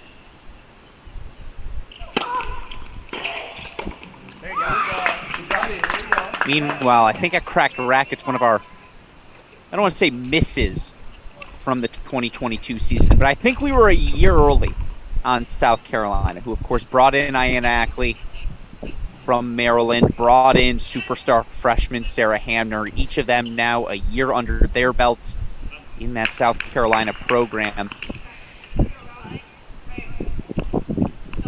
South Carolina, one of your sleepers entering the 2023 season. It's not a definitive no, I'll tell you that.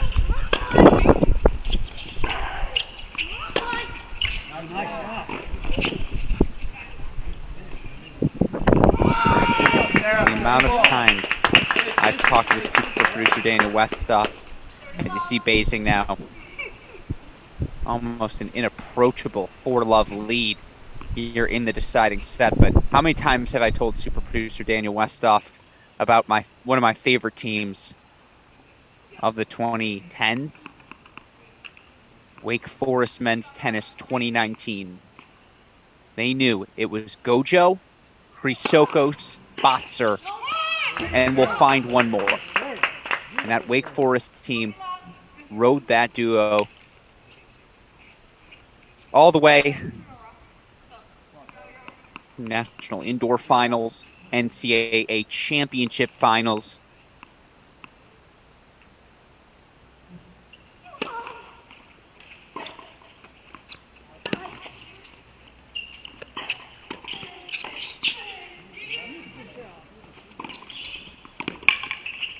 Ridiculous.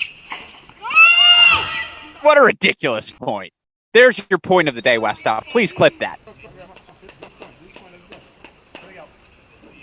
Unbelievable hands from Iana Ackley. And yet, Spaka Perkovic rolling on. Ignore the scoreboard. No spoiler. It's 40-15, still 3-set points.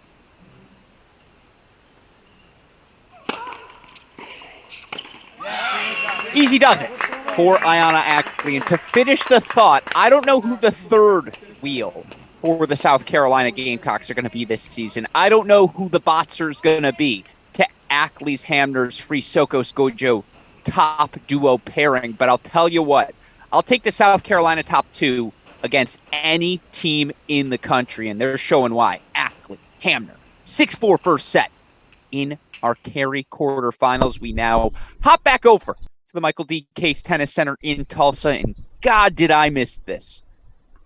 Cracked Racquets cross-court coverage continues. Watching the ITA men, it's All-Americans in Tulsa, the women in San Diego.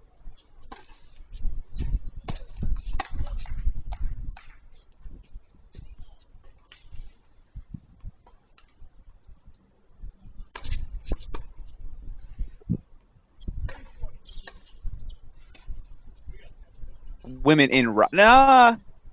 Are you sure the women are in Raleigh and not Cary? Isn't that the Cary Tennis Park? Super producer Daniel Westoff says yes. I'm sure they're in Raleigh. Okay. He wins. I lose.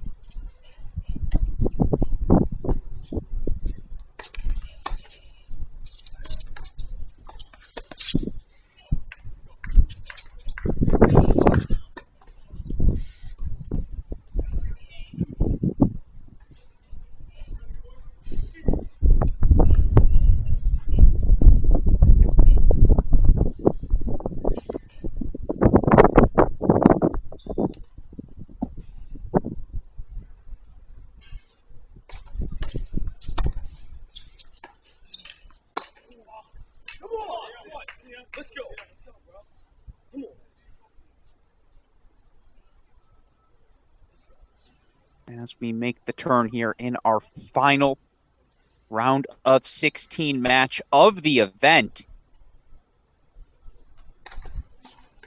Right now, Max Basing, rising sophomore, for the Stanford Cardinal in command.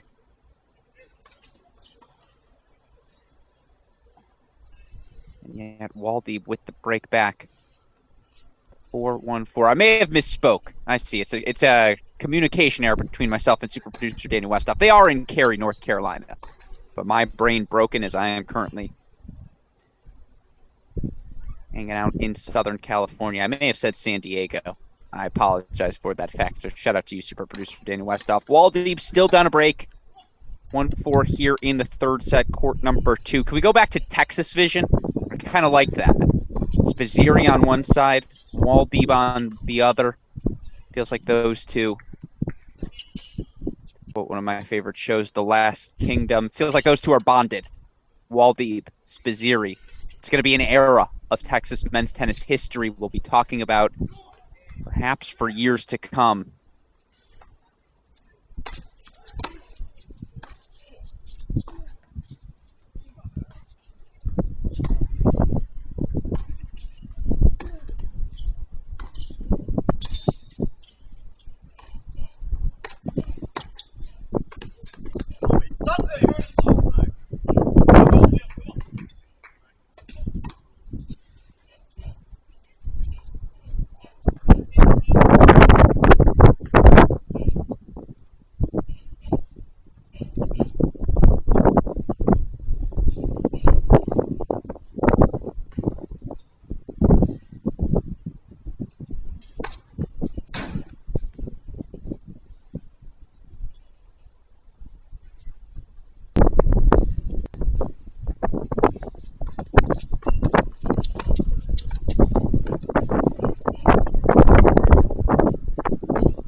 So it's a 6-3 first set for Elliot Spazziri. And dare I say, I don't think we're talking enough about Spazziri as a tennis politique.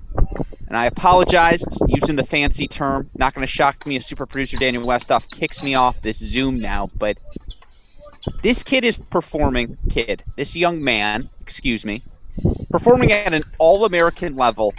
And he has one freaking wrist. One wrist. And the guy is on the precipice of the ITA All-American Semifinals. Like, dare I say, you ask yourself, what would he do with two hands? This is why, and I said it earlier, Spazziri has the highest approval rating of any player in college tennis on the men's side this season. You asked every coach in the country, in a candid moment, off the record, not using their name or on background, I suppose, hey, how many guys on your roster would you trade for Spazziri? I don't know how many you'd put above him.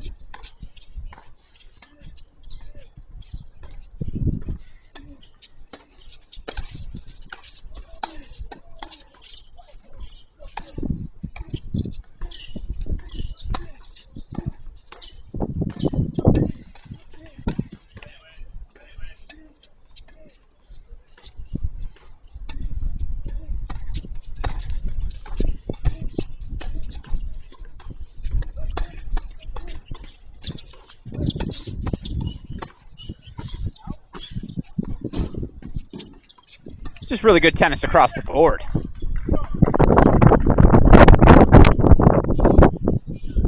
Nice response here from Garrett Johns. Takes the early break lead to love over on court number 1.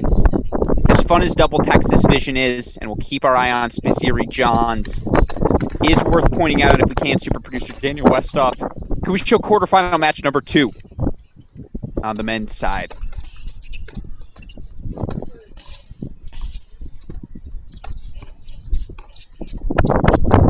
Let's replace the Spazziri match if we can, thank you. See, you just get me. It's good to be back, super producer Daniel Westoff. I missed you.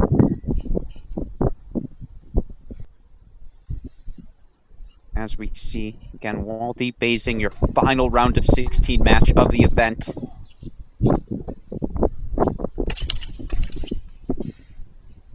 But right now, Ethan Quinn, good timing by us.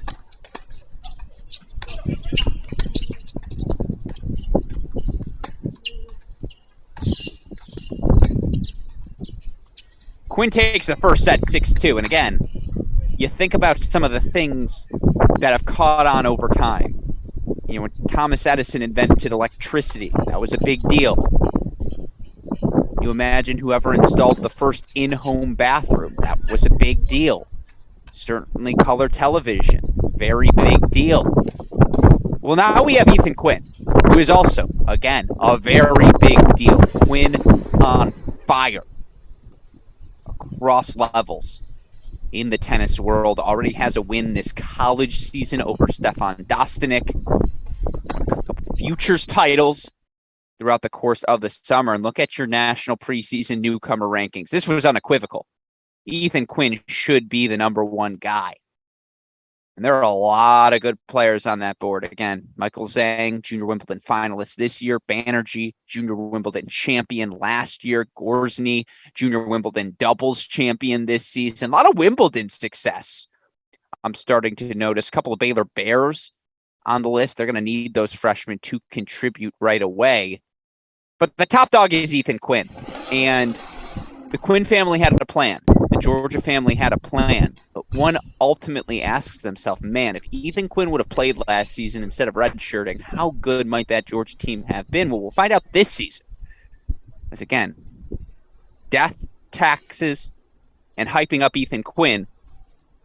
That's what we do here in college tennis over the past 4 months. Meanwhile, Basing 1 game away, 5-2. Let's go over to Cary real quick. Full screen that. As we watch that second set get underway, South Carolina's Ackley Hamner take a 6-4 opener over the Arizona State duo, unseeded, of Patricia Spaka, Dominika Perkovic. Good return, Yana. You're ready, guys. Come on. And again, shout out super producer Daniel Westhoff, right in the nick of time. Early break lead for Ackley and Hamner. Feels like they could separate themselves here and, dare I say, make this deficit too big to overcome.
Little bit long there off the racket of Sarah Hamner.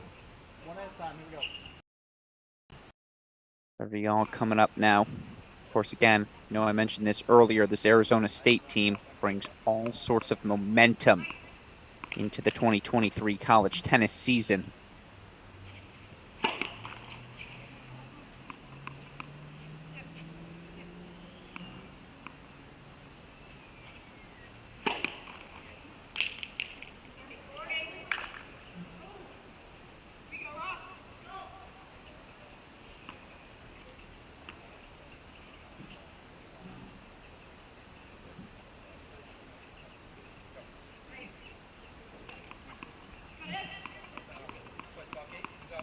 Here we go.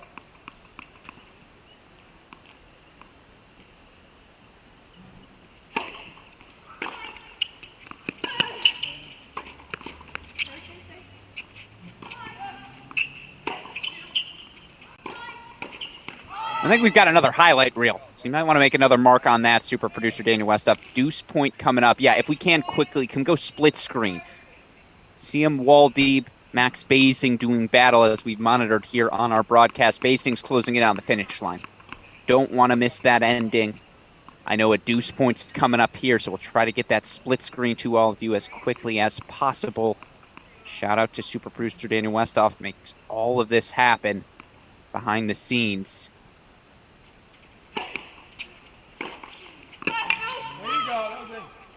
So that's a break, 3-love, and it feels like that might be an insurmountable lead built by Ackley and Hamner. So we'll go full screen, wall deep, Basing.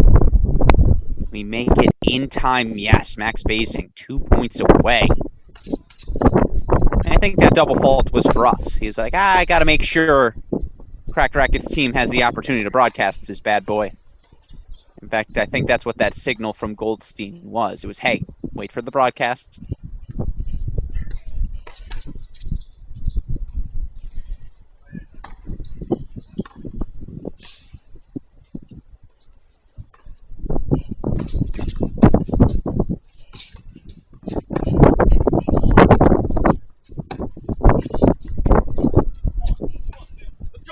Now, keep in mind, it is just one break of serve.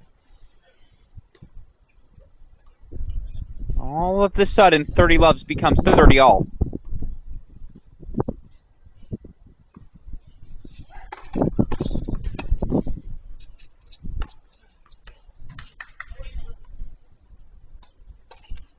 Want to make sure the call was correct. I believe that landed good.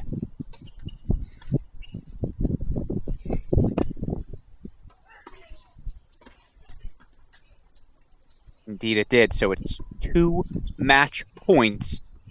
Stanford sophomore Max Basing.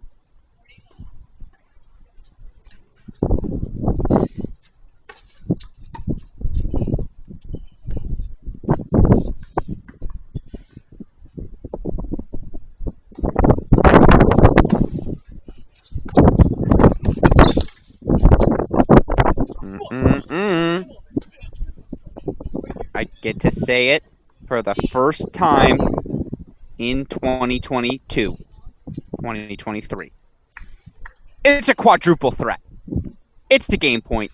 It's a set point. It's a break point. It's a match point. We are back.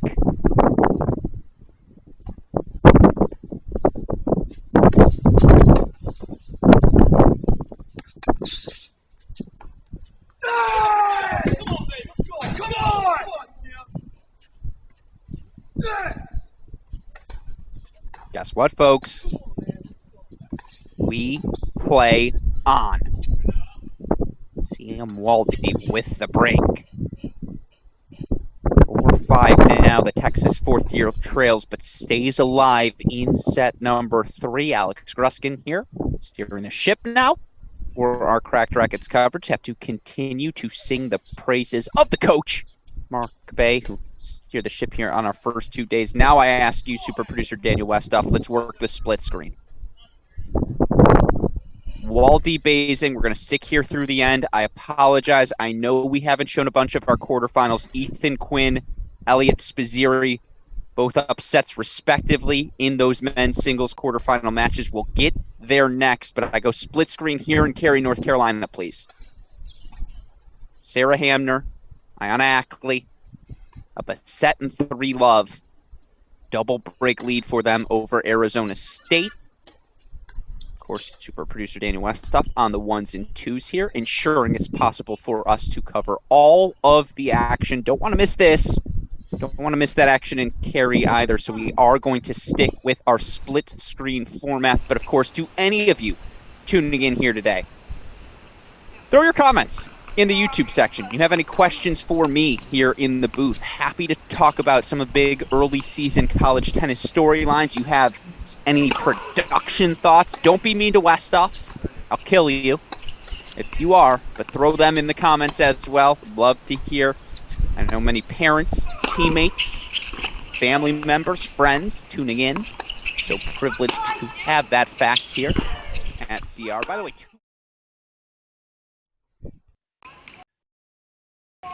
over in Cary.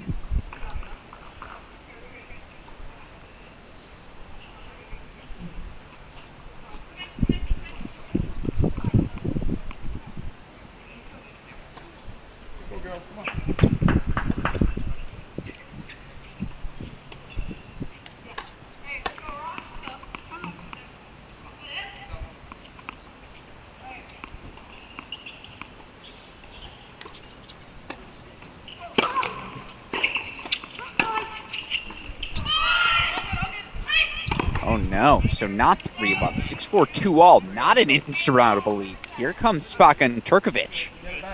Of course, Patricia Spaka, rising sophomore, was ridiculous last season. 15-1 overall. 10-1 at the number 5 singles position last year for Arizona State. Of course, 5th year, Turkovic.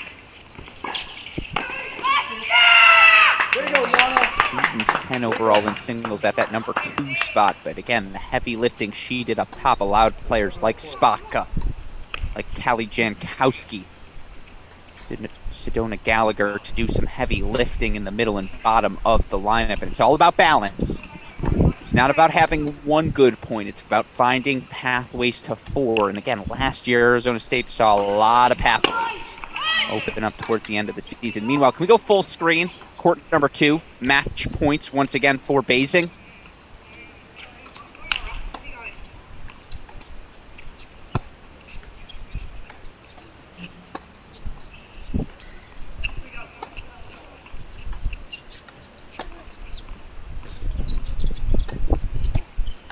No full screen needed. Max Basing announcing to the rest of the college tennis world, hey, I'm ready for that sophomore surge. Waldeep kept things close. This was a really fun round of 16 match, but it's Basing. 5-7, 6-4, 6-4. Sets up a date with Luke Fomba in the quarterfinals. That match could be available on our Crack Rackets stream here later today. So with court 2 in the books, time for some semifinal action. And with all due respect to Ethan Quinn, let's go to Elliot Spazziri, who I believe is actually a little bit closer to the finish line.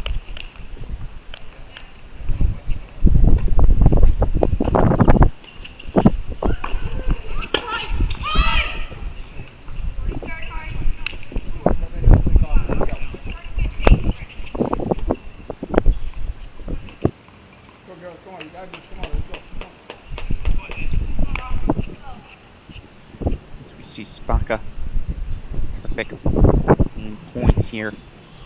Get 3 straight games. Meanwhile, all of a sudden, Elliot Spazziri's down to Elliot Spazziri, not Spazziri.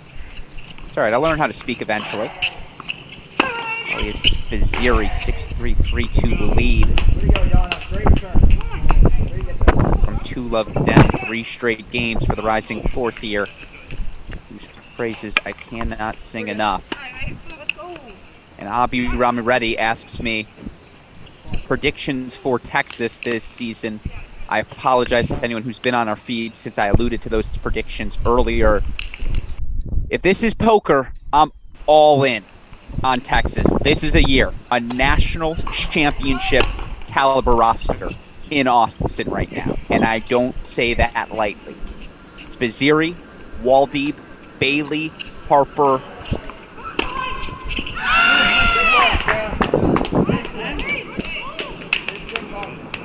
and Braswell, thank you. I was like, I'm blanking. That core 5, I don't care who 6 is, 7, 8. I will ride with that core 5 and feel pretty good about my chances in every match I play. Now, how healthy will they be? That's a massive question. But boy, to answer your question, Nabi, yes, it has been a fantastic tournament. 2 guys into the final 8 of the field, always a good feeling. By the way, Georgia experiencing that same feeling here this fall.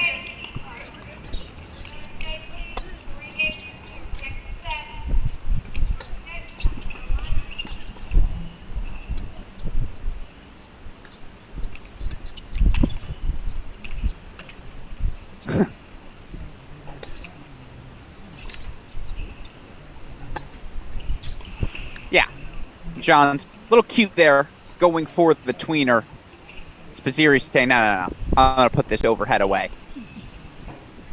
So, yeah, I'm all in on Texas this season.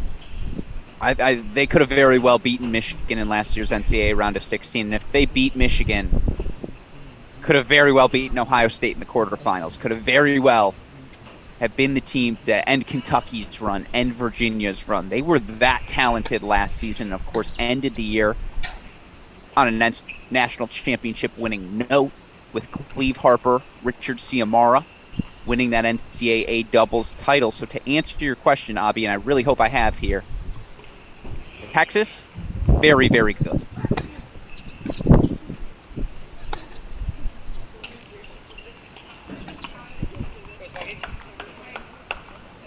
Did that land good from Johns? No way.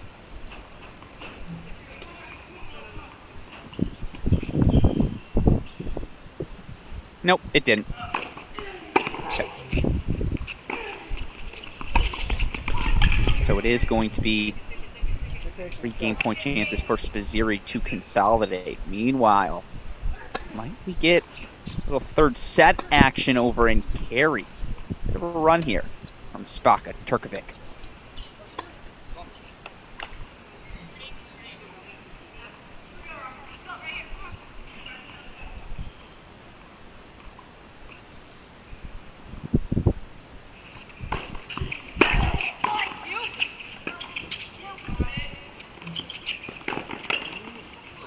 Where are you going, Sarah Hamner?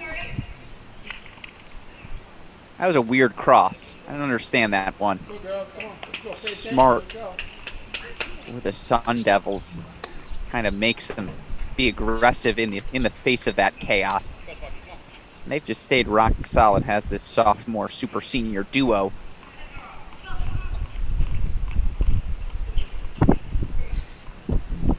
Who, by the way, played just once last season, went 1-0 together. That's a lie. They were listed twice on the sheet. Henning won overall last season, were Spaka and Turkovic.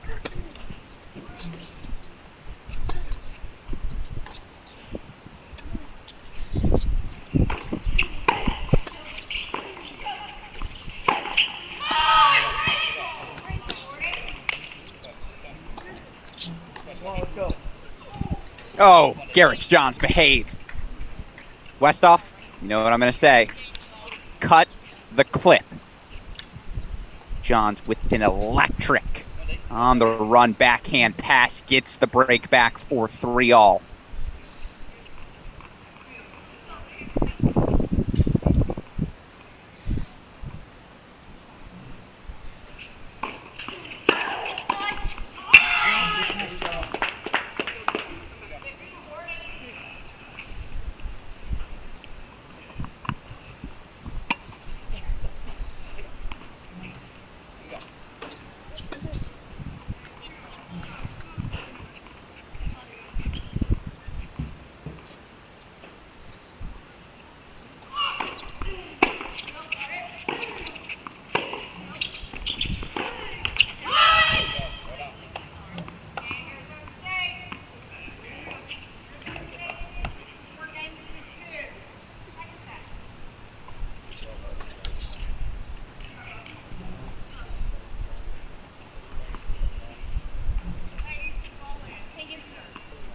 Lead now for Arizona State. Quite the turnaround.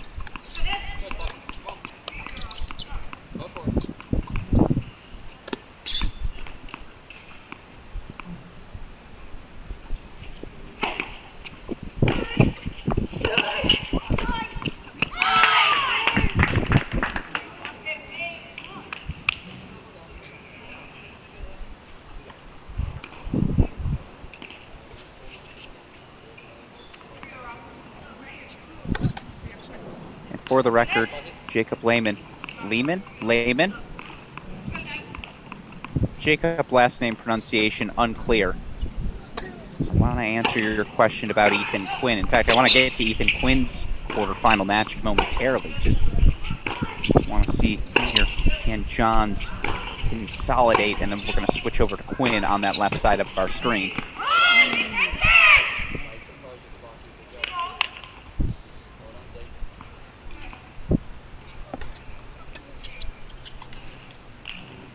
Smart play against Spazziri, though. Kick serve wide. He knows it's coming.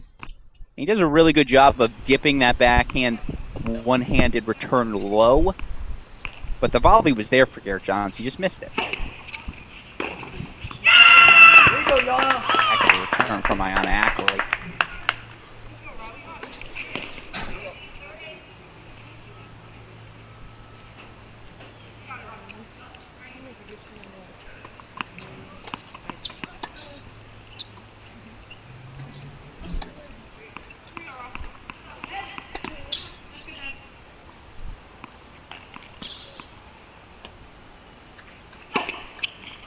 I'm going to say it again. Westhoff cut the clip. You see that drop shot? The redrop from Elliot Spazziri, how fluid he is getting to the net. We had 2 highlight reel shots in the past 6 points. This is the good stuff, folks.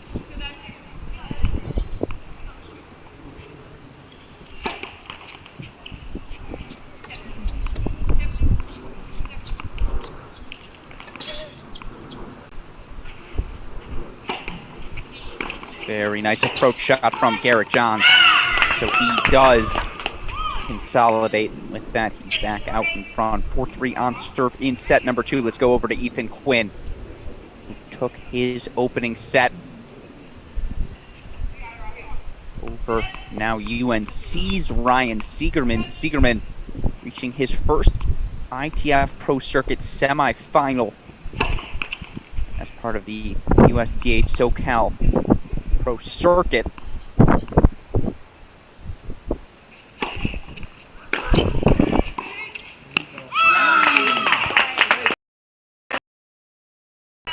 Segerman having a very successful tournament in his UNC debut. The former Princeton standout doing very well in doubles as he partnered with senior Brian Cernak, 4th year Brian Cernak, I believe, as the duo Segerman and Cernak compete in the quarterfinals of doubles later today. By the way, Elliot Spazziri still alive in doubles as well, filling in. He has taken the spot of Richard Ciamara, partnering with last year's NCAA doubles champ Cleve Harper. They'll take on Ethan Quinn, Trent Bride later today. Appreciate the answer to Tyler from you, Avi Ramareddy. Indeed, Elliot Spazziri did have wrist surgery. He's still recovering. And I know the coach, Mark Bey, talked about this earlier. You'll see a few more backhands from Spazziri, but probably won't be full speed till the start of the dual match season. Meanwhile, speaking of full speed, that's what we get from Ethan Quinn, who he's just good. I don't know how else to say it.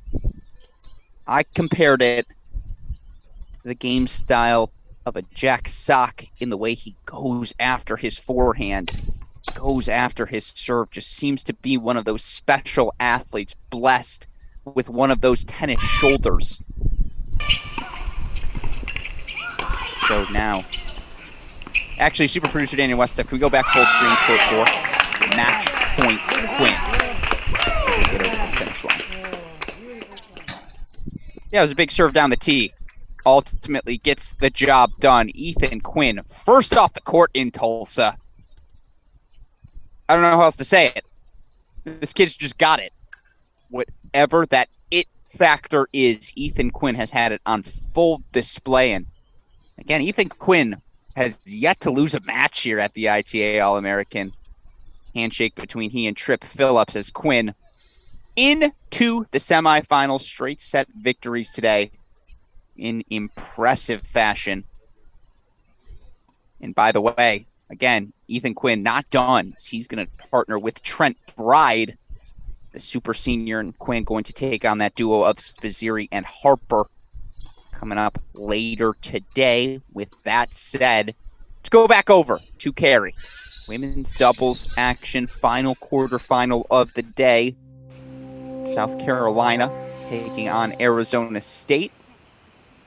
Winner of the match going to face NC State NCAA doubles champion Nell Miller, who's now partnered with Millie, Amelia Rajecki.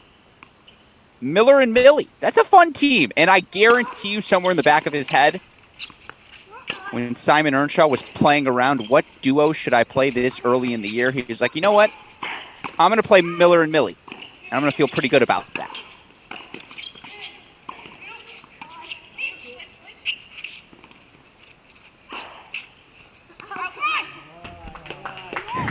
I was going to say cut the clip, but that's a tough ending. Forehand sails long, so 40 love here.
That's South Carolina head coach Kevin Epley offering a word or two to his superstar duo.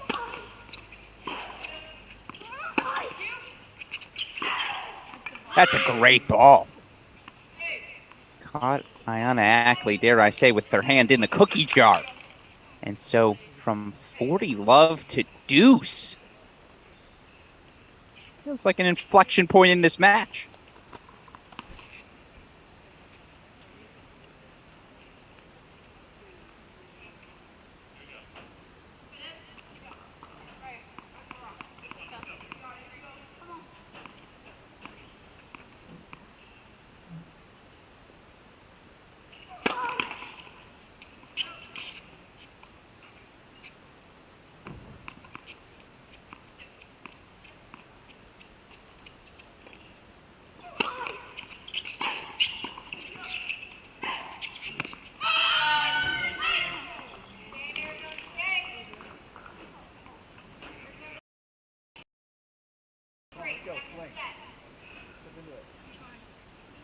A bit perplexed is Sarah Hamner. She doesn't know what went wrong there. I don't know if anything went wrong. I think things are just going right for this duo, Spaka, Turkovic. 5-3, they lead now. And by the way, to any of you viewers tuning in who are like, why didn't we see more Ethan Quinn today? Don't worry. Again, he's playing more doubles later. We'll get him in the singles semifinals tomorrow. That's my promise to all of you Crack Rackets viewers. Now we lock in Spaka Turkovic, although I will ask super producer Daniel Westhoff, get the split screen ready. As Elliot Spazziri, Garrett Johns, yeah, 5-4. As soon as you're ready to go split, pull that trigger. Nice response from Iana Ackley, who, I think she's been the best player on the court today.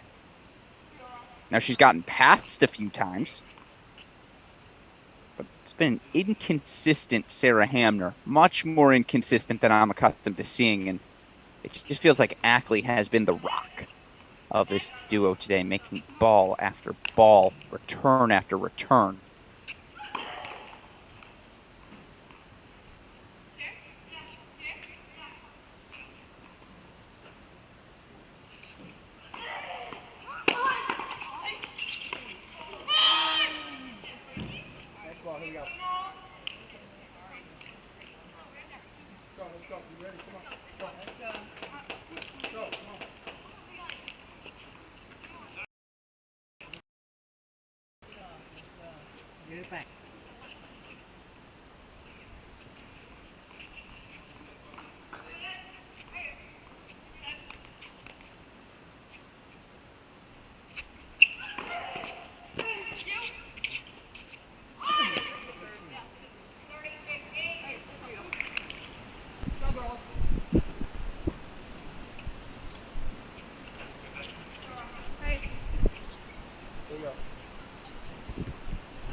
So you see it, Garrett Johns 2 points away, make it 1 point away. Forcing the third set over in Tulsa. And again, Alex Gruskin steering the ship once more here on our Crack Rackets cross-court coverage, the ITA All-American Championships.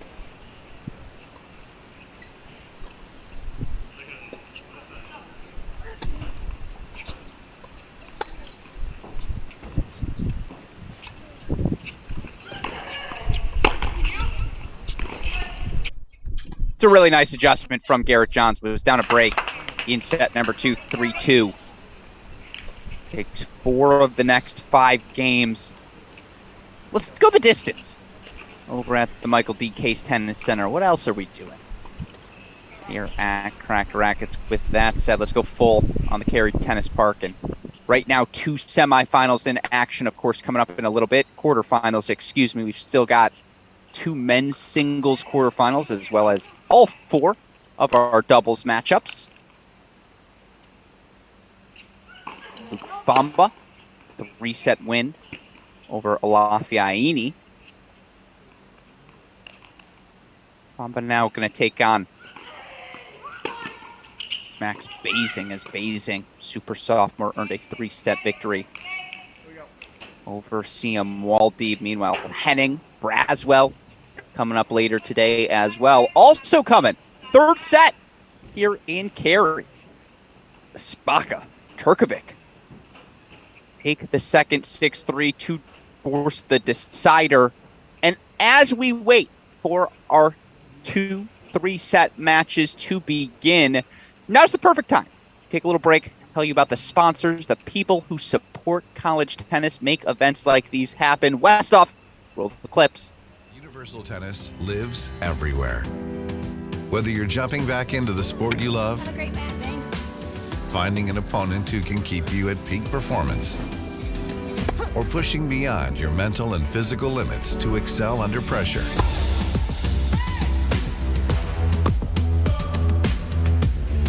Your ideal match is out there. Come on! Universal Tennis brings you together. Download the app today and enter a whole new world of tennis. Introducing A-Peak Tennis and A-Peak Coach. Everything tennis players need to become mentally tough, both on and off the court.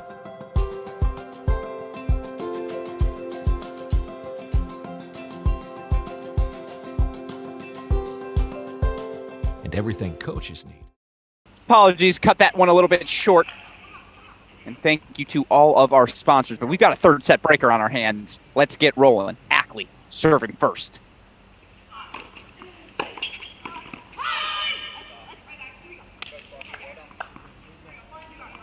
Mini break goes after a well-connected Patricia Spaka return up the line. And right now, should have done this earlier, I apologize. Blonde hair Spaka, brunette is Turkovic. I don't know how else to distinguish them. I guess lefty-righty as well, but they are wearing the same uniform.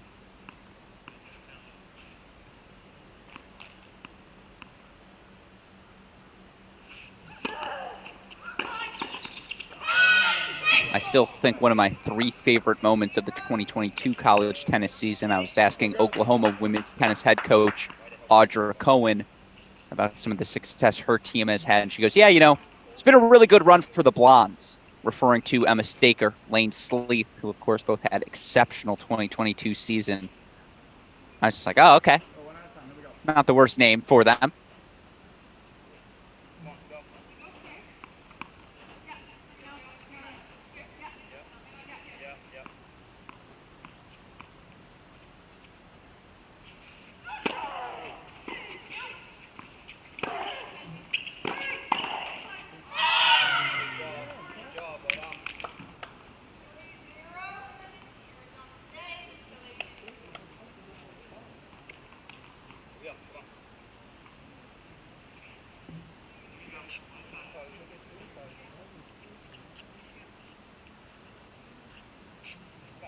Again, with all due respect, it just feels like Baka and Turkovic have been the steadier of these 2 teams. Feels like the upside for Ackley Hamner, maybe a bit higher. When they're clicking, it's looked very, very good.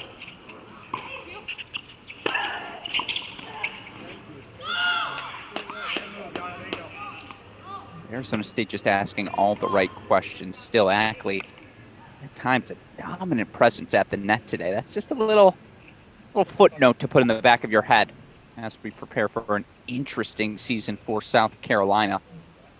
Still 1-3. Mini break lead for the Sun Devils.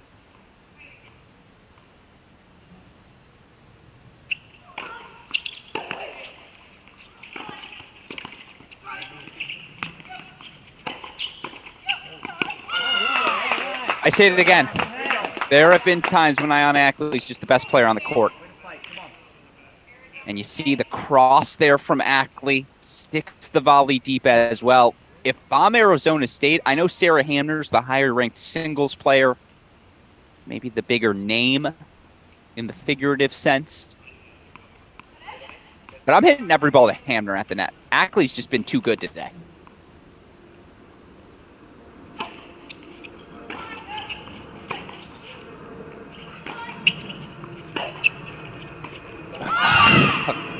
I accept the blame for that error, South Carolina fans. That's an Alex jinx. Still, that's the right move. You can't complain if you're South Carolina head coach Kevin Eppley. Now, I'm sure he'll find a way. Be a little disappointed that that one went into the net, but great move, great mindset from Ackley, more importantly.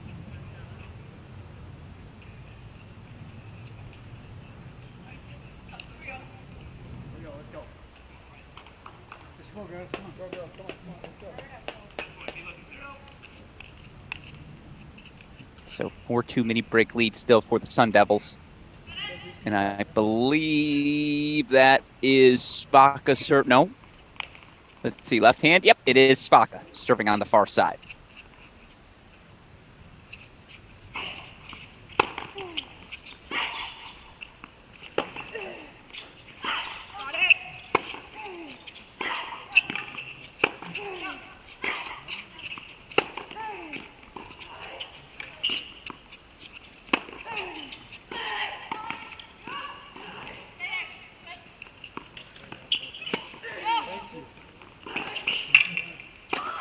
Ridiculous line.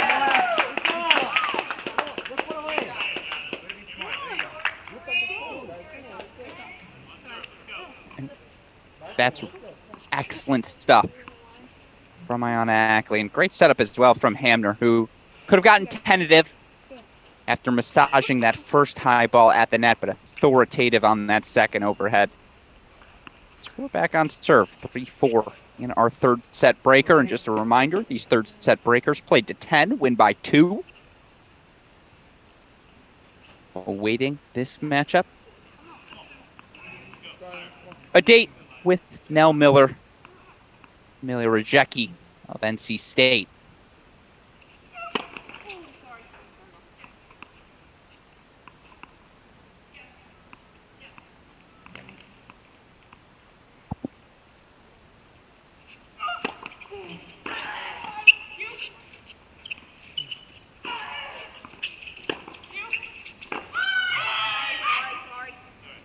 But the mini break is seated right back. Sails on Ackley.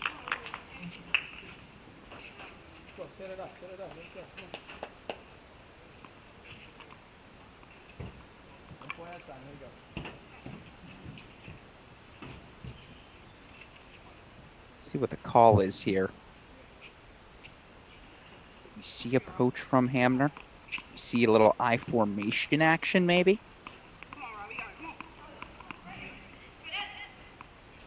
It's a lowercase I.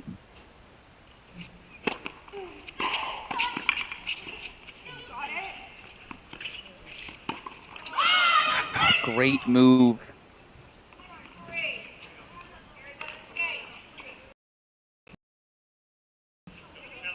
Ackley got the volley she wanted.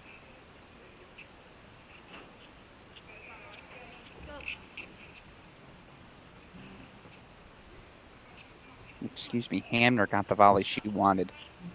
Just couldn't do quite enough with that first one. Again, high percentage play.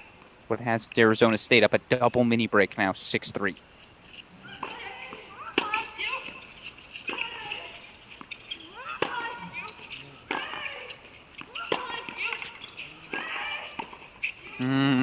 Pancaked it. Knows what she did wrong, but certainly that's a tough error.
So as we make the turn, it's going to be, how do you say 6? Is that Henta? Penta? One of the Entas. 6 match points. We'll just stick with English. Now for Arizona State. And again, Alex Gruskin here. Calling this matchup. Sarah Hamner, Ayanna Ackley, taking on rising sophomore, Patricia Spaka. And super senior, Dominika Turkovic, a duo that went 10-1 last year, or a very good Arizona State team. Team that played just about everyone as close as possible. You look for this Arizona State duo. Excuse me. Team went 17-8, 4-3 loss in the round of 32 to eventual finalists Oklahoma.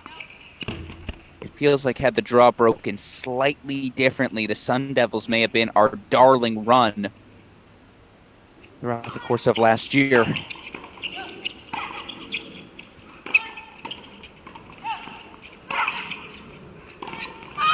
But making up for lost time here in Cary, Spaka, Turkovic. 4-6, 6-3, 10-3. They advance to the semifinals of the ITA All-American Championships. And you see the hug, the love. Again, this Arizona State program, no doubt, heading in the right direction. And I gotta say, we don't get enough Sun Devil yellow in terms of some of our uniform colors out there. So I don't hate the contrast.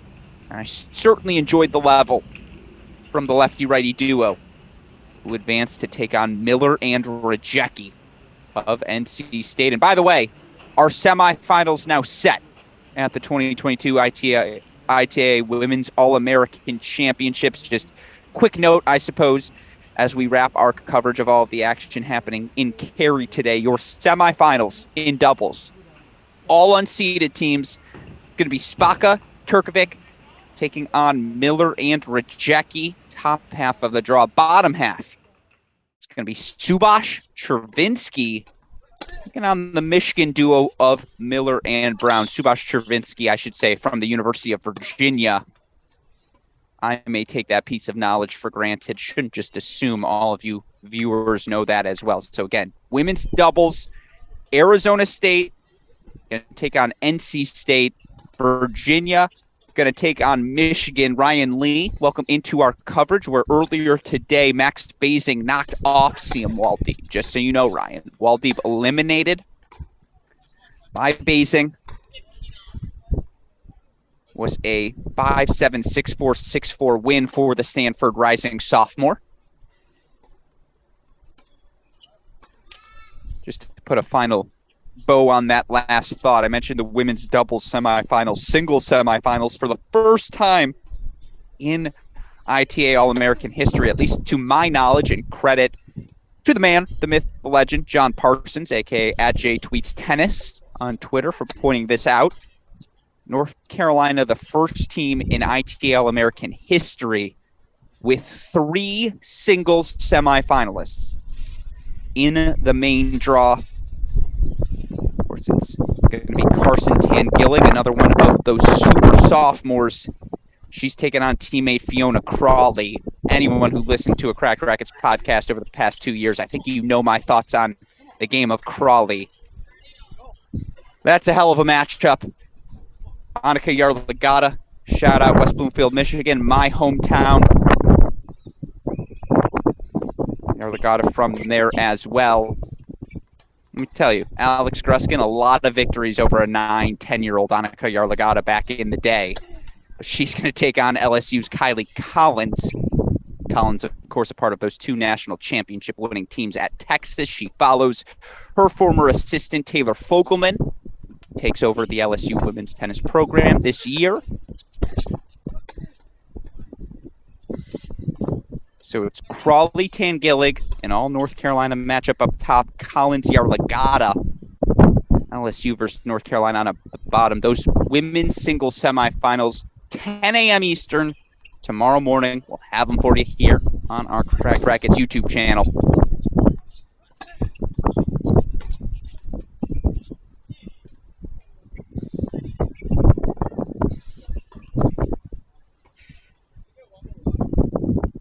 So for now, we resume our coverage here. I agree, Abi Ramareddy. Well said. UNC 3 of 4 semifinalists. Sheesh is the non-swearing version of my response to that development, certainly.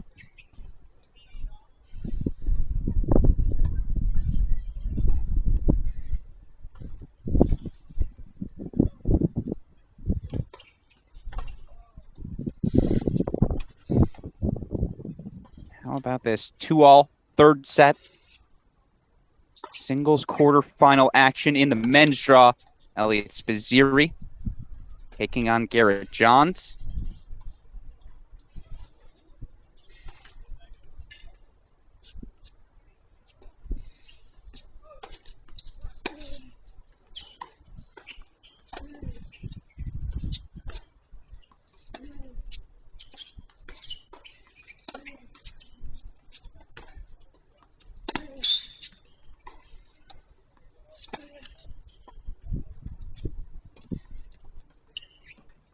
Sneaky. Tricky stuff from Elliot Spazziri.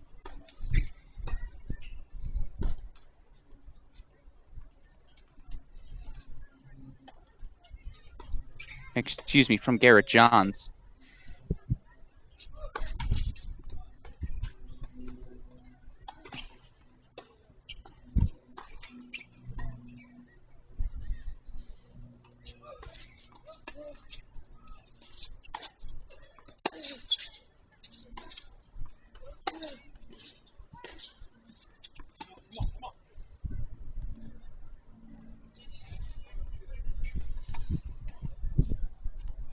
Of course, Garrett Johns, fantastic summer of pro action, won a futures title in Memphis in the middle of August. Very impressive win over Tennessee Shinsuke Mitsui.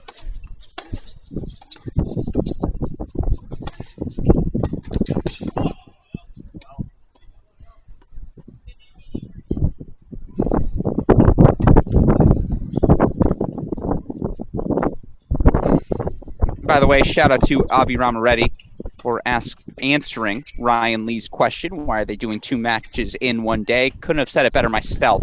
So if you're looking for the answer to that question, just look at the comments. Shout out to you, Abi. We'll give you a little producer credit when we run the credits at the end of the week. And again, that men's draw 60, a draw of 64, the women's draw of 32. So right there, there's just one more match has to be played on the men's side. Here we go. 3 break point chances for Elliot Spazziri.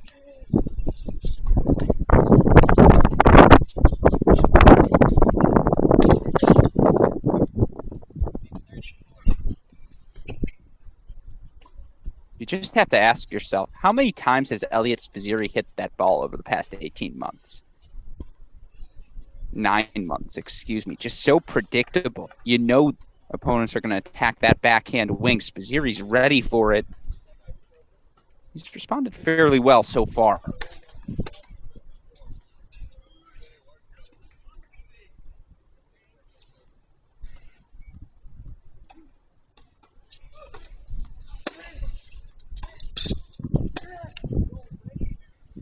That's the ball he wanted. Good swing, bad execution. Sorry, good thought. Bad execution.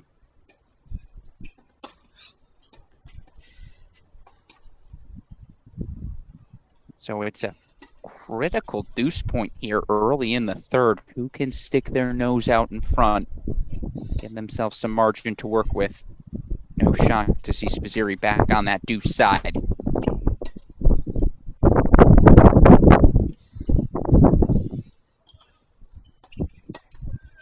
Of course, deuce point here, also a game point. Just a reminder in case you've forgotten. Oh yeah, college tennis plays no ad scoring.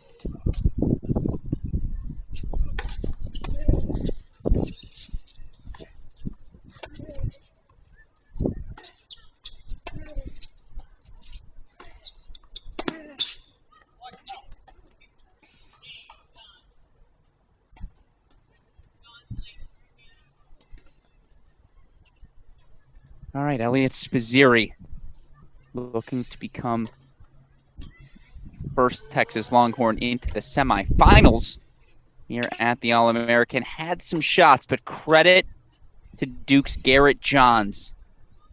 3-2 lead now in set number 3. Well, we have a break. Let's show you those national preseason singles rankings. Stefan Dostanik upset in 3 sets. Yesterday, one of the upsets of the tournament. He's knocked out by Drake's Jeremy Shifris. Of course, you look at the board. Luke Fomba going to be back on our screen later today. The Fomba Bamba. Impressive 3-set victory over a Lafayette. Fomba now going to take on Stanford's super sophomore, Max Basing. Man, I miss some of these names. Stice, Diallo, Kotzen, Rodash. I see you, Nicholas Slavic, making a big push early in the season. Of course, Iñaki Montez. Last year's, was he the most outstanding player? Or was it Gianni Ross? I think it might have been Gianni in the end. On the run for the University of Virginia. And so while they're still on break, those are your men's rankings. Let's head on over to the women's side. Yeah, that feels about right. 3 Duke Blue Devils inside the top 10. There's a story for you, although I don't know. If you're watching Mora Family, you know I love you. Cam, you've been far too kind to me throughout the course of your college tennis career. But to see a Duke logo next to former UNC All-American Cam Mora, that just, again, unkosher. I don't know how I feel about that yet. And by the way, where are the UNC Tar Heels? 3 of them in the All-American semifinals, none in the preseason top 10. We'll find them at some point. I bet there'll be a few Tar Heels after this week.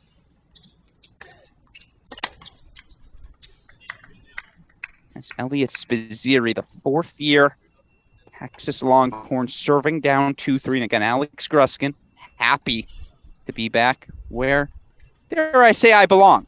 Calling college tennis matches here, ITA All-Americans. The men at the Michael D. Case Tennis Center in Tulsa, Oklahoma.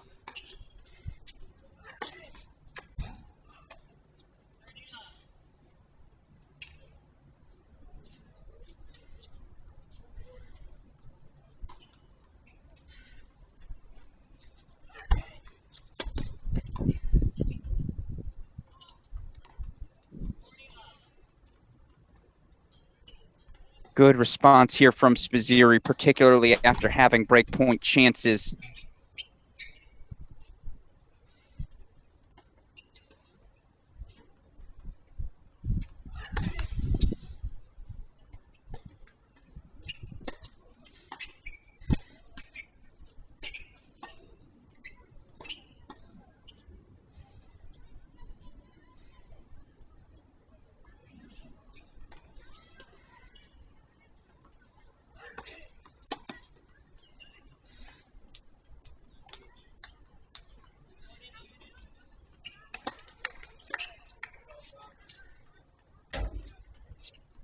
One of those 40 love, grip it and rip it, right?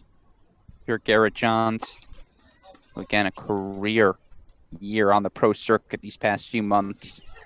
Working his way all the way up to number 638. Career high in the ATP rankings.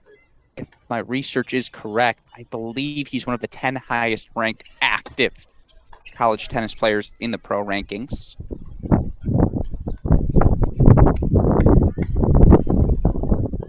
And yet Spazziri keeping pace. The one wrist wonder. 3-all now, deciding set. Again, we still have a bunch of main draw matches still to come.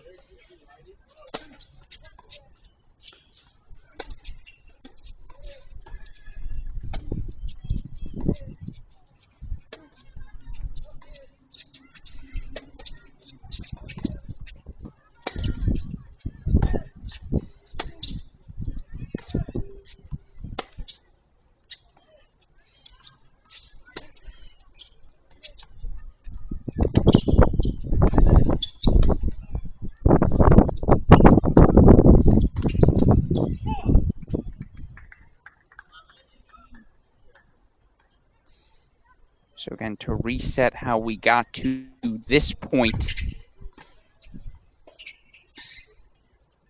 Elliot Spazziri was actually up 6-3, 3-2, setting a break before Garrett Johns responded. Johns about to begin his 4th year at Duke. Went 9-8 at the top spot in dual matches last season. What was, I thought, a significant step forward for the Blue Devils.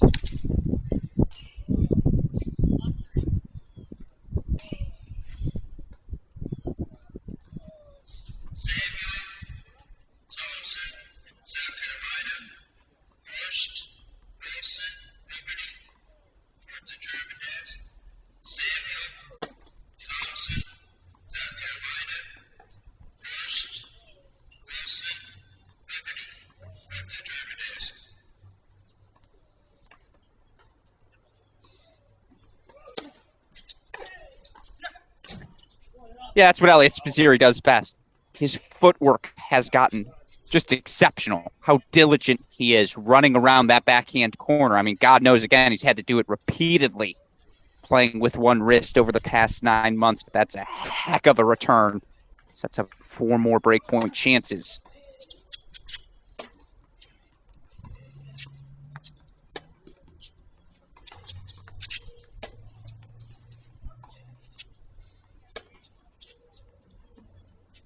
And there's the break. And you just ask yourself long-term, okay, Spazziri now has this backhand slice in his back pocket as well. What happens when he can hit through the backhand, too? What happens when he doesn't have to run around every ball on that outside corner? How much more lethal does the 4th year become for the University of Texas? Spazziri up a break now, 2 games away from the ITA All-American semifinal. With that said, now feels like the perfect opportunity to talk to you about some of our sponsors here for this ITA All-American. With that, super producer Daniel Westoff, let's roll the commercial.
Well, as a man broadcasting from California today, I'll give CaliforniaSportsSurface.com a visit.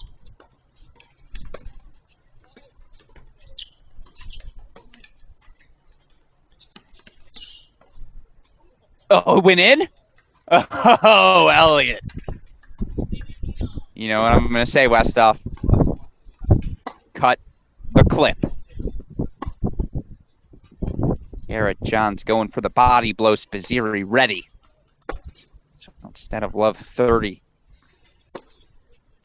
15 all as Spazziri frames that one into the corner of the court. And again, Alex Gruskin here.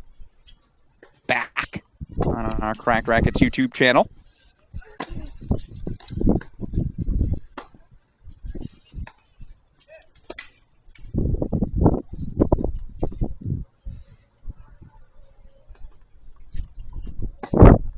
By the way, quick draw update for all of you. Michigan's Cary Miller, Jaden Brown into the women's doubles final. They receive a walkover from that duo of Subash and Chervinsky. So it will not be Michigan-Virginia tomorrow. It's going to be one doubles match. As again, Miller, Brown, advancing via retirement into that women's doubles final.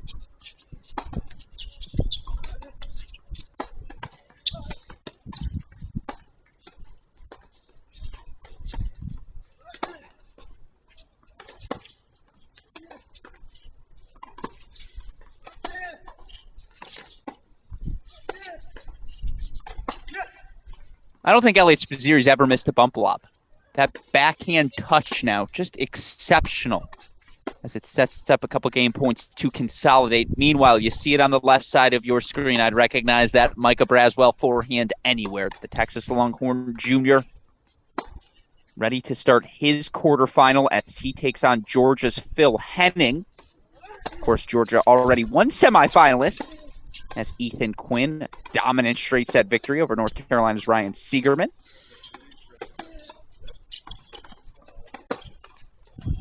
Yeah, Elliott's gonna Elliott.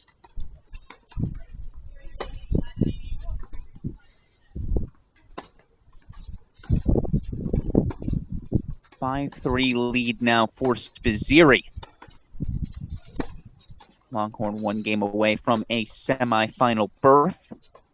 And you do wonder, again, you feel like the game plan's so obvious, right? Depth into that backhand corner, and yet Spazziri's always ready for that. I think passivity is actually the kiss of death against the fourth year from Texas.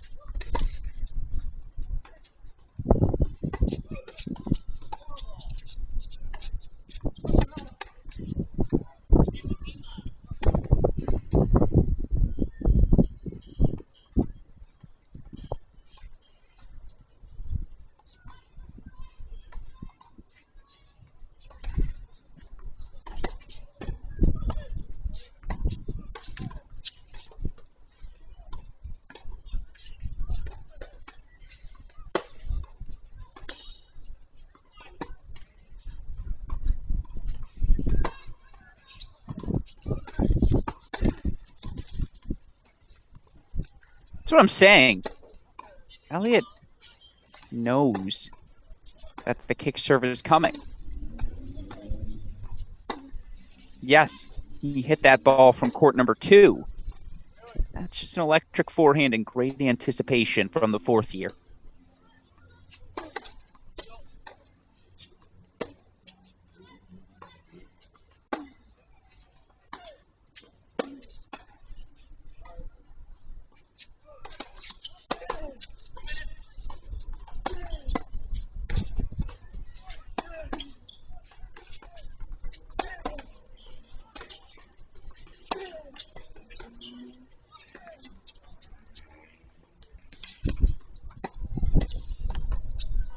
Ah, God, that backhand slice was pretty.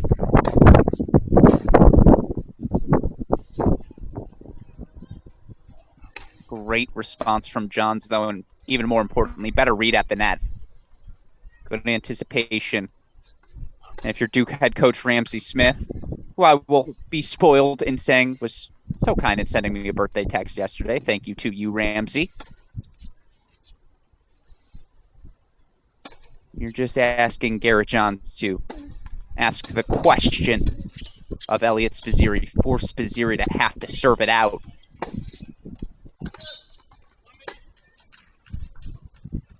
Three-game point chances for Johns to ask exactly that of Spazziri.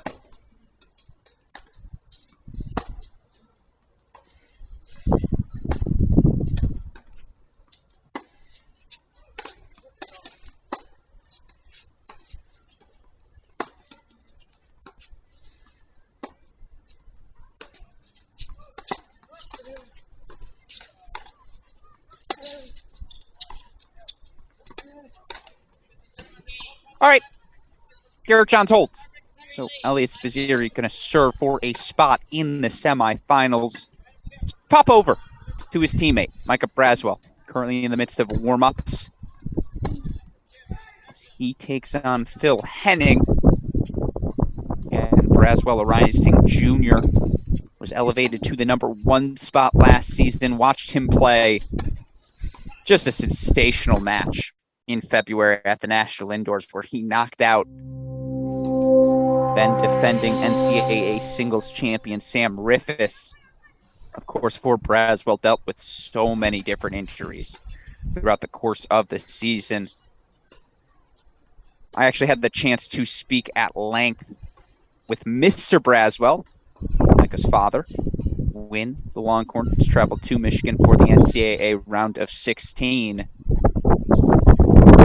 Mr. Braswell spoke about the development of Micah throughout the course of the year, how disappointing that injury was, as Micah was playing such good ball at the start of the dual match season.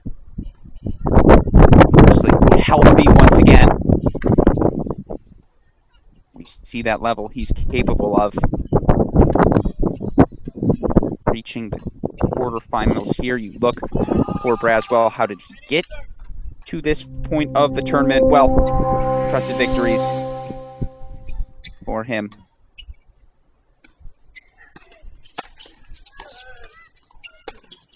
For Alex Martinez of Oklahoma, beat Teddy Paralek in 3 sets, 2 3-set wins. Martinez, Paralek in rounds 1 and 2, and then obviously an impressive victory for him over Jeremy Schifris in our round of 16 action.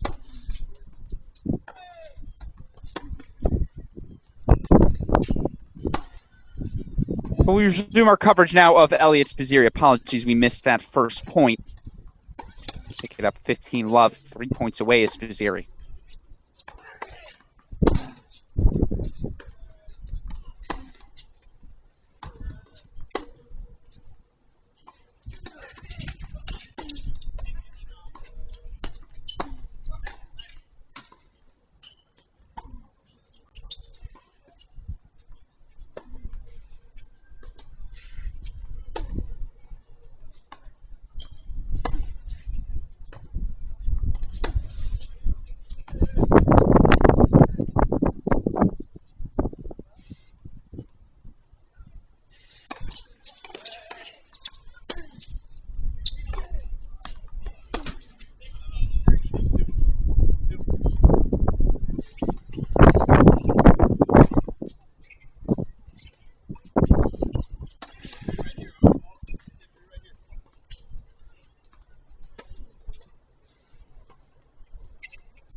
Garrett Johns is not making it easy on Elliot Spazziri.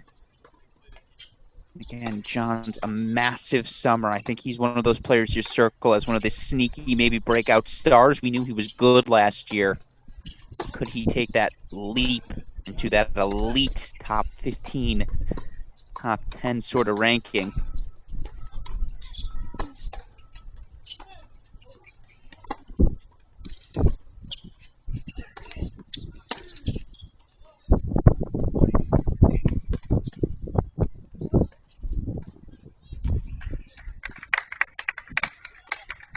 That's just what Elliot Spazziri does. So all of the sudden, after about 2 hours,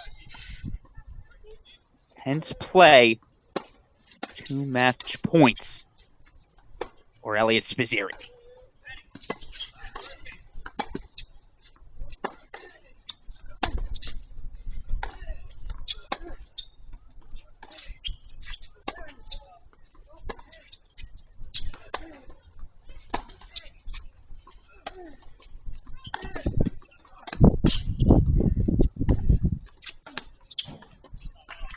Well, I got 3 words for everyone. Hook 'em horns as Elliot Spazziri into the All-American semifinals. Still alive in the doubles as well is Spazziri. And again, just given all he has gone through with that wrist injury over the past 9 months, one can only imagine what this means to the 4th-year Longhorn. Still, Spazziri into the semifinals, and folks, that sets up a blockbuster matchup, as next up for Elliot Spazziri will be the freshman sensation Ethan Quinn. So that's quarterfinal number 2. We still have 2 men's quarterfinals in play. We're going to show you right now the action happening. I believe it's on court number 2.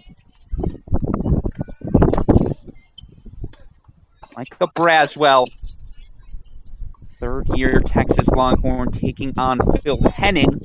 Braswell serving on the near side of your screen.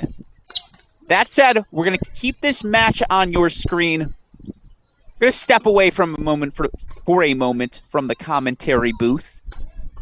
Super producer Daniel Westife and I going to dot the I's, cross the T's, make sure everything is set. We still got a couple more hours of coverage here at Crack Rackets, so we ask all of you, stick around, as it's only going to get better from here, folks. Championship weekend at the ITA All-American. Coverage continues here on Crack Rackets.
Apologies for our delay, but we are back here with our live commentary of the 2022 ITA All-American Championships. Alex Gruskin steering the ship now here as part of our Cracked Racquets coverage. Another massive thank you to the coach, Mark Bey, his support of our CR team, doubling up a little bit here.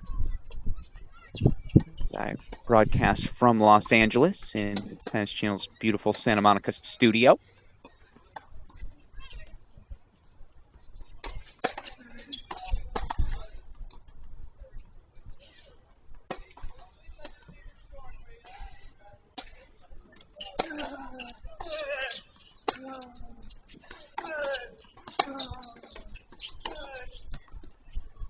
Of course, we're jumping back into our coverage here, as you've seen. Little quarterfinal action. Still 2 men's singles quarterfinals, as well as 4 doubles quarterfinals to go. Right now, Micah Braswell, rising junior at the University of Texas, looking to become the second Longhorn into the semifinals, joined teammate Elliot Spazziri for an impressive 3-set win over Garrett Johns just moments ago. But Phil Henning's trying to do the same. Henning, rising senior for the Georgia Bulldogs.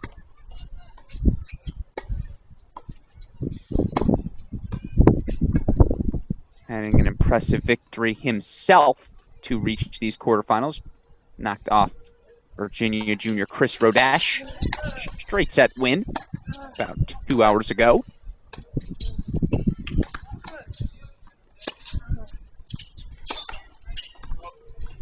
Of course, some of you may notice that scoreboard frozen. Currently 5-3 Braswell.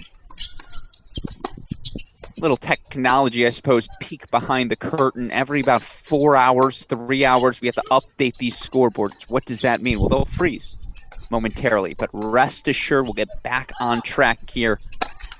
And again, a massive shout out to all of our sponsors. Support we get technically. Oh, so many people around the tennis world this week. As you see on your screen, Track Tennis, very much amongst them.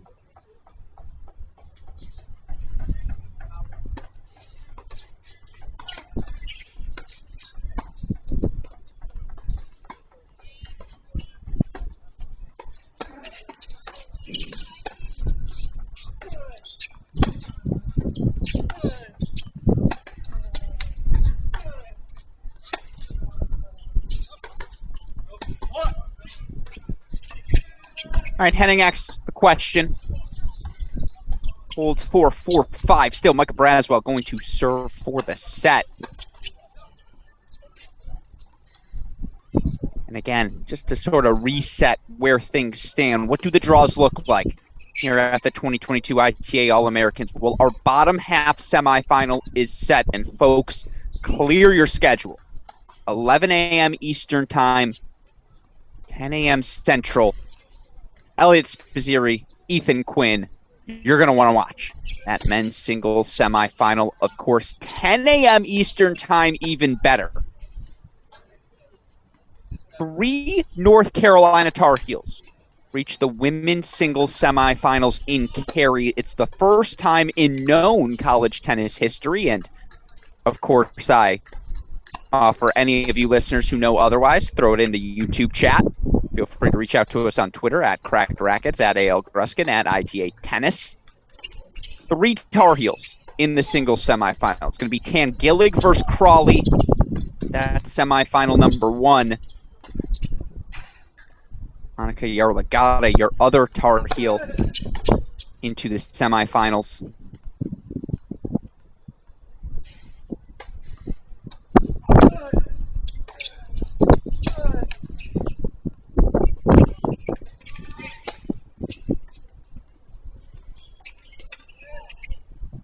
Yaglada taking on LSU's Kylie Collins. Those matches 10 a.m. Eastern Time here on Cracked Racquets. You do not want to miss. And again, Micah Braswell here, 5-3 lead, serving for, 5-4 lead, serving for the set.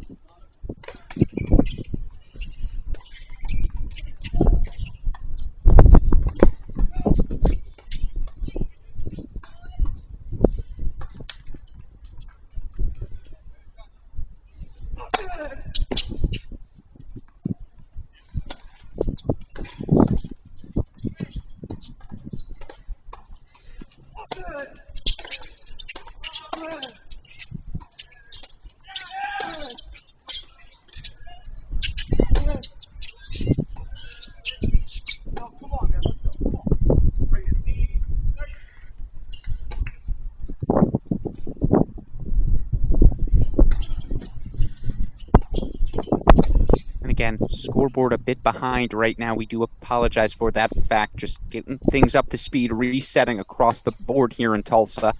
May take a moment.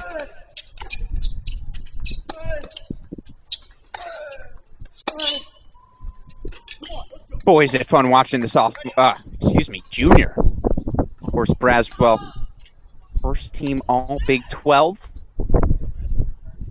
I know his parents would be most proud. Academic all Big 12 first team last season as well. 16-6 in dual match singles play. 11-4 at the number one spot. Unfortunately, injuries slowing him down through much of the back half of the season. But through the first half, he was one of those players who made that sophomore surge. And you felt like, all right, where does Braswell go next?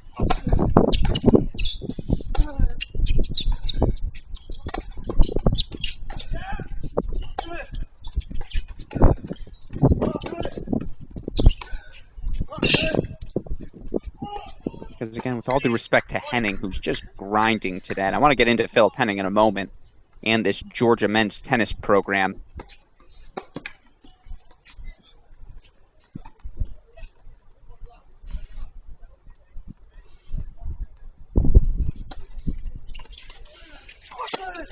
Braswell's power is almost a non-negotiable. You just know you're going to be dealing with it again throughout the course of every match he plays.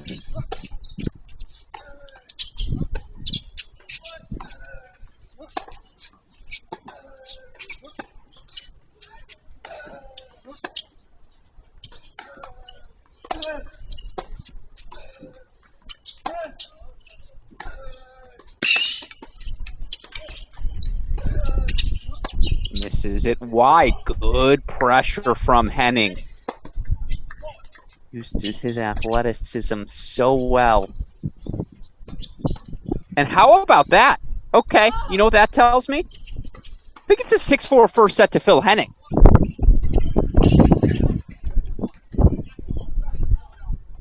You see, Braswell was served second in the match for them to be making the changeover at this point. Even it's a 6-4 set for the Georgia Super Senior. So Henning in the lead here on court number 2. Check out some of the past winners of this ITA All-American Championship. Just a little context for all of you viewers at home. What sort of company do you join by winning this event?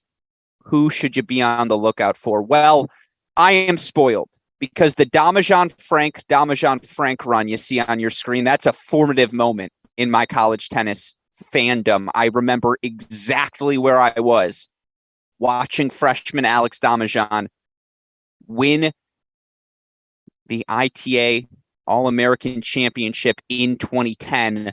I'd never seen someone with that combination of size, speed, power. Of course, then a fellow freshman the next year from Virginia by the name of Mitchell Frank, who I swear to God did not make an unforced error throughout the course of his run to that 2011 title as a freshman. They go back to back. Damajan Frank. Of course, you go back to the 2018 season. J.J. Wolf wins the ITA All-American, was the definitive number one player in the country, ultimately leads his Ohio State Buckeyes to a national indoor title in that spring of 2019. And then who could forget just last year, Ben Shelton, fresh off a Champaign Futures titles, comes to the ITA All-American and just sends a little message, hey, I'm the guy to beat here in this 2022 season. Who's going to send that message this year? Certainly Ethan Quinn would be on your short list of nominees. That said, as you see, scores a bit off.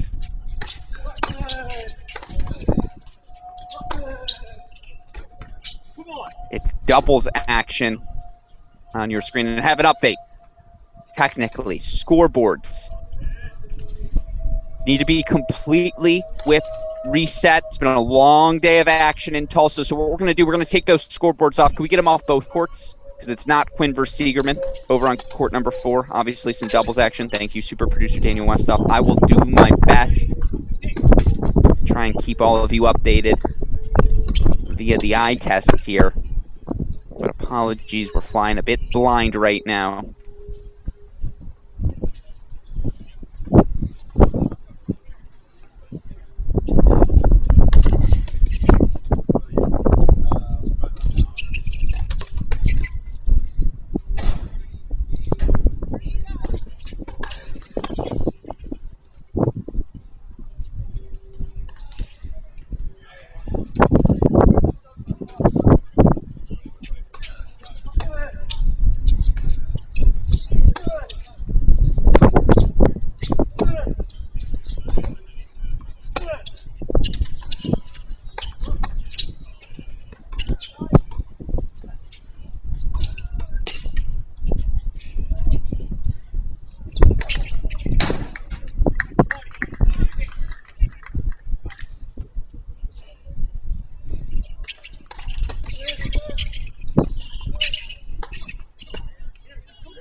So as we see, third set underway on court number 2. By the way, I do apologize. I should have set the scene of what's going on court number 4 earlier. I know we don't have scoreboards up for you, but on that right side of your screen, somewhere Chris Halliors is probably doing a dance as his Liberty Flames into the ITA All-American doubles quarterfinals. It's the duo of Christian Wurst and Josh Wilson. They're taking on 2 South Carolina veterans on the far side of your screen, Toby Samuel and Connor Thompson. It's Wurst, Wilson in the bright red on the near side of your screen, the South Carolina duo on that far side. Of course, again, Henning, Braswell, left side of your screen. It's Braswell serving on the far side of the camera.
Errors piling up on Micah Braswell right now and looked so good.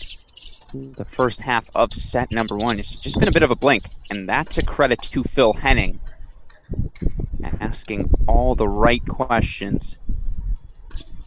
Is the Georgia men's tennis veteran. Henning's seen just about everything college tennis has to offer. 5th year. South Africa.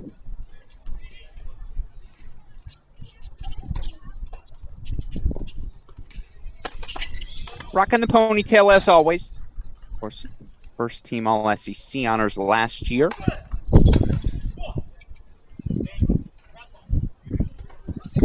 Five and 12 overall, 16 and 9 in dual matches.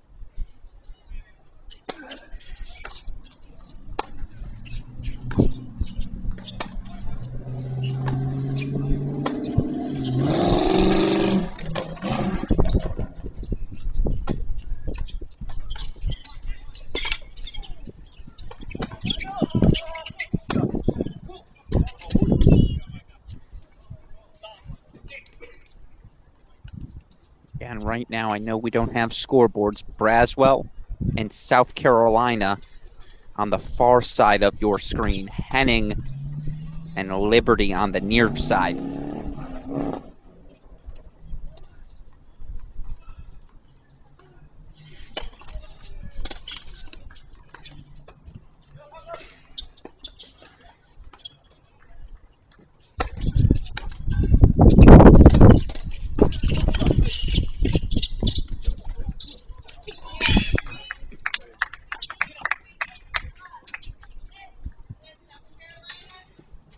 Over on 4.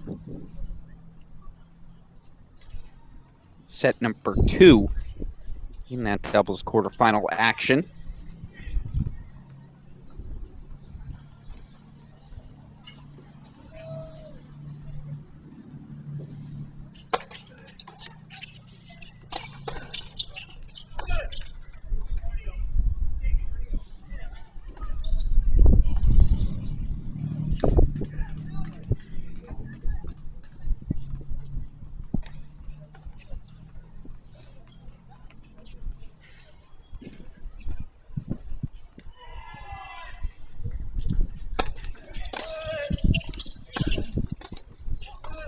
Ball sails on Braswell.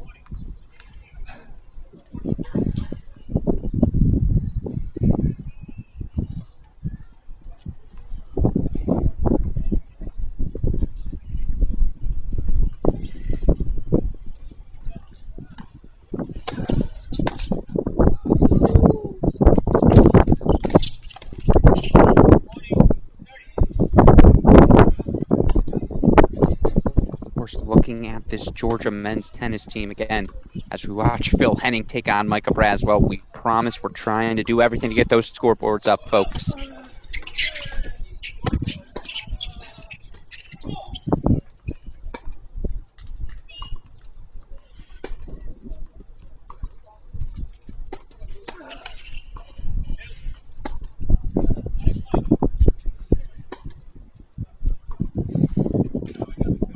Must be headed to a deuce point after the Henning double fault. In fact, indeed we are. And Braswell's going to say, all right, let's go right back to that ad side. So it's an early deuce point in set number 2 on 2. Got a monologue on Georgia tennis coming, by the way, folks, I promise. I'm not going to leave that thought unfinished.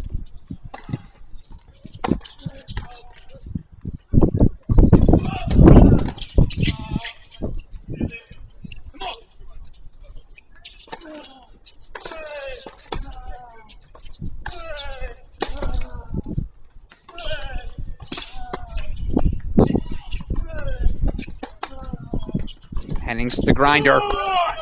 Gonna make that extra ball back every time, force you to do something excellent. And so Henning escapes with the hold. I think that puts him out in front in set number 2. Meanwhile, again, Thompson partnered with Toby Samuel.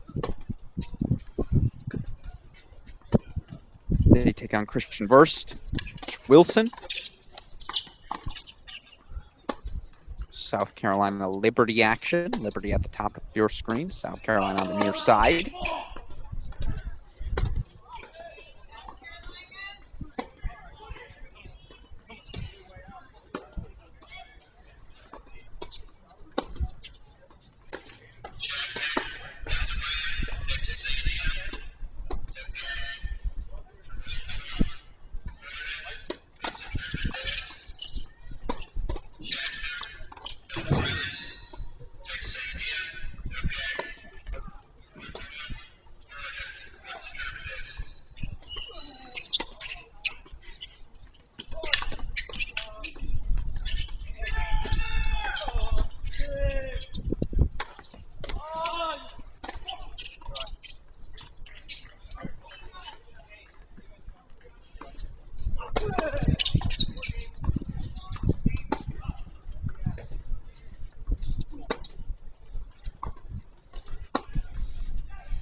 Riddle solves the riddle for Liberty. Of course, you look for this Liberty doubles team. Wins over Fomba Vivas Marcos of TCU.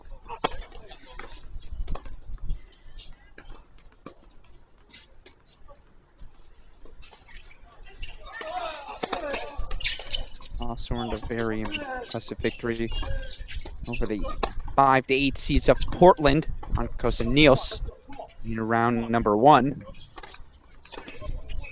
On the flip side for Thompson and Samuel, wins over Fishback. Chrysostom of Virginia Tech, then a win over Van Sembeek and Rosens of NC State.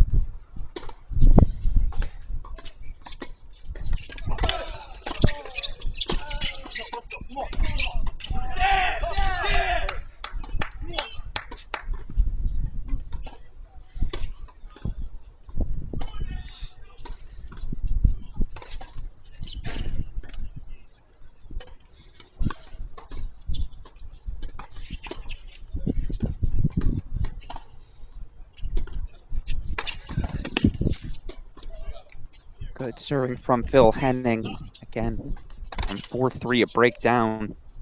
Georgia Senior seemingly took that first set 6-4.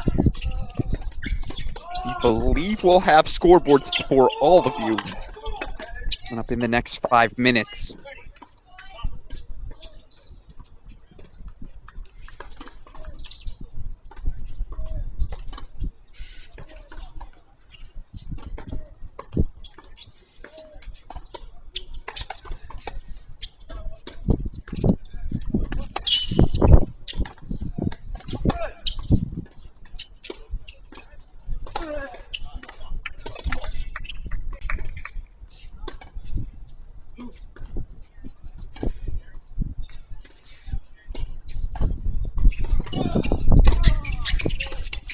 See the fist pump.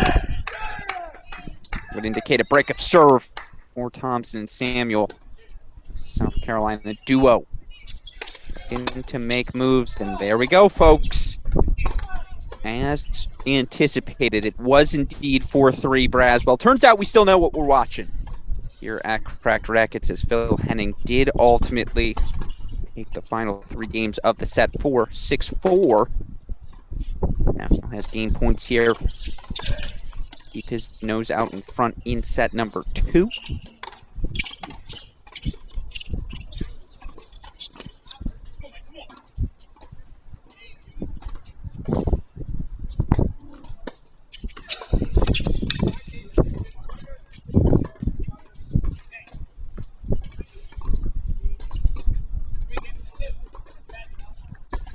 So Henning holds for 3-2 over on court number 2. And super producer Daniel Westhoff, I'm going to ask, let's go just full screen Braswell Henning.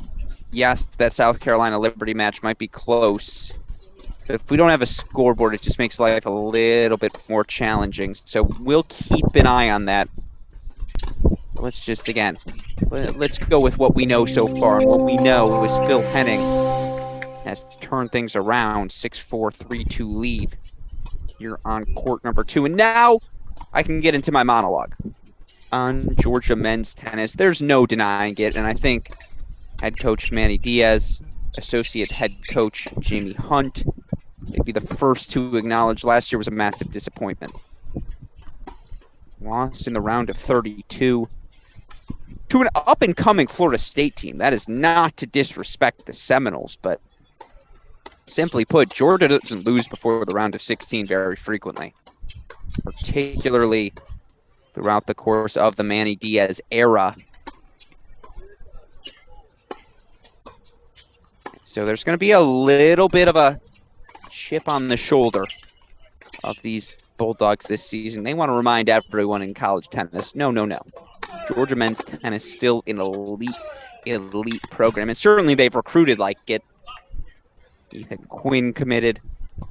Alex Mickelson, another super talented young American. He's been committed. You look at some of the other guys they've brought in across the transfer portal as well.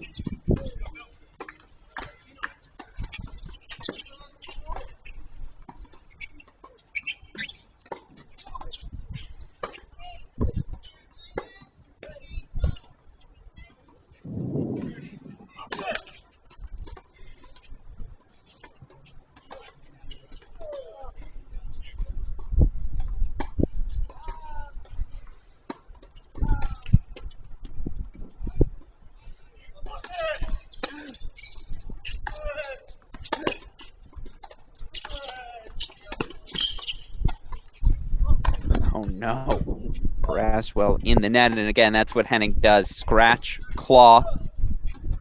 It's an analogy we use frequently here at Cracked Racquets. It's a little death by 1,000 paper cutty.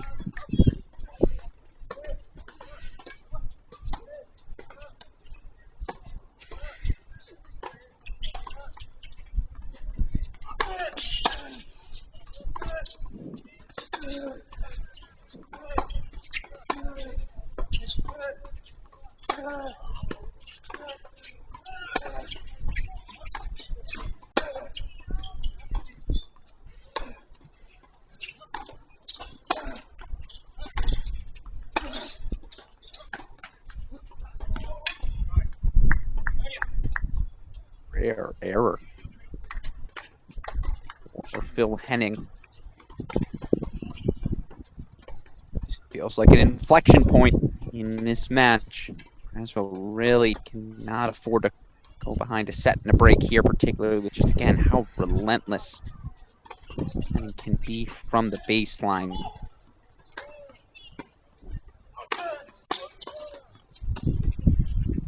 It's a great serve from Braswell. Now 2 game point chances for the superstar junior from Texas.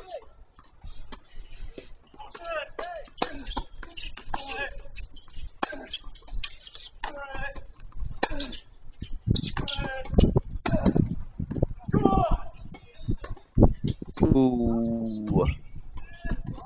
Henning, significant, I don't want to say significant objections. Oh, I see, the first serve missed. So it wasn't a freebie. So it's 40-30. Now come the 2 game points for Braswell.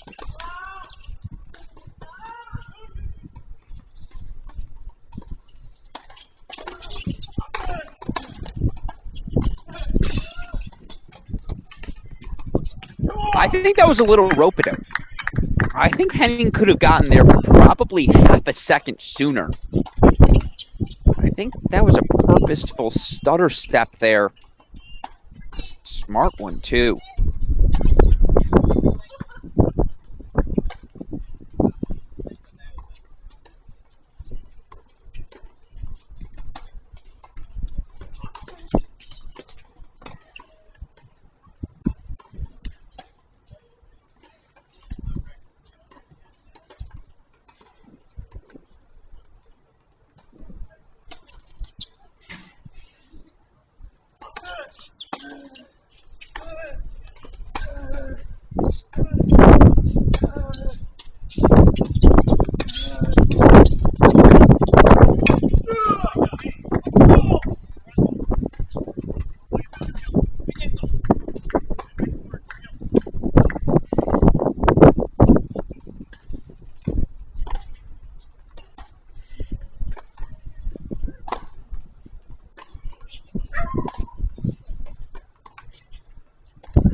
3-all here, and I do ask super producer Daniel Westoff, keep your eye on that Liberty South Carolina match. I know we've got a scoreboard back there. I know that match is closing in on the finish line. I want to continue to try and show everything going on here in Tulsa. By the way, if it hasn't already, I know Fomba, Basing, getting ready to get underway. Have that final men's singles quarterfinal for all of you.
Chances here for the 50-year Phil Henning.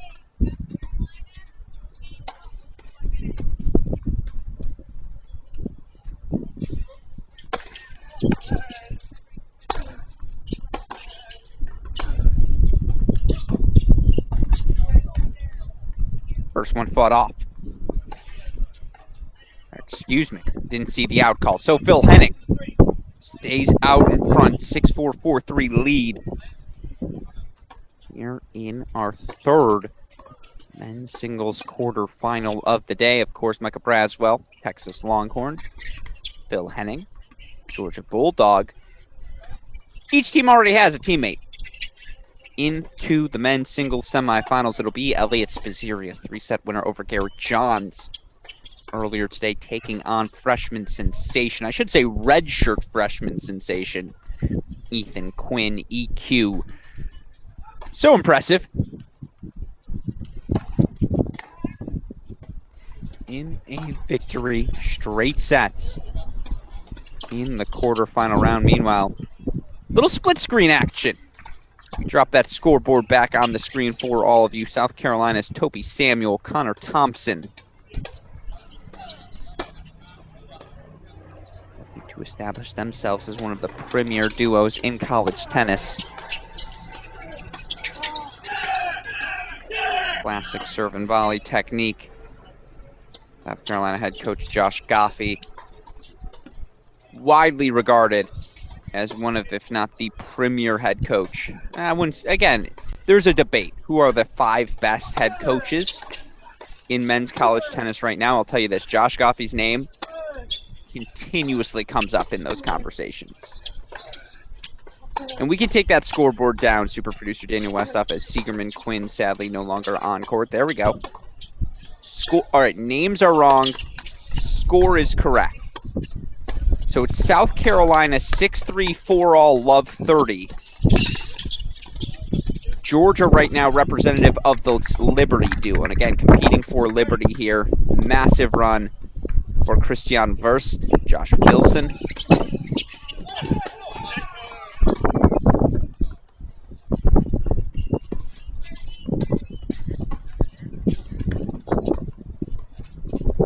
We'll worry about the names later. Right now, we're just focused on the result.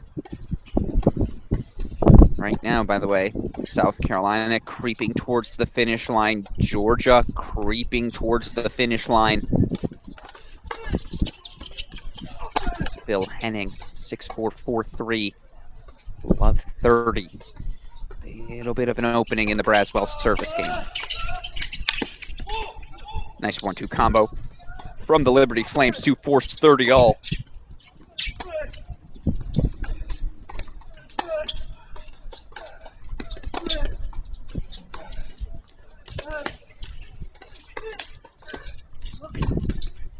right, let's go full screen, court number 2, super producer Daniel Westhoff.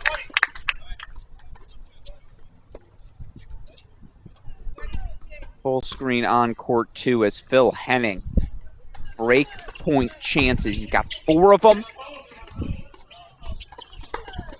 Break here would allow him to serve for the match.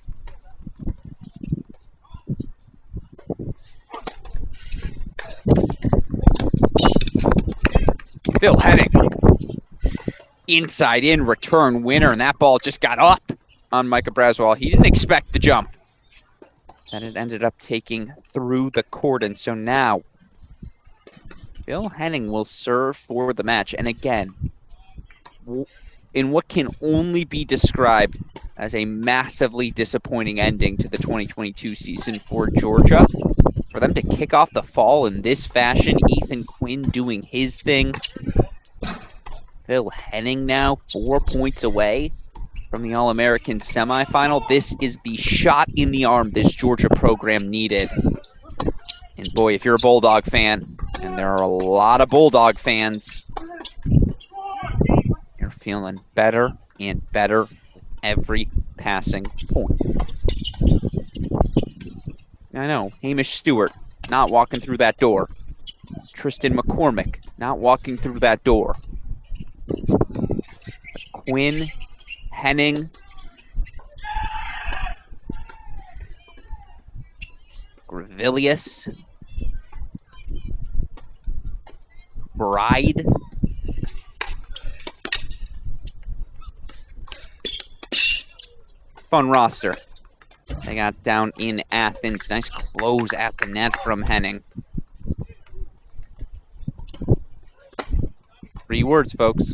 Fear the ponytail. It's Henning.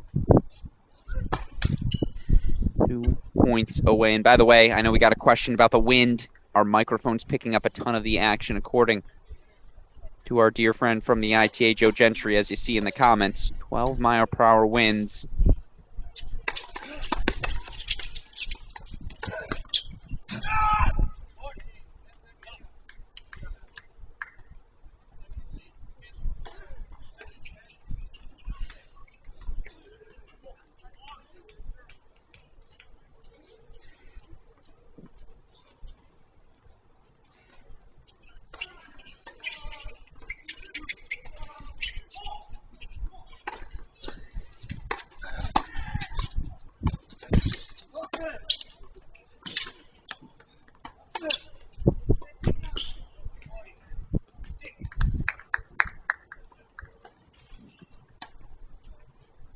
All right, match point number 2.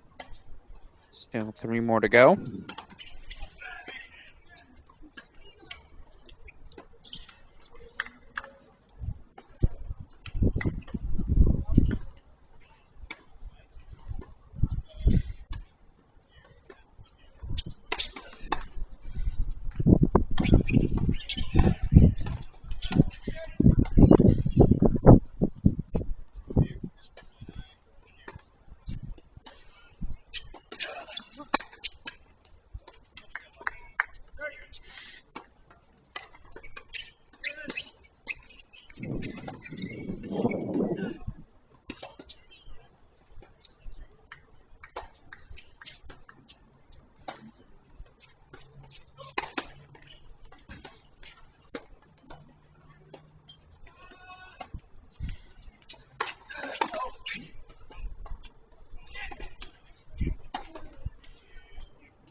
All right, it's match point here for Henning, but working on a split screen now as South Carolina's closing in on the finish line as well.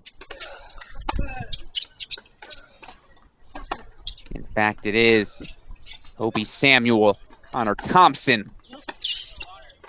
6'3", 6'4". Gamecocks into the semifinals. And they're a team that's very much on the short list of contenders entering this 2022 season. But it's a deuce point, match point. Let's go full. Braswell, Henning, court 2. Our final singles quarterfinal. Fomba taking on Basing, also on court now. We'll have that for you after this. What will likely be our final match here of the day on our Cracked Racquets coverage.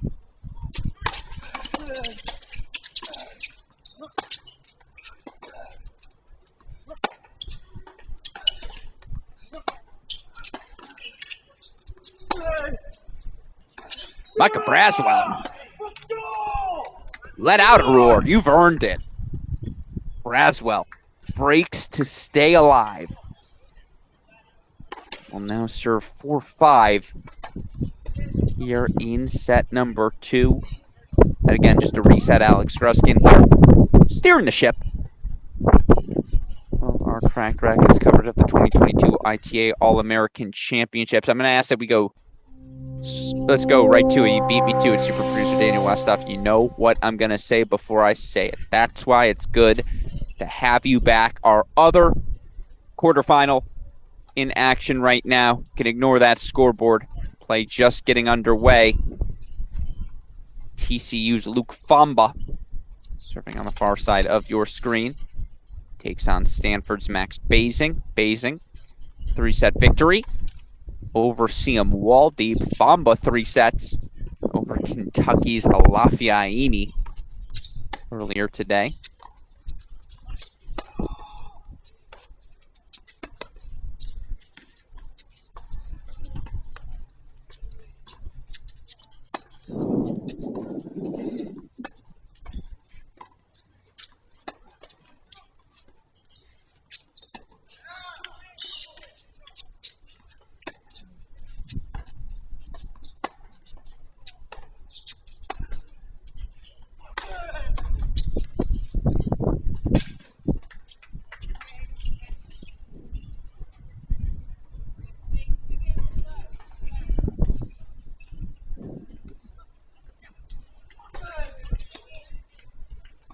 Scoreboard quickly updated. Shout out to our friends over at the ITA. Again, Fomba Basing, quarterfinal number 4 on the day. But yes, we go right back to it. Micah Braswell serving to stay alive, 4-5.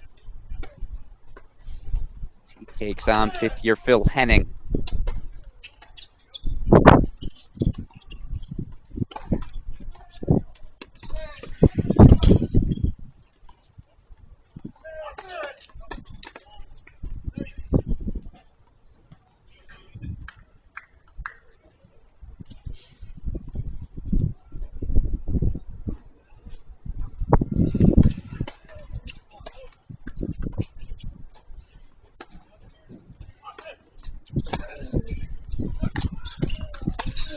Good ball. Aggression in the face of scoreboard pressure is the toughest thing to do in tennis. It's very easy to swing freely. You're playing in practice.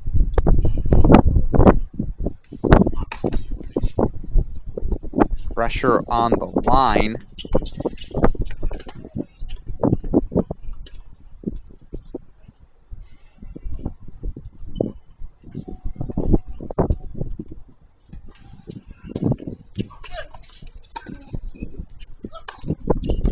Braswell showing off the weapons.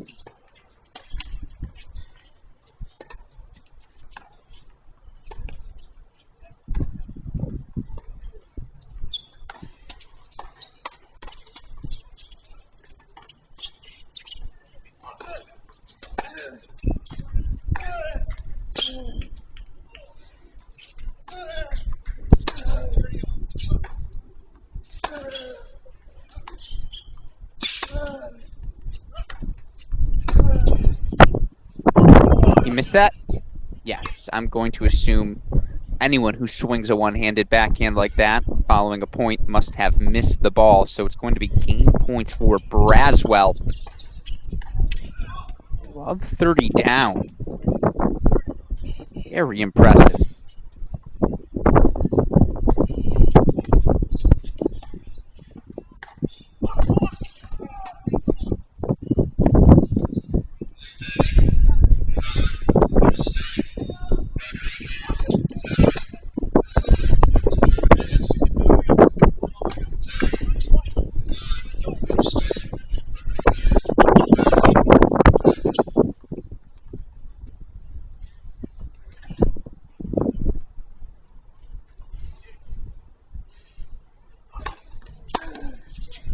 Nope, a little wide.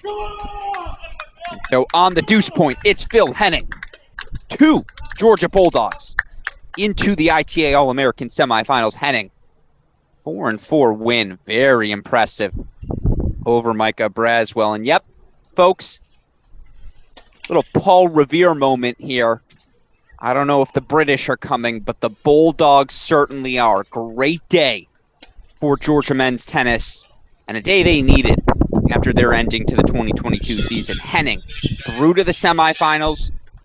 Ethan Quinn in the semifinals. Quinn also still alive in quarterfinal action of doubles. He and Trent Bride going to take on Elliot Spazziri, Cleve Harper later on today as well. Meanwhile, let's go back to the Fomba Bamba.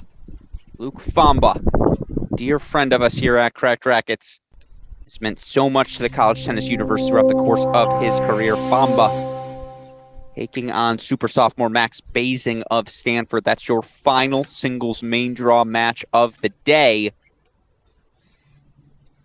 course, we've also got a little other doubles action happening. As of right now, it's the Florida duo, Tanapat Narundorn, Togan Tokac, who, if you listen to our Cracked Interviews podcast, you'd know were 2 of the sleeping gems in college tennis. Of course, their former teammate, kind of, Ben Shelton, came on our Cracked Interviews podcast, raved. In particular, and not to be rude to Togan, but in particular, Ben had the kindest of words about Tanapat Narundorn. And he said, keep an eye on this doubles duo in particular. He named them both by name, saying they're not going anywhere. Of course, they're taking on a fun duo. Trey Hildebrand, the transfer from UCF, now a Texas A&M Aggie. Hildebrand partnering with Noah Schachter, who somehow has become an upperclassman. Makes me feel very, very old. That matchup, Schachter, Hildebrand, will be available, here on our Cracked Racquets feed. For now, let's lock in on Basing. He's in a little trouble. Fomba in a little bit of trouble. Love 3, love 30.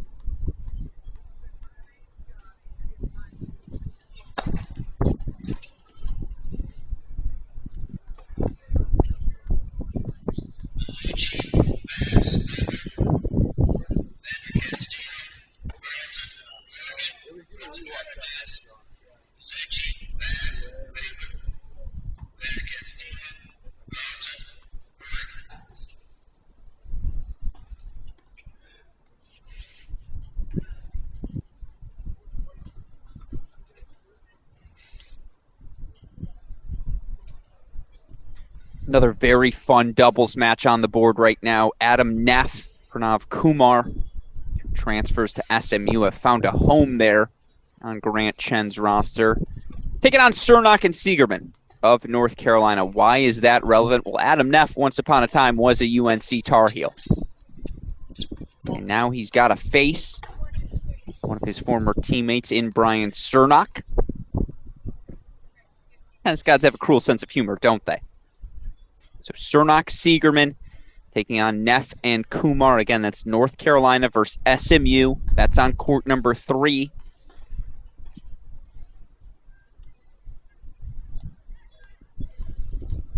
Schachter, Hildebrand of A&M, and Tokak, Narundor. That match, A&M versus Florida, available on court 6.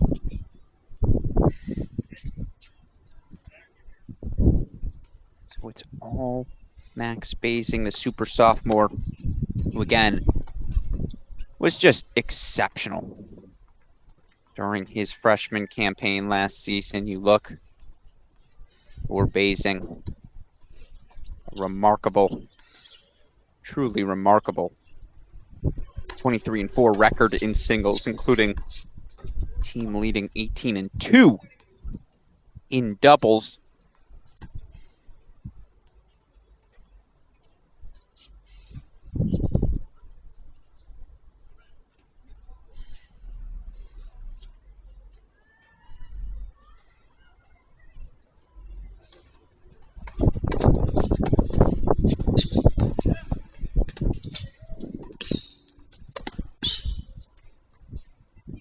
Of course, Basing taking on a guy in Luke Fomba who has seen just about everything you want to see, everything there is to see in the college tennis world. Fomba, a multi-time All-American, singles, doubles, you name it, he's done it. Fomba in the top spot for TCU last season.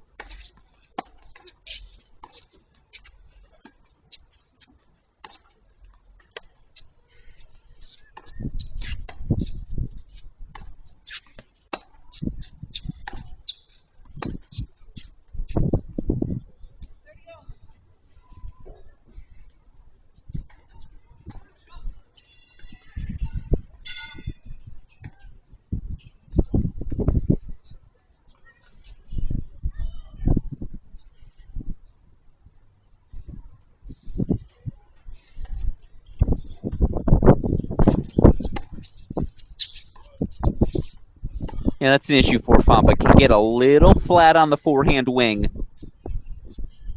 but stronger than you think off the backhand. And again, uses his length, speed so well.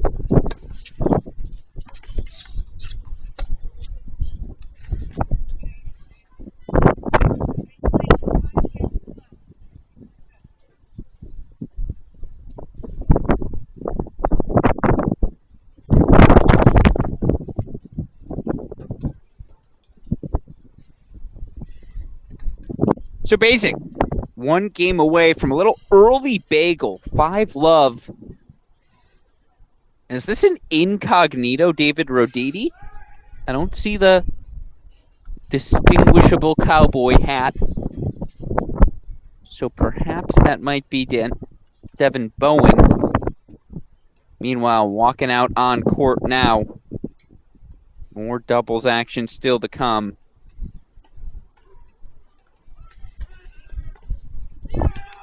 Let's see, who would be wearing all yellow?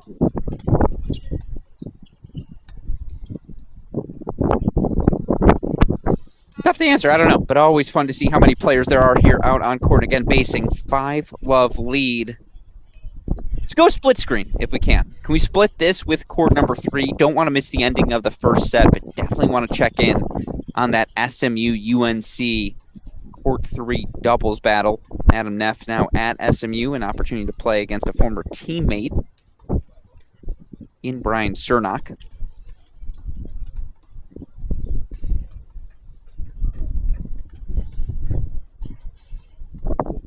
Excuse me, scoreboard down at court number 3. So let's go over to court number 6 then, where it's Schachter, Hildebrand. 2 A&M Aggies taking on the Florida duo. Kokats, Rundorn. Again, Alex Gruskin here. You do begin to ask yourself as we watch this matchup. And again, it's not a singles match, little doubles. We're going to get that scoreboard up to date here momentarily.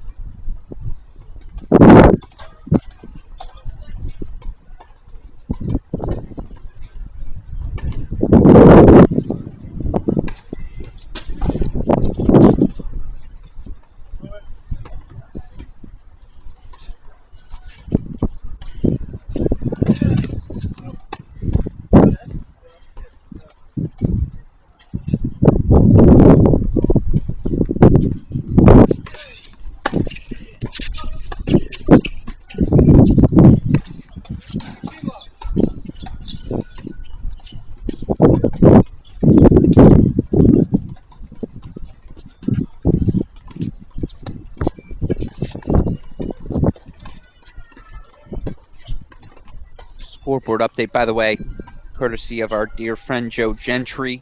Cernak, Segerman, 6-2 first set over Kumar and Neff on court 3. Meanwhile, this Florida duo, 5-2, break lead.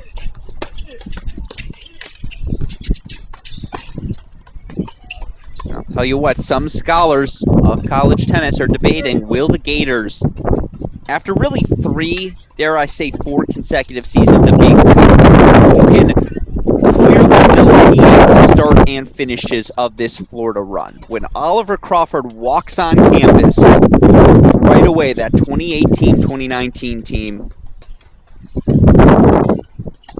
that team makes the NCAA semifinal. I was at the wedding of Cracked Racquets CEO Dalton Thieneman when the Texas Longhorns upset that Florida team in the NCAA semifinals. I remember being shocked as I stood there on the golf course post-wedding.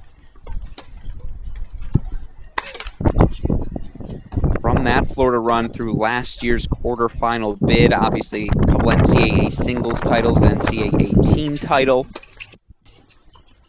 And yet gone is Shelton, gone is Crawford, gone is Riffis, gone is Vale, gone is Andrade, gone is... That's a full starting 6 from last season. I don't care who you are. That is very, very difficult to replace.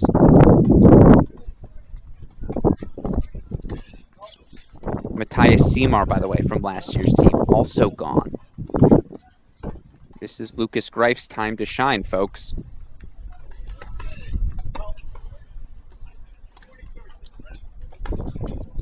By the way, you see it. Set points here for Basing. Is he about to little Friday evening bagel? It was Yom Kippur this week. I accept a belated breaking of the fast.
All right, Fomba on the board. So it's not going to be a bagel. It'll be a breadstick, though. Or Max Basing will serve for the set. Meanwhile, this Florida duo also serving for the set, 2 points away.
First set, 6-1 to Max Basing. Can we go full screen quickly on 6?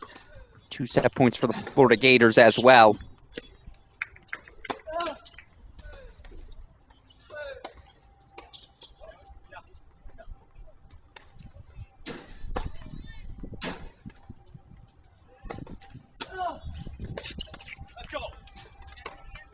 No need. Both sets off the board. Florida Gators 6-3. TCU 6-1. Max Basing 6-1. With that said, now feels like the perfect moment to squeeze in a little bit of time to tell you about some of the sponsors who help make this ITA All-American possible. Westoff, with that in mind, let's tell them who helps support this year's event. Tennis is superb. Tennis is fire. Tennis is sick. Let's go. Tennis can change the world.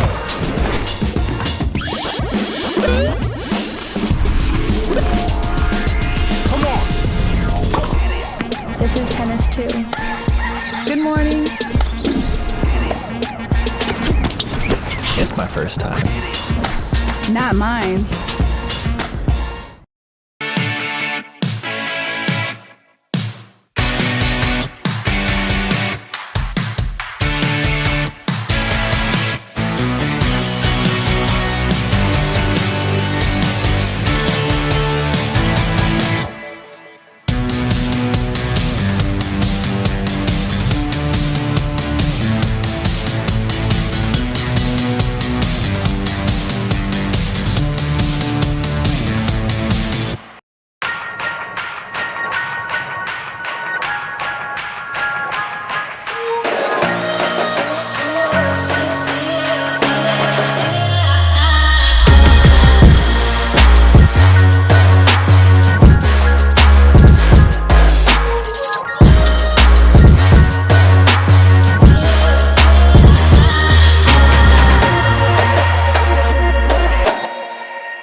Tennis. What does it mean to you? Everything? Us too. For fun. For health. For life. Tennis Point. Get the gear your game needs. I've always loved the game of tennis. Everyone's a big family here. It's about camaraderie because it's family. I consider my tennis family part of my overall family. That's what I like about it most. The friendships you develop. I look so forward to coming to these events and seeing my friends that I've made through the years. If you love the game, give back to the game. You become the calm in the storm. You can decide how much you want to work and how much you don't want to work. You never stop learning. Every time I work an event, I always learn something. It takes time, it takes experience. Find your niche. We need you, and I think you will find it very rewarding. Get out there, start trying to do it, and see if you like it.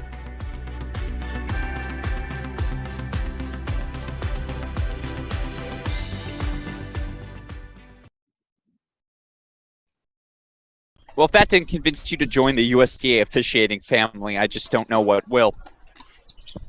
As we return to our coverage here of the ITA All-American Men's Championships. Of course, semifinals already set on the women's side in Cary. Big day for North Carolina tennis. 3 of the 4 women's semifinalists on that Tar Heel roster.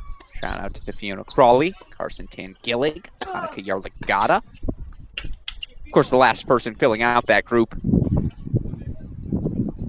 Kylie Collins of LSU, will take on Yaglada in tomorrow's semifinal, the recent transfer and member of the back-to-back Texas Women's Tennis National Championship winning teams, giving new LSU head coach Taylor Fogelman the exact start he'd ask for to his 2022-23 season. Meanwhile, final quarterfinal, Luke Fomba taking on Max Basing. Basing again dropped just 2 matches as a freshman in dual match play.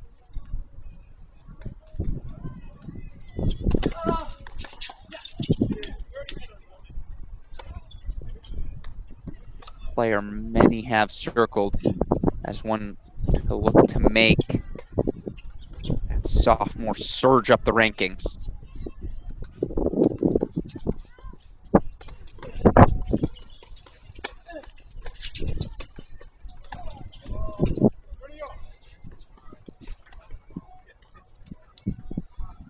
Fomba holds 4-1 love. Can we put up that UNC doubles match on the Fomba court for a moment?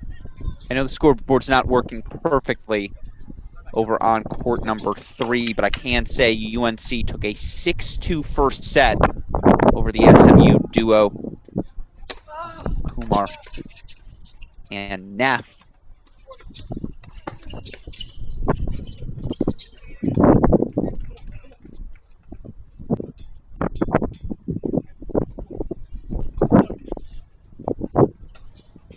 As we wait for that, game points here for Florida. It's on serve in set number 2.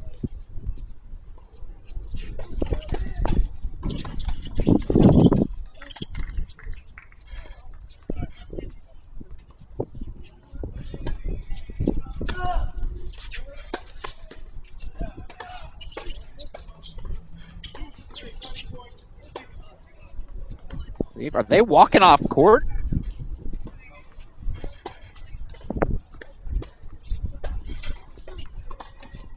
Victory for the North Carolina duo? It may just be.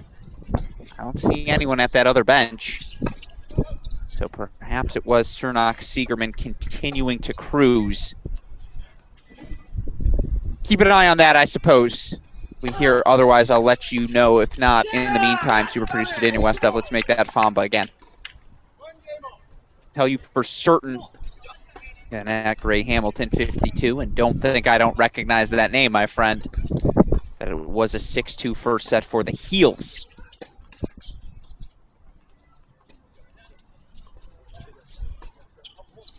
In that matchup, meanwhile,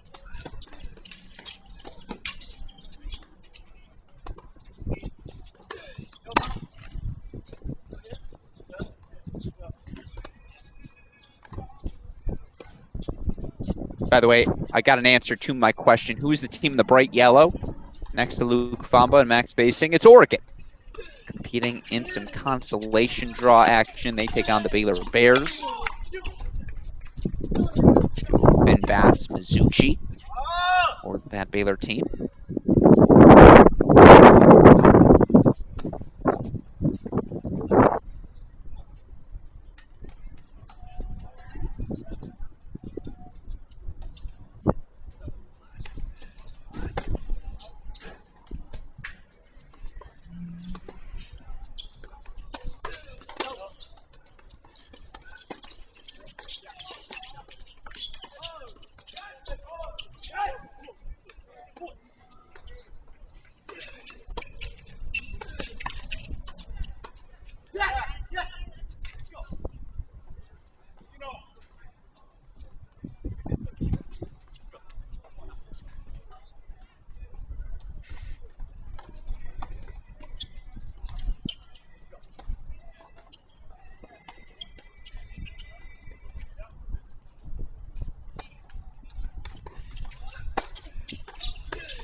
Basing is everywhere.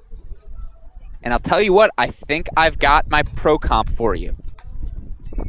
Max Basic, evoking shades, dare I say, of Gilles Simon. See a lot of the Frenchman's backhand in Basing's backhand. Yeah, a little bit different from a forehand form perspective, but let us know in the YouTube chat. Do you see what I see when looking at Basing? And I'm glad we covered you, Gray Hamilton. It's the least we can do after your contributions, of course, to all things college tennis over the past decade.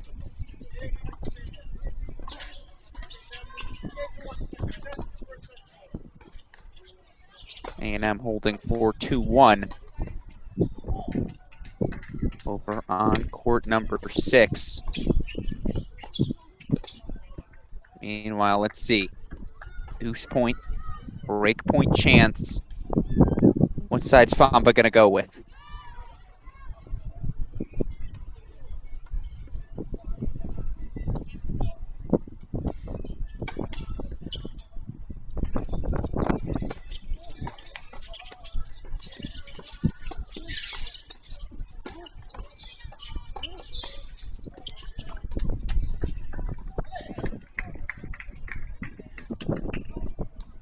Big hold from Basing.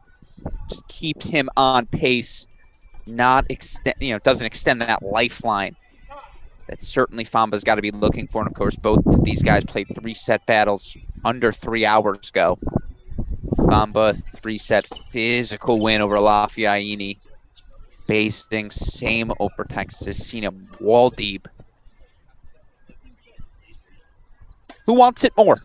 That's what we always ask on a day like today.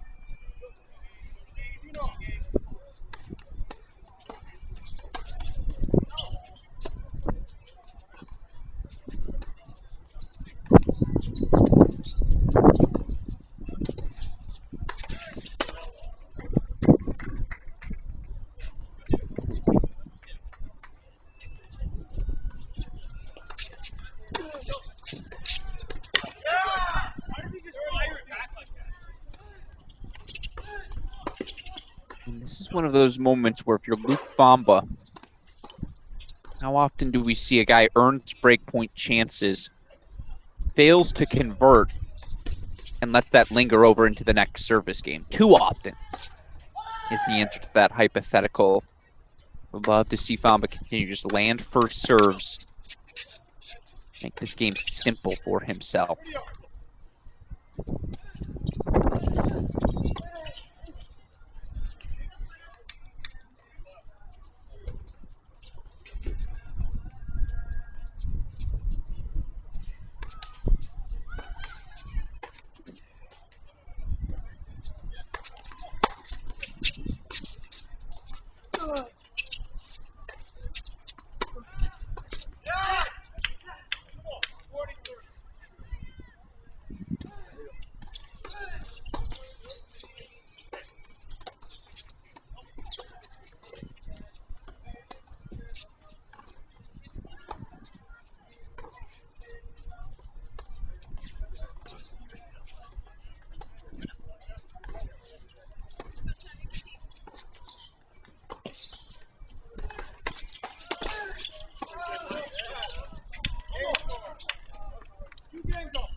Florida for 2-all.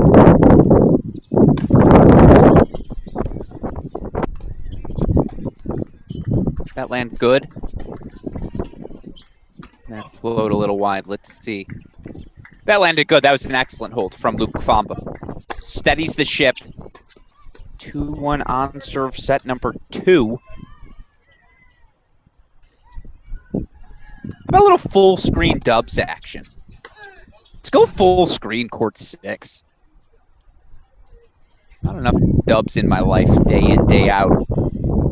College season resuming. I'm excited to be getting it. And here's the problem.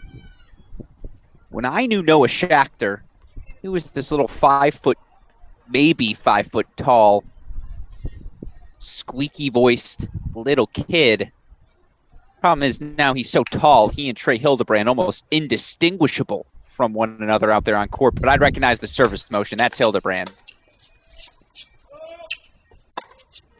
And I was hoping he was going to miss that overhead so I could say, and that's a classic Schachter, but a great overhead from Noah, of course. And I'm holding 4-3-2 on serve in set number 2. Well, let's take this moment to reset. Little time for some monologue action. You look at the women's side, semifinal set in both singles and doubles. 3 North Carolina Tar Heels, Annika Yaglada, Fiona Crowley, Karsten Tangilic, each advancing in Cary, North Carolina to the singles semifinals. The 4th semifinal member, LSU's Kylie Collins, of course, best known for her role on the back-to-back national championship winning Texas women's tennis teams. Of course, in the doubles, it's actually a Michigan duo. And yes, I say that with a tone of surprise because I watched a lot of, dare we say, not so great Michigan women's doubles last season, but it's the team of Jaden Brown, Kari Miller. Good victory today over A&M, and then a withdraw from their Virginia opponents, the Michigan duo, into the finals of the ITA All-American, where they await the winners of Arizona State. Really nice win for them.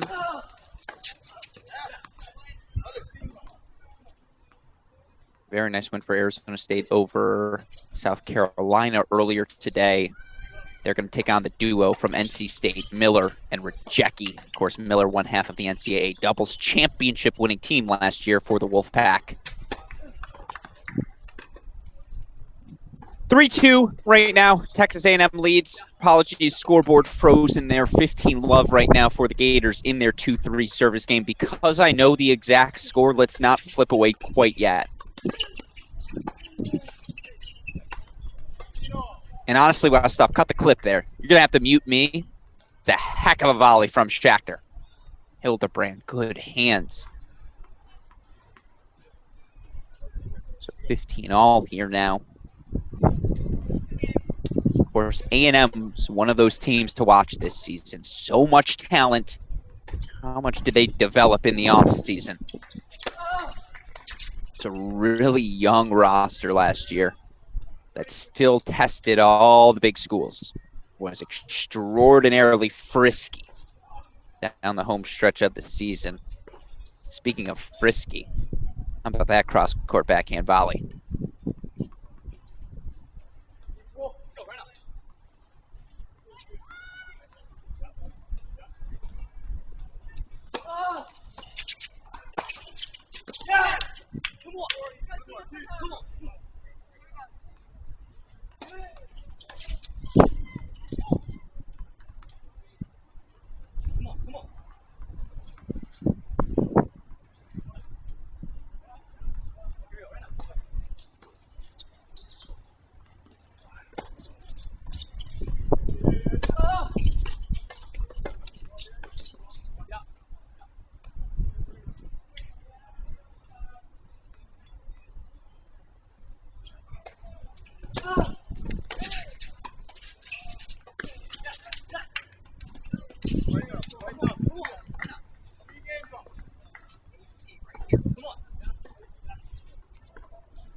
scoreboard re-updated. I appreciate that 3-all here.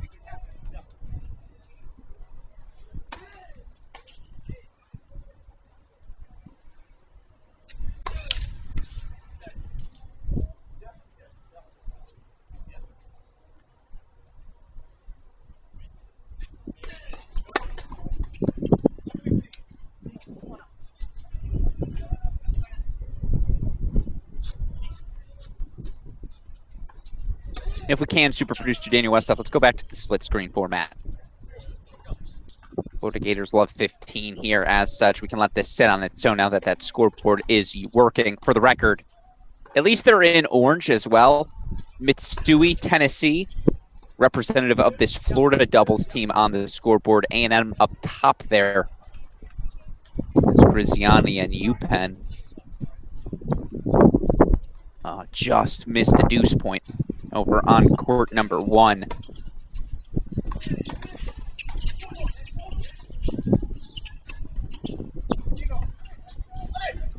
And it was a deuce point that went the way of Luke Fomba. All right, I see you, Luke. 3-1 for the number 4 seed as he looks to extend his stay in Tulsa. Again, Alex Gruskin here steering the ship to the top of the hour.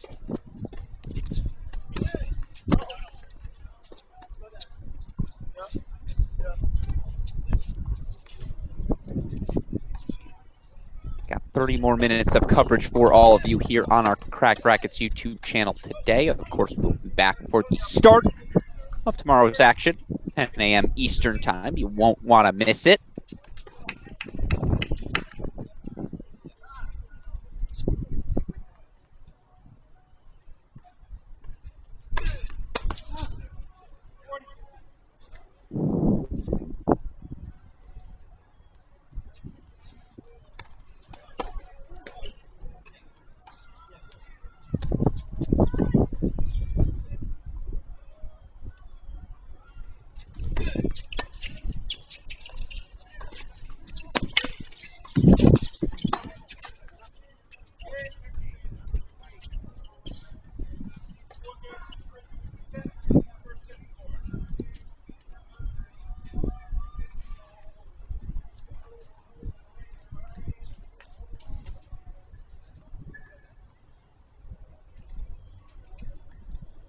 Scoreboard seems to have gone out for a moment.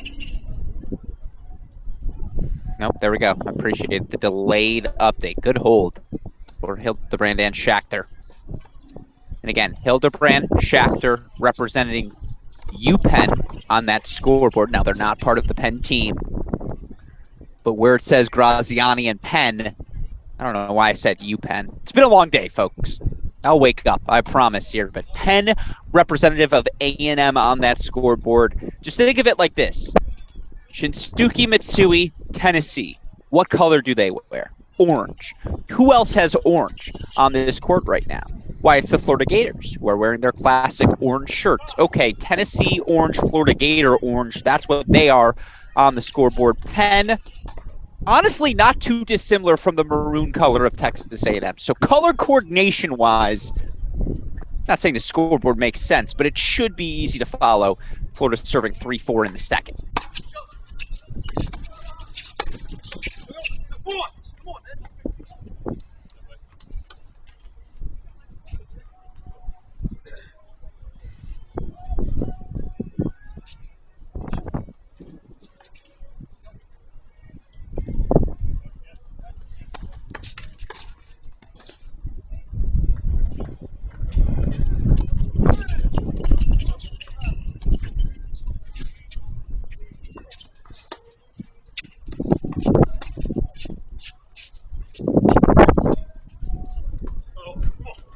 Just long off the racket of Florida. So, love 30. Little bit of an opening.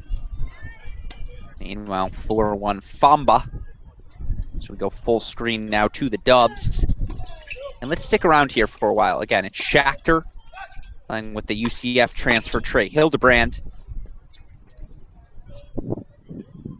Typically that Babolat arrow. That's a Schachter racket. I believe this is him on the deuce.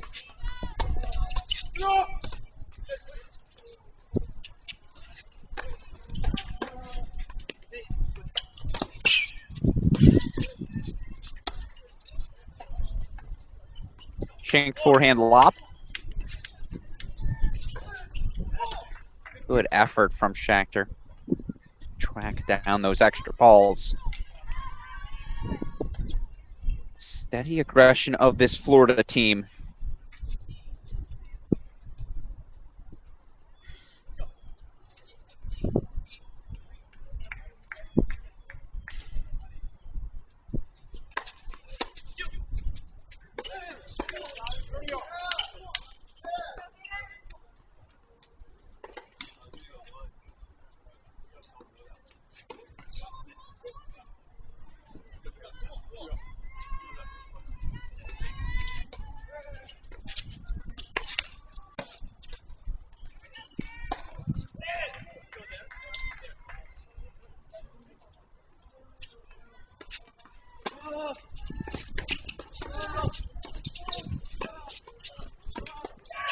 Here they come.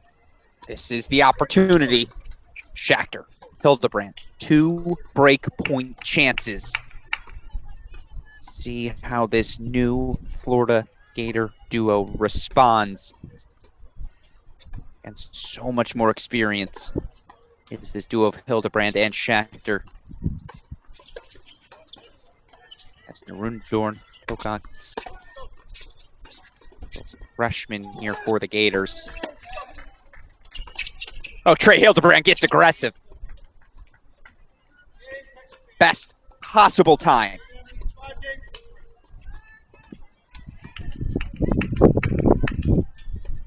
So Tokac and Rundorn now find themselves down to break 5-3. Hildebrand, Schachter to serve for it, and it will be Trey Hildebrand.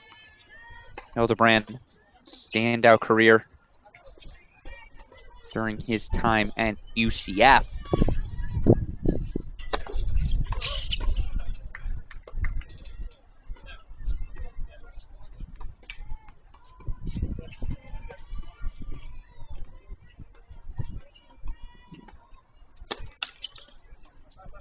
There's a lot to like about the A&M roster. You look at just some of the pieces back from last season. Schachter, Mathis Ross, Julio Perego, Guido Marson, Luke Casper. Freshman was so good now, a rising sophomore. Of course, they add pieces like Trey Hildebrand. Add J.C. Roddick as well. Don't forget about Pierce Rollins still in the mix. Stefan Stork, Tanner Taylor. This A&M team is deep. And honestly, who are going to be Coach Denton's 6 each and every match? That's a heck of a question to ask. Feels like no spots guaranteed. I mean, Schachter's going to start. I can promise all of you that, but I don't know where.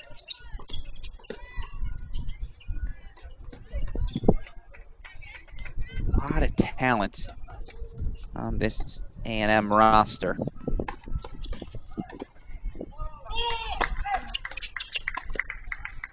Case in point, how about that close from Noah Schachter? So love 30 becomes 30 all.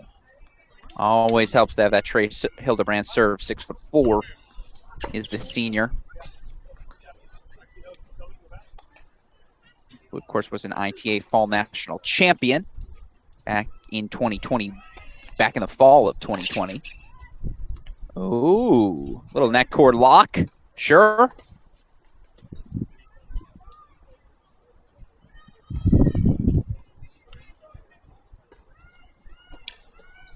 Sets up 2 break point chances back for the Gators.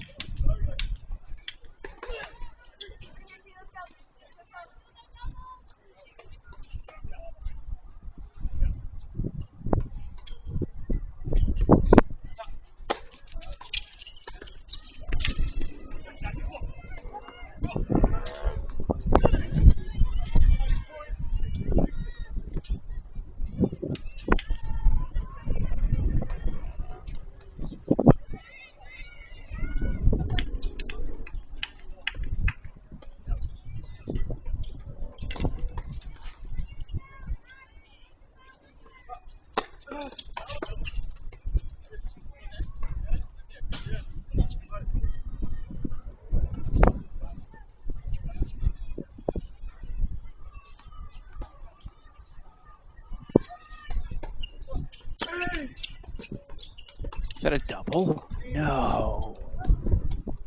Indeed it was. Hildebrand with the hat off in frustration. You can understand why. For the senior offers a lifeline to these Gator freshmen. So we're back on serve, 4-5 in our doubles quarterfinal action. Meanwhile, we head back to the singles court where it's senior Luke Fomba. Dropped the first set 6-1, but in command here in set number 2, although no longer. We're just having turmoil everywhere as Max Basing gets the break back. 3-4 now back on serve here in set number 2.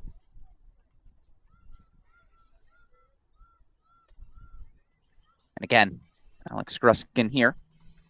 We'll continue our coverage of the ITA All-Americans tomorrow morning, 10 a.m. Eastern time. We start out Tangilic versus Crowley. Yaglada taking on Collins. You see the Division I men's national preseason doubles rankings. You're going to recognize some of these teams, although I don't believe any of them are still alive in this ITA All-American. If we see Barbatzer, a senior for Virginia, play a single match this fall, I will be shocked. Saw a couple of these teams in action at the ITA All-American, and it's a nice, if you're a TCU, you've got 2 of the top 3 teams in the country. Hello. Fomba, Fernley, Jong, Maxted, of course, the Bertemon brothers of VCU, or maybe the story of the NCAA individual tournament last year. Their run, so impressive. A lot to like about those rankings. And of course, we'll continue to see these players compete throughout the course of championship weekend. Back here now, Narundorn, freshman for Florida, partnered with Tokac. Another freshman here. In fact, it's Narundorn Servik on the near side of your screen. 5'8" is Tanapat Narundorn, freshman out of Bangkok, Thailand, as well as Hilton Head, South Carolina.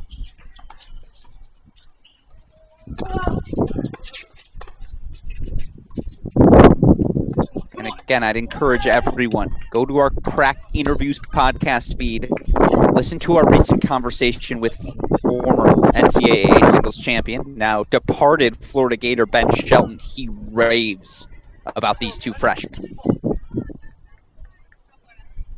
Offered a hot take that they might win this event in doubles, and boy, has that take aged well. A little target practice there. Hildebrand going for that body. Rundorn, Tokac say not today. So 5-0. We play on here in set number 2. When you're ready, super producer Daniel Westhoff, can you go to split screen, please? Bring us back Fomba. Amazing as that match back on serve, obviously, in set number 2.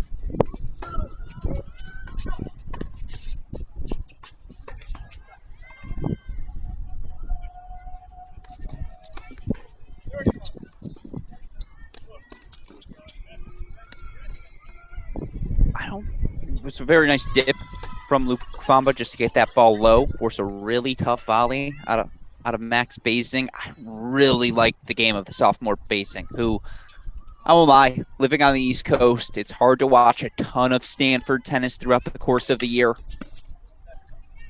Time zones obviously just vary so different between Palo Alto and Indianapolis.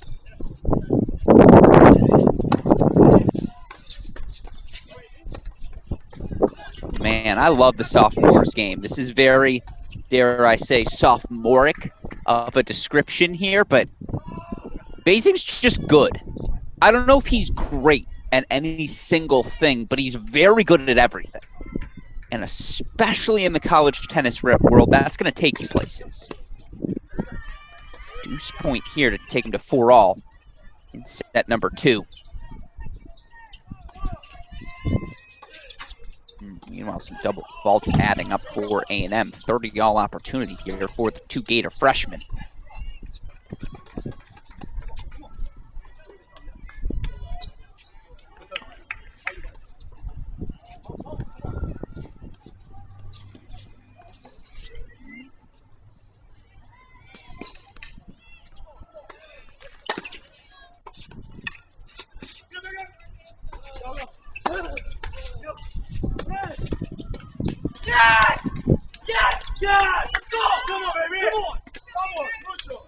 Big hold for Max Basing for 4-all. Meanwhile, again, this Florida team is freaking good.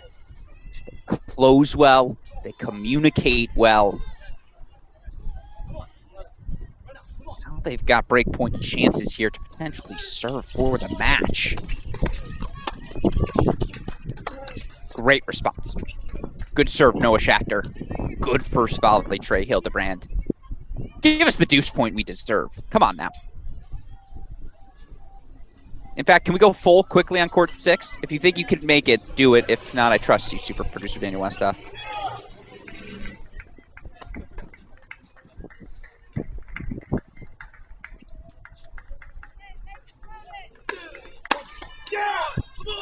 Great serving. Noah Schachter finds 2 big first serves at the ideal moment. 6-5, A&M on serve.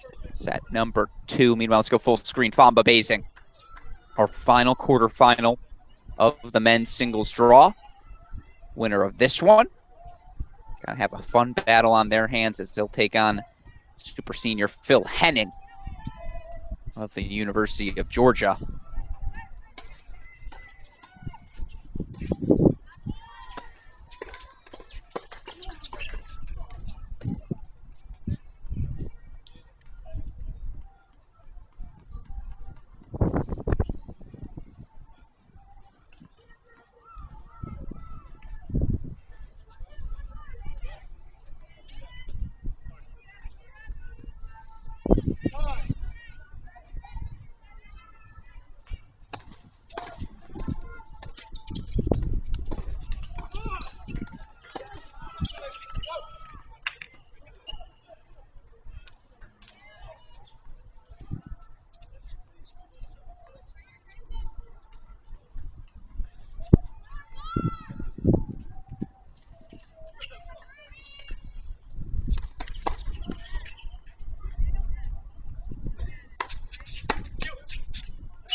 Alrighty. If we can, producer Daniel Westhoff, I understand they're serving to stay alive in set number 2, but we got to go full screen court 1. Again, full screen court 1. It's a break point chance, 2 of them for Max Basing as the Stanford sophomore looks to upset 4th-seeded Luke Fomba.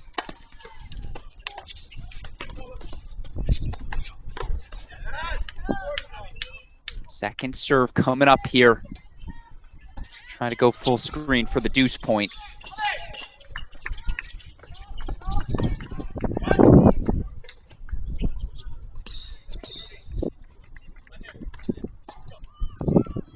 No need. Max Basing gets it done on point number 1. So Basing will serve for the match. And a spot in the All-American semifinals. Meanwhile, looks like we're headed towards Breakerville. In doubles.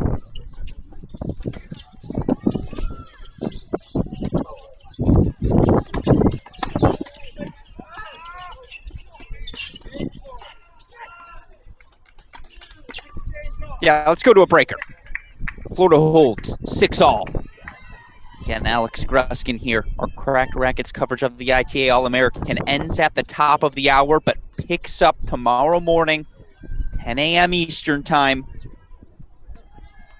You don't want to miss the ending of the year's first major college event.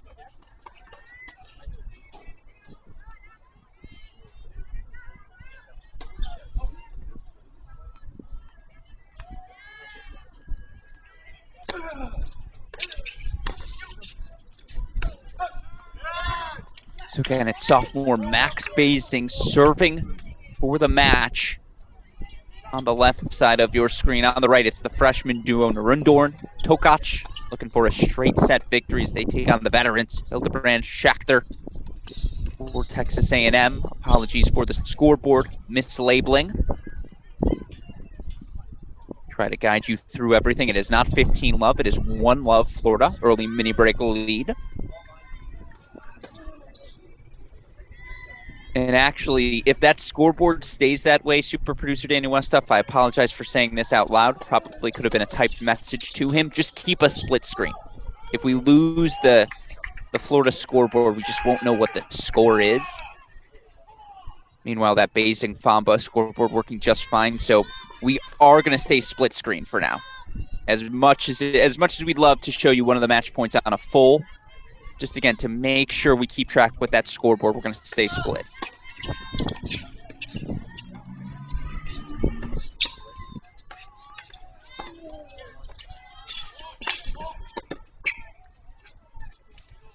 That's just guts. Way to hit the overhead. The Rundorn's a freshman. And he's like, no. I'm taking that out of the air, so it's 2-love now. Mini break consolidated in the meantime for the Gators. That missed wide. That landed good for Fomba. It missed wide. It's 4 match points.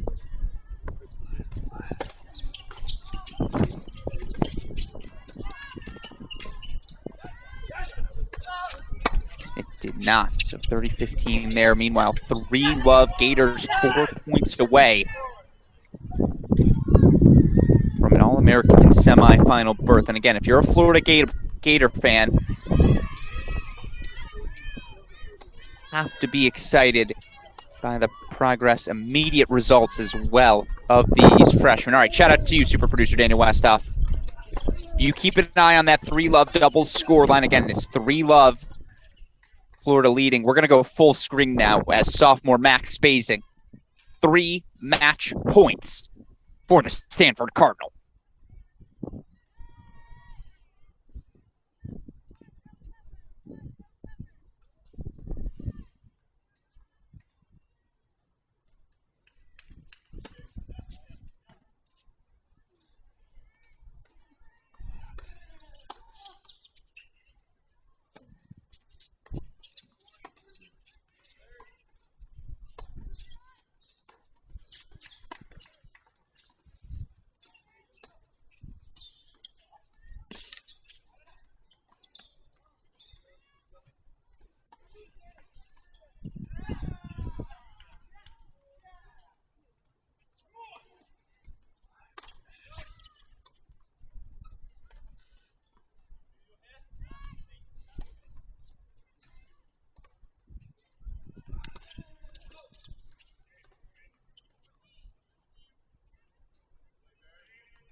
How about you, Max Basing?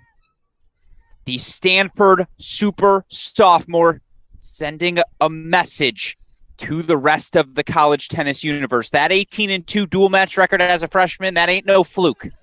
Basing's coming as that next generation of college tennis talent continues to establish itself. 6-1, 6-4. Sets up a semifinal date with Georgia senior Philip Henning. So our semifinals are set in singles. Very exciting across the board. We head back now to a match inching towards the finish line.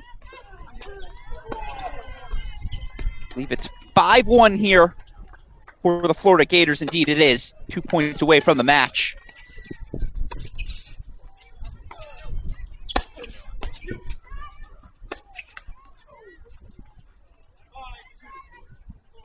Not 15-5. Now 5-2. It's about to say 5:30 on the screen.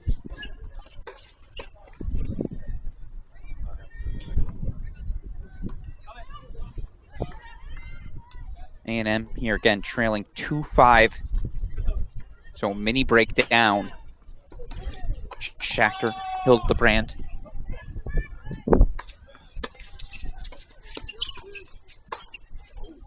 Make it 3-5.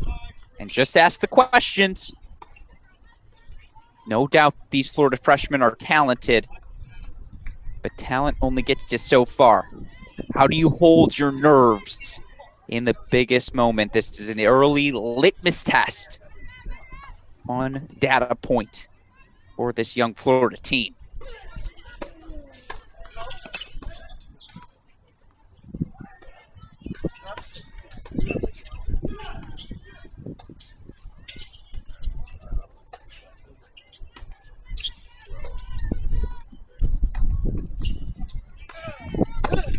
By 4.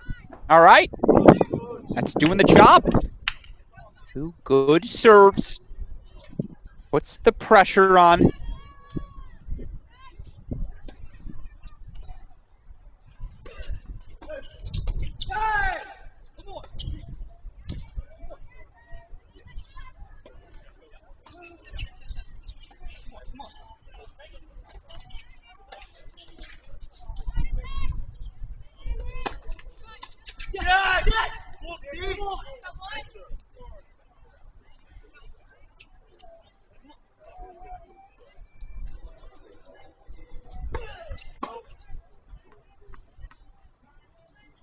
Again, starting tomorrow.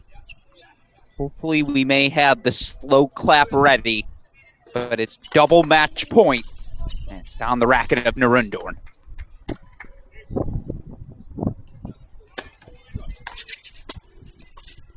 How about these Florida freshmen? Gator Nation, get excited. Hogan Tokac, Tonopah Nurundorn.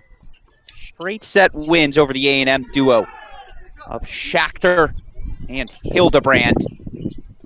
And so the Gators into the semifinals here in our doubles draw. Of course, now awaiting the Gators. Be a date with another couple of veterans. Brian Cernock, Ryan Segerman of UNC. Man, that's fun. Big school action. Again, Florida Gators taking on the Carolina Tar Heels. Of course, Toby Samuel, Connor Thompson, your third semifinal duo. South Carolina Gamecocks, an impressive victory over Liberty earlier today. And still, one quarterfinal match to go here at the ITA All-Americans on day number 3 of main draw play. Elliot Spazziri, already a semifinalist in the singles draw, partnering with Cleve Harper, one half of last year's NCAA doubles champions. Harper and Spazziri taking on a very hot team. Ethan Quinn, also a single semifinalist this week. He's partnered with Trent Bride, the super senior for the Georgia Bulldogs. And by the way, Spazziri, Quinn, going to face off against one another tomorrow in that single semifinal. One of 4 single semifinals, 4 doubles semifinals throughout the course of the day. Of course, our coverage will pick up tomorrow morning, 10 a.m. Eastern time. We will have those single semifinals for you, starting with the action in Cary. Going to be little Carolina on Carolina crime. Fiona Crowley taking on Carson Tangilic.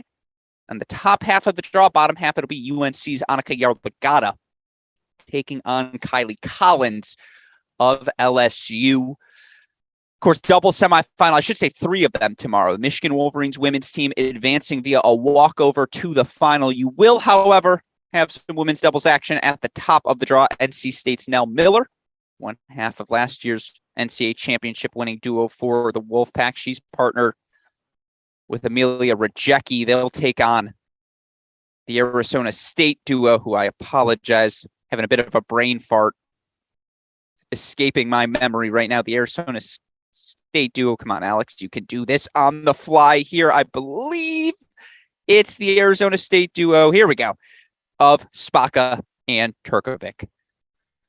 With that said, though, that'll do it for today's coverage. We sincerely thank all of you who took the time to tune in to our Cracked Racquets broadcast. I would be remiss if I did not give the biggest of shout outs to super producer Daniel Westoff on the ones and twos, as always. He is truly the mastermind of these broadcasts. I like to say I'm just the pretty face, or in this instance, I suppose the pretty voice, but super producer Daniel Westoff on the ones and twos makes everything possible. Massive shout out to our friend Joe Gentry, the entire ITA tennis team who helped facilitate all the information, all the knowledge throughout the course of the day. Best in the business. We are so excited to be working with them here this season. And of course, again, thank you to our sponsors. Thank you to all of you who took the time to tune in to our coverage today. With that said, 10 a.m. Eastern time, when we're going to pick things up tomorrow, we certainly hope you join us, as the action only going to get better from here. With that said, for the fantastic Daniel Westoff, the entire ITA tennis team, I'm your host, Alex Gruskin. You've been watching our Cracked Racquets coverage of the 2022 ITA All-American Championships. Work an event, I always learn something. It takes time, it takes experience. Find your niche. We need you, and I think you will find it very rewarding. Get out there, start trying to do it, and see if you like it.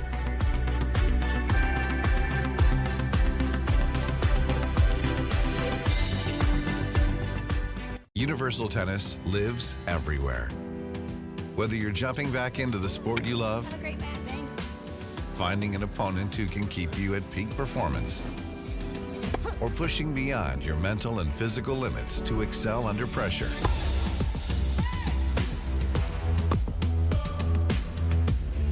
Your ideal match is out there. Come on! Universal Tennis brings you together. Download the app today and enter a whole new world of tennis. Tennis is superb. Tennis is fire. Tennis is sick. Let's go. Tennis can change the world.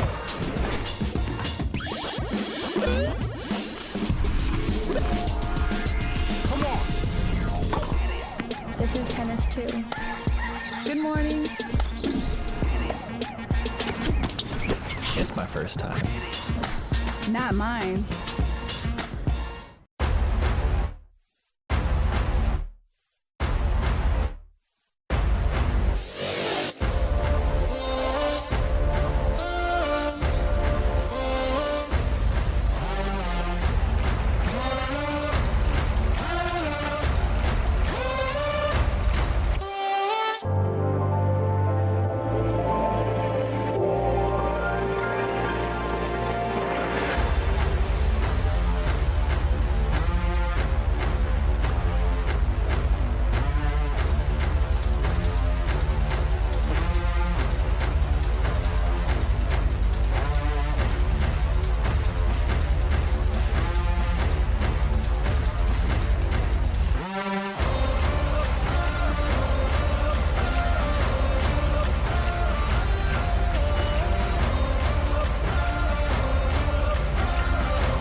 Tennis. What does it mean to you?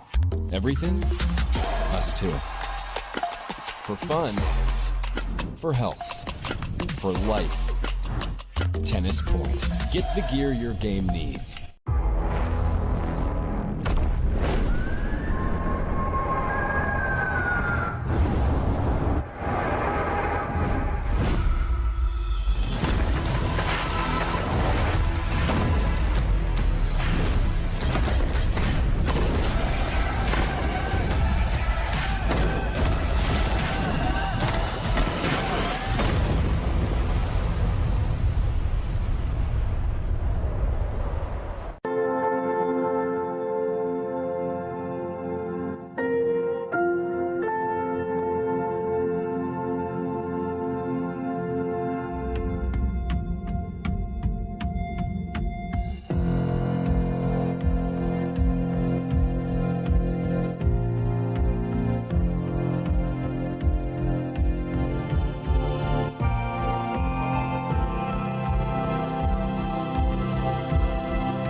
Oklahoma State, we've always prided ourselves on having one of the premier tennis facilities in the country.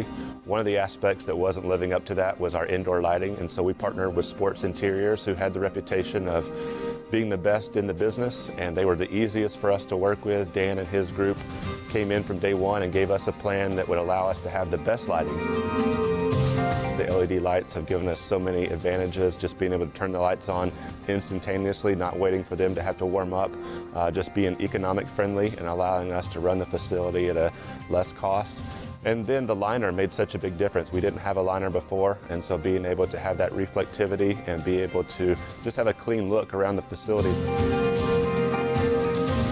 Recently, we were able to host matches for the ITA All-American Championships on the courts, and we got so many comments that it was just as bright inside as out, and that's what we had hoped for. And with us hosting the 2020 NCAA National Championships, that's what we wanted. We wanted to showcase our tennis facility as being one of the best in the country and being a venue that would allow us to host the best championship possible.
Introducing A-Peak Tennis and A-Peak Coach. Everything tennis players need to become mentally tough, both on and off the court.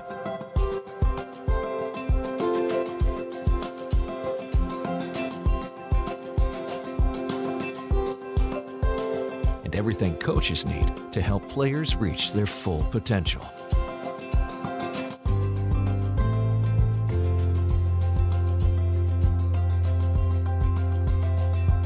Because we are extremely confident that A-Peak does work, we are offering free 1-month split testing to validate A-Peak's effectiveness when implemented correctly. With split testing, we'll have half your players use A-Peak, while the other half does not. Then, we'll conduct pre- and post-testing to demonstrate A-Peak's value.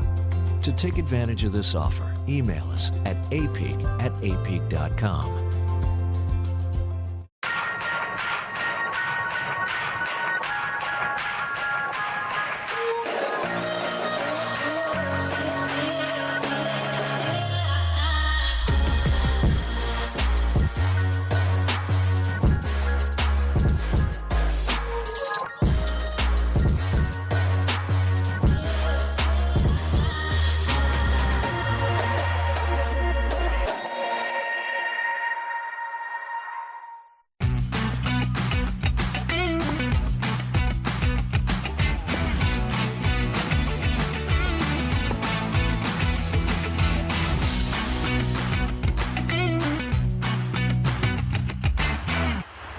I've always loved the game of tennis. Everyone's a big family here. It's about camaraderie because it's family. I consider my tennis family part of my overall family. That's what I like about it most. The friendships you develop. I look so forward to coming to these events and seeing my friends that I've made through the years. If you love the game, give back to the game. You become the calm in the storm. You can decide how much you want to work and how much you don't want to work. You never stop learning. Every time I work an event, I always learn something. It takes time, it takes experience. Find your niche. We need you, and I think you will find it very rewarding. Get out there, start trying to do it, and see if you like it.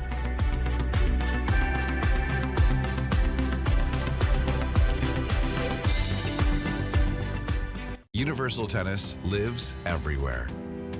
Whether you're jumping back into the sport you love, finding an opponent who can keep you at peak performance, or pushing beyond your mental and physical limits to excel under pressure.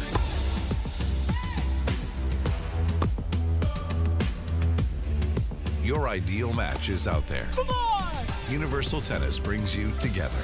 Download the app today and enter a whole new world of tennis.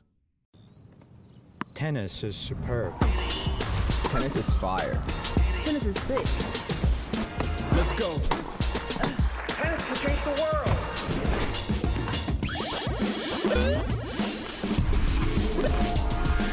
Come on. This is tennis too. Good morning. It's my first time.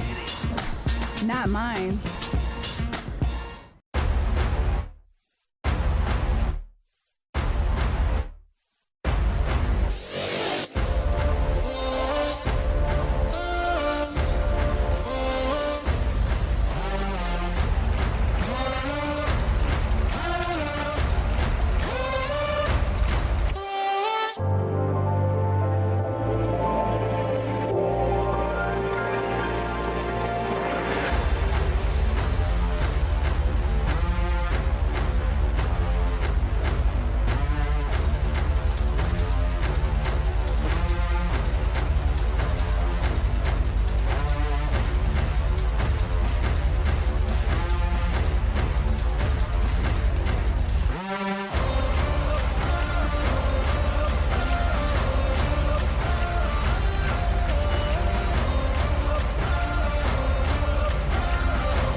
Tennis. What does it mean to you?